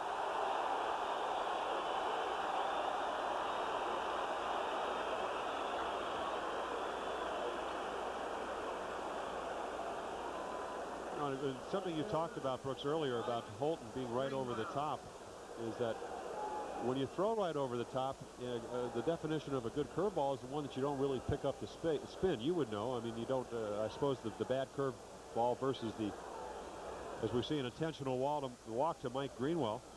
Oh, this is the reason I hope that Evans would be an out man. Then you could put him on and pitch to Burks, which isn't that great, but at least I'll take my chances with Burke over Greenwell. Well, you're right, Jimmy, because like I said, you don't see the ball that well, the spin, and he throws his fastball from the same spot too, and he's got enough on his fastball where he just kind of pops it, and that really sets up his breaking ball.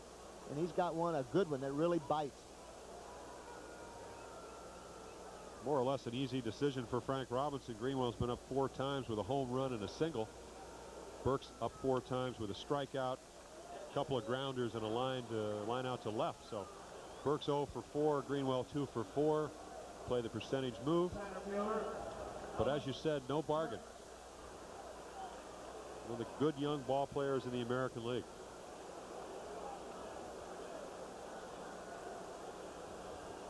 Four to 4, 2 outs. Boggs at second via a walk. The intentional walk to Greenwell has him at first.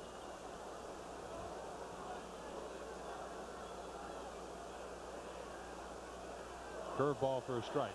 I'll tell you, that when he throws that ball, when he lets it go, and I say ball, and it breaks right down over the plate for a strike.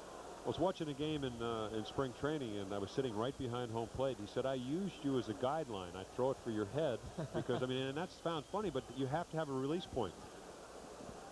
I would say, as he takes ball 1-1, that he would probably throw his curveball for Don Deckinger, the home plate umpire's left shoulder.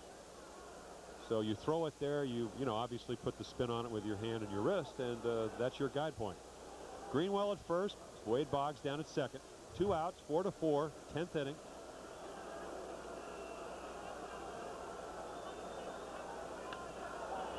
Popped up. Out of play. 1-2. Well, I don't think he wants him to hit his fastball, Jimmy. I mean, he's thrown a curveball for a strike, then he just shows him the fastball, then he comes back for a strike with his breaking ball. I don't think he'll give him a fastball to hit. He's going to make him hit his breaking ball. Brian, only 29 years of age, and when you consider he started back in 1978, Clinton, Iowa, made the long trek through the minors, up for a while in '85.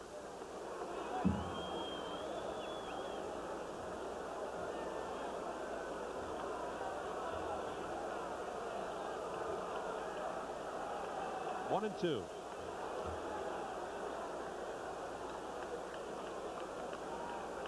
The conference.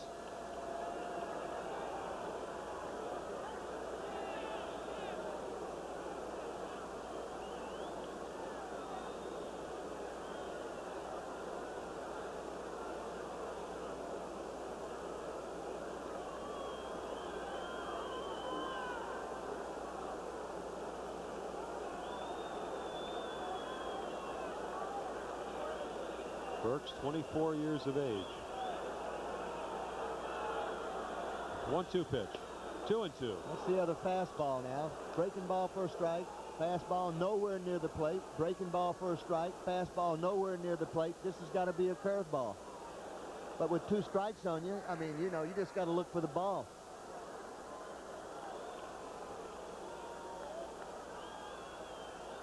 Two-two. 3-2. There it was. I think he'll do it again.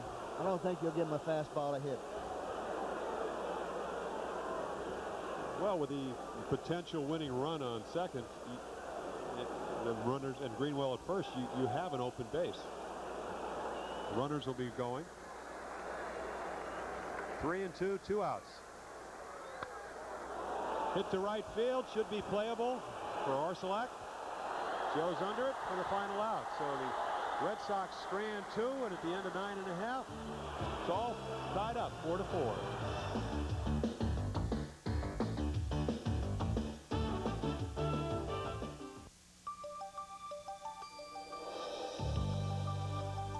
At Giant, we care about quality, service, selection, and saving you money, like these half-price specials.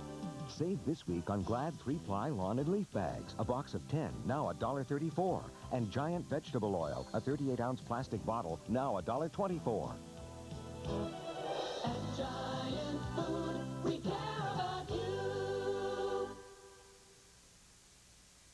This is not the commercial you were scheduled to see. Your Ford dealer has news so exciting he's preempting his regular message. Ford has just announced new low annual percentage rate financing, as low as 2.9%. 2.9%, or take cash back from Ford, depending on the model, up to $750 direct to you. Now there's a special program for the best-selling cars and trucks in America. Ford challenges you to find a better value anywhere. See your Ford dealer. Do it now. Getting foreign car repairs can be a problem. But you know what? When it comes to foreign car brakes and mufflers, nobody beats Midas. One foreign car dealer wanted him to make an appointment to fix his brakes. He didn't need one here. Another one wanted to keep his car all day. He'll be done here in no time. And neither of them could come close to our price. Midas guarantees brake shoes and pads for as long as he owns his car. Own a foreign car? Remember, nobody beats Midas. Nobody. Center fielder, Brady. Back at Memorial Stadium. Oh, who's out hiding in the sunglasses? But Kelly Ripken, Cal Jr.'s wife. Brady Anderson comes to the plate. A couple of doubles and a walk today. Doubled in the 6th, doubled in the 8th.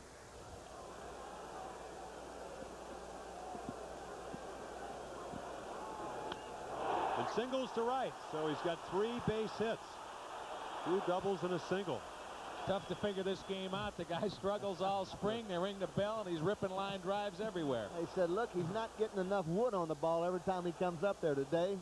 3 of them right on the nose. Well, he's up 59 times in spring training, or 57 times to get 9 hits. He's got a third of that today. So the Orioles, the leadoff runner, excellent speed. Bill Bradley to the plate. Bill 0 for 3 with a walk, a couple of strikeouts. Last time unselfishly gave himself up to get Anderson to third base with only 1 out. Well, you can just tell the way that he is standing up at the plate. I think he's going to bunt. If I'm a third baseman, you see certain tendencies. Just the way he holds the bat, tell me he's going to bunt. Inside, ball 1. Really, I just looked when you said that, Brooks. He didn't take the bat as far back, had it in closer to his body. That open stance, yeah. You can just tell. 9 out of 10 guys who are going to bunt don't hold the bat the same way. And if you played in the game long enough, you see a guy and you say, hey, that's not his stance. You know, he's doing something differently.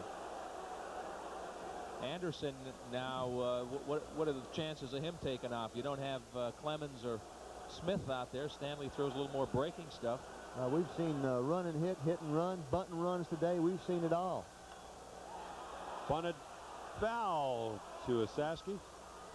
What makes it tough to run on Stanley, even though Stanley's about 6'4" to 6'5", is that he hardly takes any kind of leg kick at all. So his delivery is very quick to home plate, which is one of the keys to giving your catcher a chance of throwing somebody else. And also, he's been around for so long. that he'll hold the ball. He'll make you change your cadence over at first base. You usually don't get a running lead on a guy like Bob Stanley. You know, as a starting pitcher, sometimes early in the game, you'll say, hey, what, you know, one run's not going to beat you. He's coming in games where he knows a run will beat him. Bradley bunts it back to Stanley, and he gets the force out. Safe at first. So the Orioles unable to sacrifice Anderson to second. Just bunted it too hard right back at Stanley, who knew where he was going with the ball, and he fired it to the shortstop, Jody Reed. Almost doubles up Bradley. Here you'll see the ball. It's just bunted too hard. Right back to Stanley. He picks it up, fires. They've got Anderson, but you'll see the throw almost nips Bradley at first base. Brings up Joe Orsulak. 1 for 3 with a single. Knocked in the first Oriole run off Roger Clemens back in the 4th inning with a single to center field. Bradley, a threat at first base. He stole over 40 bases one year.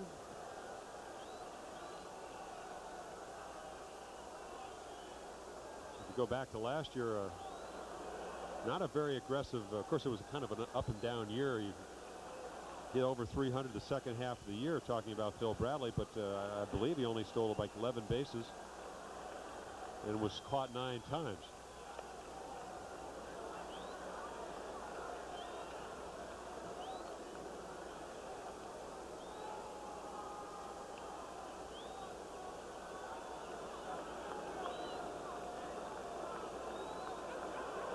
One and 0 to Joe Orsulak.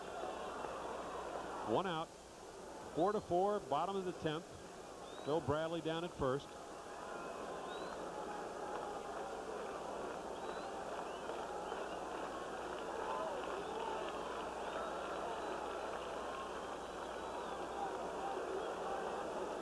Stanley keeps him close. Well, the same thing applies. A lot of times base runners will give away when they're going to run, not the good ones.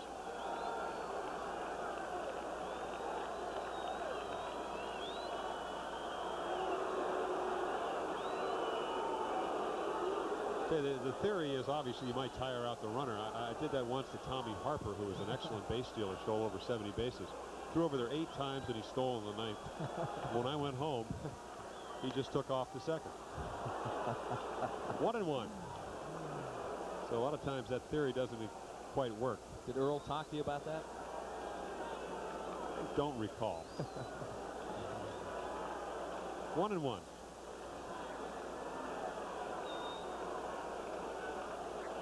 When I look back on my career, it would have been so boring if I had just done what Dave McNally did, was go, Another throw to first. Somebody was talking about that in the clubhouse today with Frank. They said Earl was misunderstood in a lot of ways in that he would allow people to disagree with him and express differing opinions, people like yourself, where some managers don't want any part of that. No, Sparky Anderson never allows a pitcher to talk to him on the mound. Fouled back, 1-2. You know, he says, just give me the ball and, you know, get out of there. And that's the only person that probably never speaks to Sparky Anderson, because he'll strike up a conversation with anybody.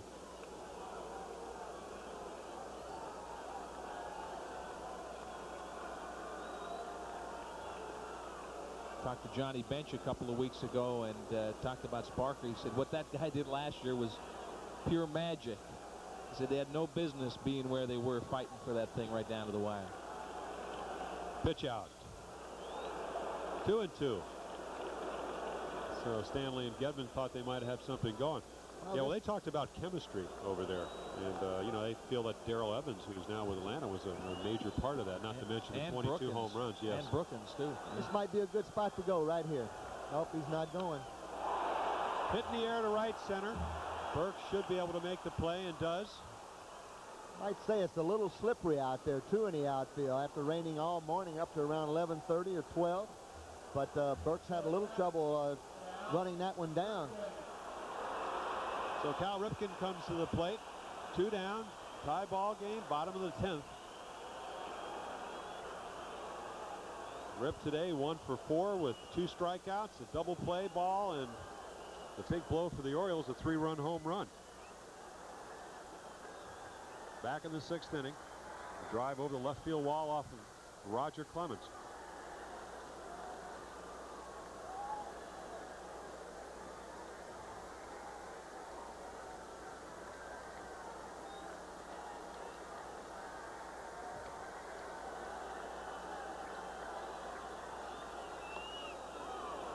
One and one.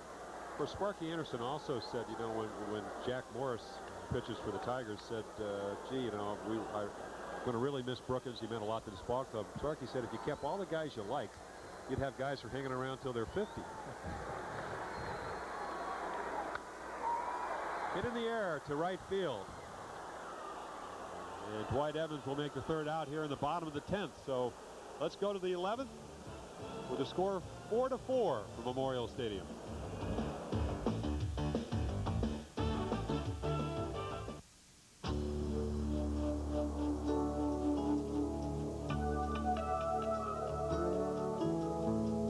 The Clydesdales, the symbol of Budweiser quality, of Beechwood aging, the choicest natural ingredients, and a genuine commitment to freshness and taste. One beer lives up to all this. Budweiser.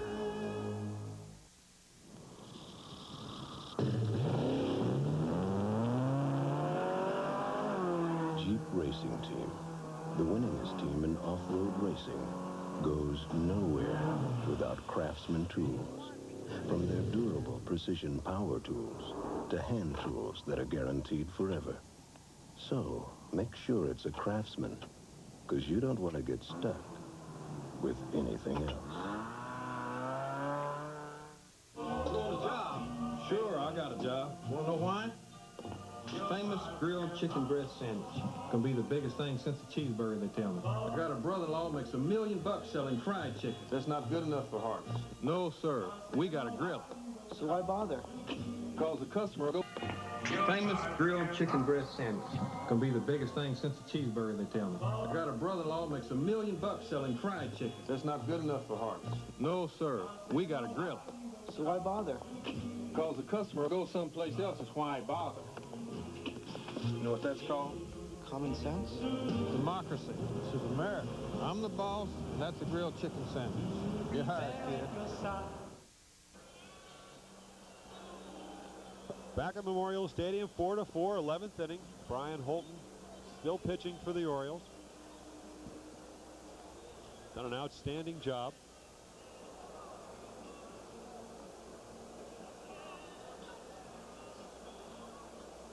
Came in on the top of the 7th inning to face Wade Boggs.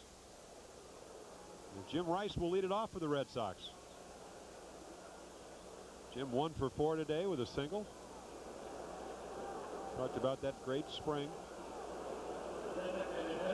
367 with 4 home runs and 20 RBIs, which I believe was as many as anybody in baseball.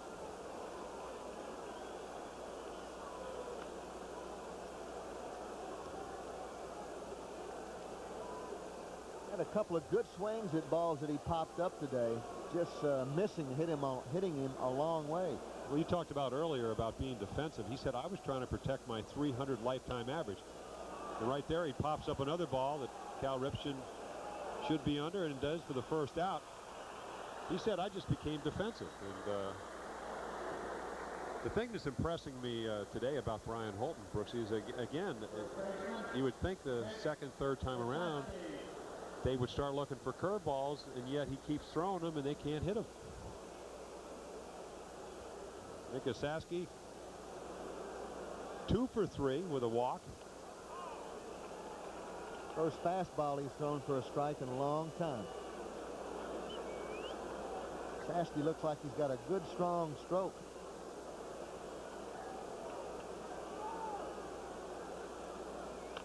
Another fastball fouled off. Look at what 0-2. He's done. A couple of base hits, a double to left, and then the only time they've got him out was that great catch by Finley back in the 3rd inning when he ran into the wall and injured himself. They hit that ball about, about 375 feet the other way. He appears to be more of an American League ball player. Smaller ballparks, a lot of power, not a lot of speed. He's built for Fenway. 1-2.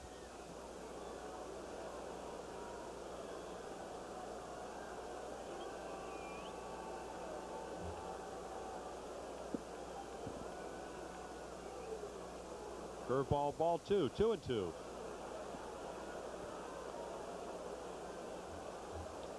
On the scoreboard, they're talking about Nick Osaski's first major league home run was an inside the park job off Phil Niekro in 1983. Of course, they put it up right after I say he doesn't have great speed.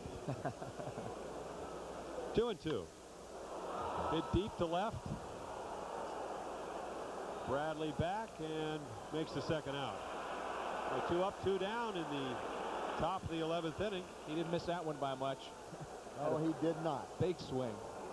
What do you think that would be in Fenway, even though I know we're playing here in Memorial Stadium? I think that's a home run in Fenway. That would have everybody on their feet up there. Yeah. Every fly ball does, though. RFK and Joe Robbie would be trouble, too. Rich Gedman, 0 for 4, a couple of strikeouts. Pop-up, ground out.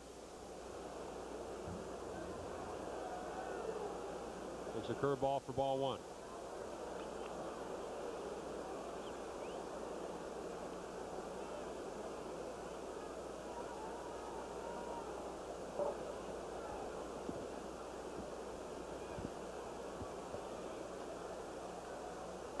One and one. You have to go back 12 batters to get a ground ball from Brian Holton. When Brooks bounced out in the 8th inning, everything else has been either a base runner or a pop-up. 1-2. Gedman, of course, will be platooning with Rick Cerrone this year. It's amazing what left-handers do to left-hander, with the exception maybe of Darryl Strawberry. Greenwell at 22 home runs, only 4 off lefties. Looped into left, and it falls for a base hit. So Gedman gets his first base hit of the day, the 10th Boston Red Sox hit. And there were 2 outs. Rich Gedman down at first. And Jody Reed will come to the plate. Take a look at it. Breaking ball. Golfs it right off the ground, low and outside, flips it into left center field for the base hit. Nothing wrong with the pitch. He went down and got it. But those are the type of swings you want hitters to have. You know, they will get base hits invariably sometimes, but defensive swings off balance. Up and in. Both Jody clubs. I'm sorry, Jimmy. Go ahead. No, I was going to say both clubs. 4 runs, 10 hits, no errors. Been a well-played game. Reed 1 for 4. Singled back in the 7th. To tie up this ball game after Osaski doubled down the left field line. Struck out in the 9th. A rarity. Our good friend and one of Baltimore's favorites, Al Bunbury, coaching down at first base for the Red Sox. B got that smile on before the game like he always does.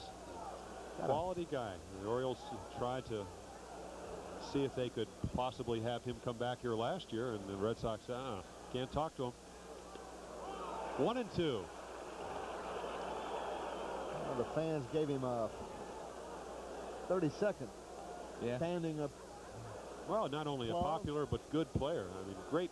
Talk about good work habits. First guy out here when he came up wasn't a great outfielder, but made himself into one.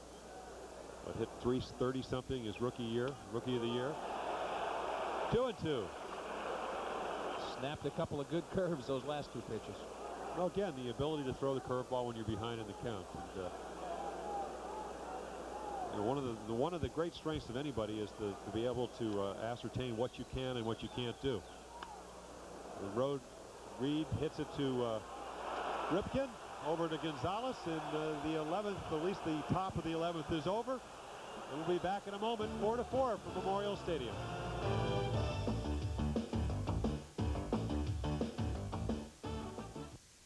So what would have been so terrible if I had a small fortune?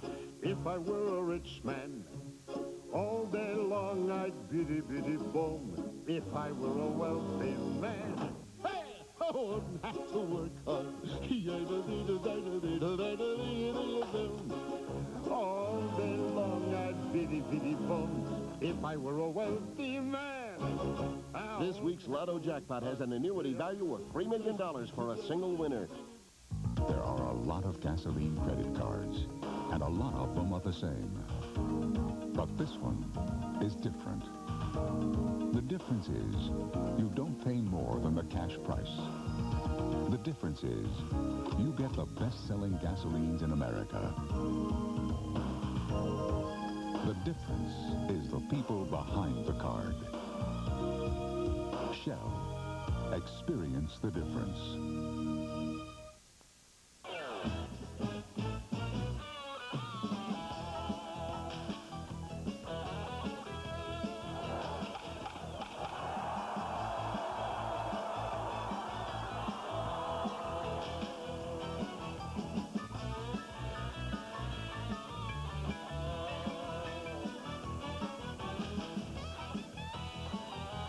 These are exciting times. You've got to be there.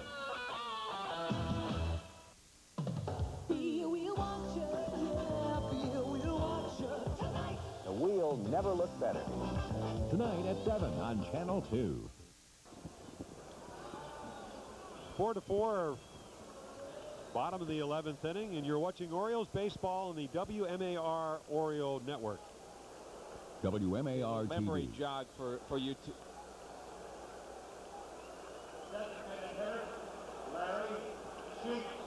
And if you're wondering if Joan Jett is still here, she was here, of course, to sing the national anthem. I think she probably beat it back to Rockville. 4-4. Sheets lifts one to center field. And Burks is under it to make the first out, bottom of the 11th inning. Longest Oriole home opener, 12 innings, 1969, a loss to the Red Sox, and 1975, another loss to the Red Sox. Moving in that territory. Well, this game started about, what, 2:18, a little bit late. And Mickey Tettleton, 0 for 3.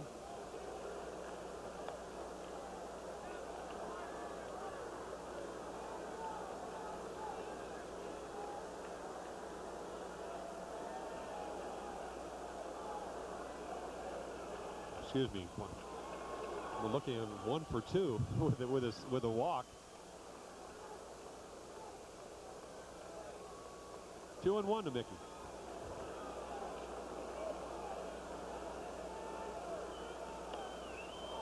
Three and 1.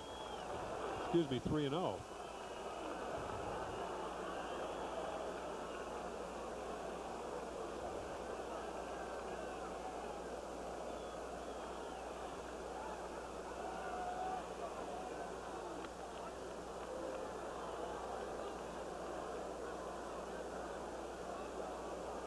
Three and 1, 1 out, 4-4.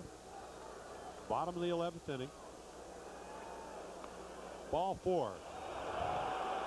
So Tettleton walks with 1 out in the 11th.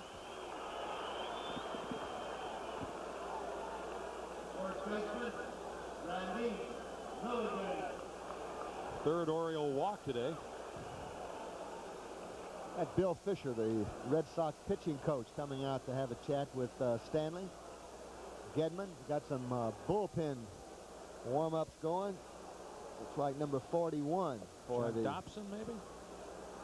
Well, I can tell you in Mike Smithson. 1 second. No, Mike Smithson. Yes. Mike Smithson, the big tall guy. 3-0 against the Orioles last season. Out of the University of Tennessee.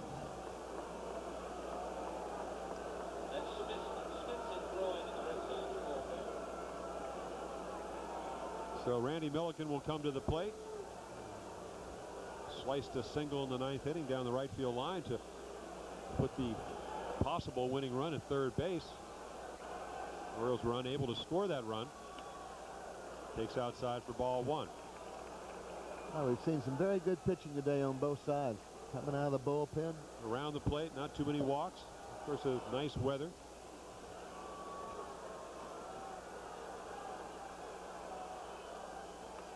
inside, 2-0.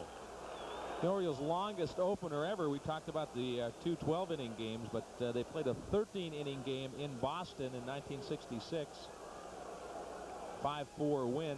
Stu Miller got the win, and Steve Barber had the start before 12,000. I pitched the next day.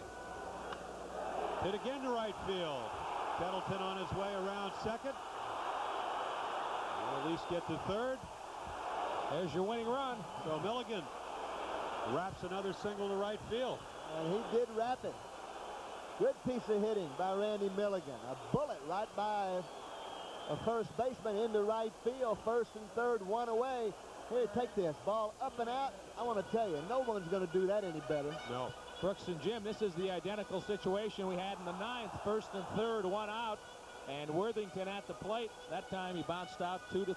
Well, Joe Morgan's coming out. I don't think Brooks, when a sinker baller gets the sinker up, which is exactly what happened there, that the manager wants to see anymore. And I think Milligan's eyes lit up when he saw that ball up there, because he sure hopped on it, and that's going to bring in Smithson. So Mike Smithson will come on. And as the new pitcher makes his way to the mound, let's pause for these words.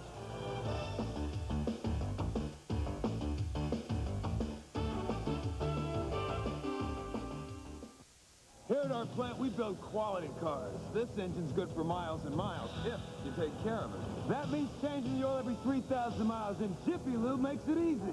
They give you an oil change with quality Pennzoil, chassis lube, and complete fluid service in 10 minutes. Please, see Jiffy Lube for an oil change with Pennzoil every 3,000 miles. We're proud of our work. We want it to last. Go, baby! Jiffy Lube. We give more cars more miles and miles. I can drive for miles and miles. Marie, oh, you must be thrilled. I can't believe it. I told you to hang in there. You were right. Are you thinking names yet? Well, I like Sarah or Jeffrey. Ooh, nice. But then last night, Mark mentioned something about Morley. Morley? After a while, a good doctor-patient relationship becomes just a good relationship. Morley?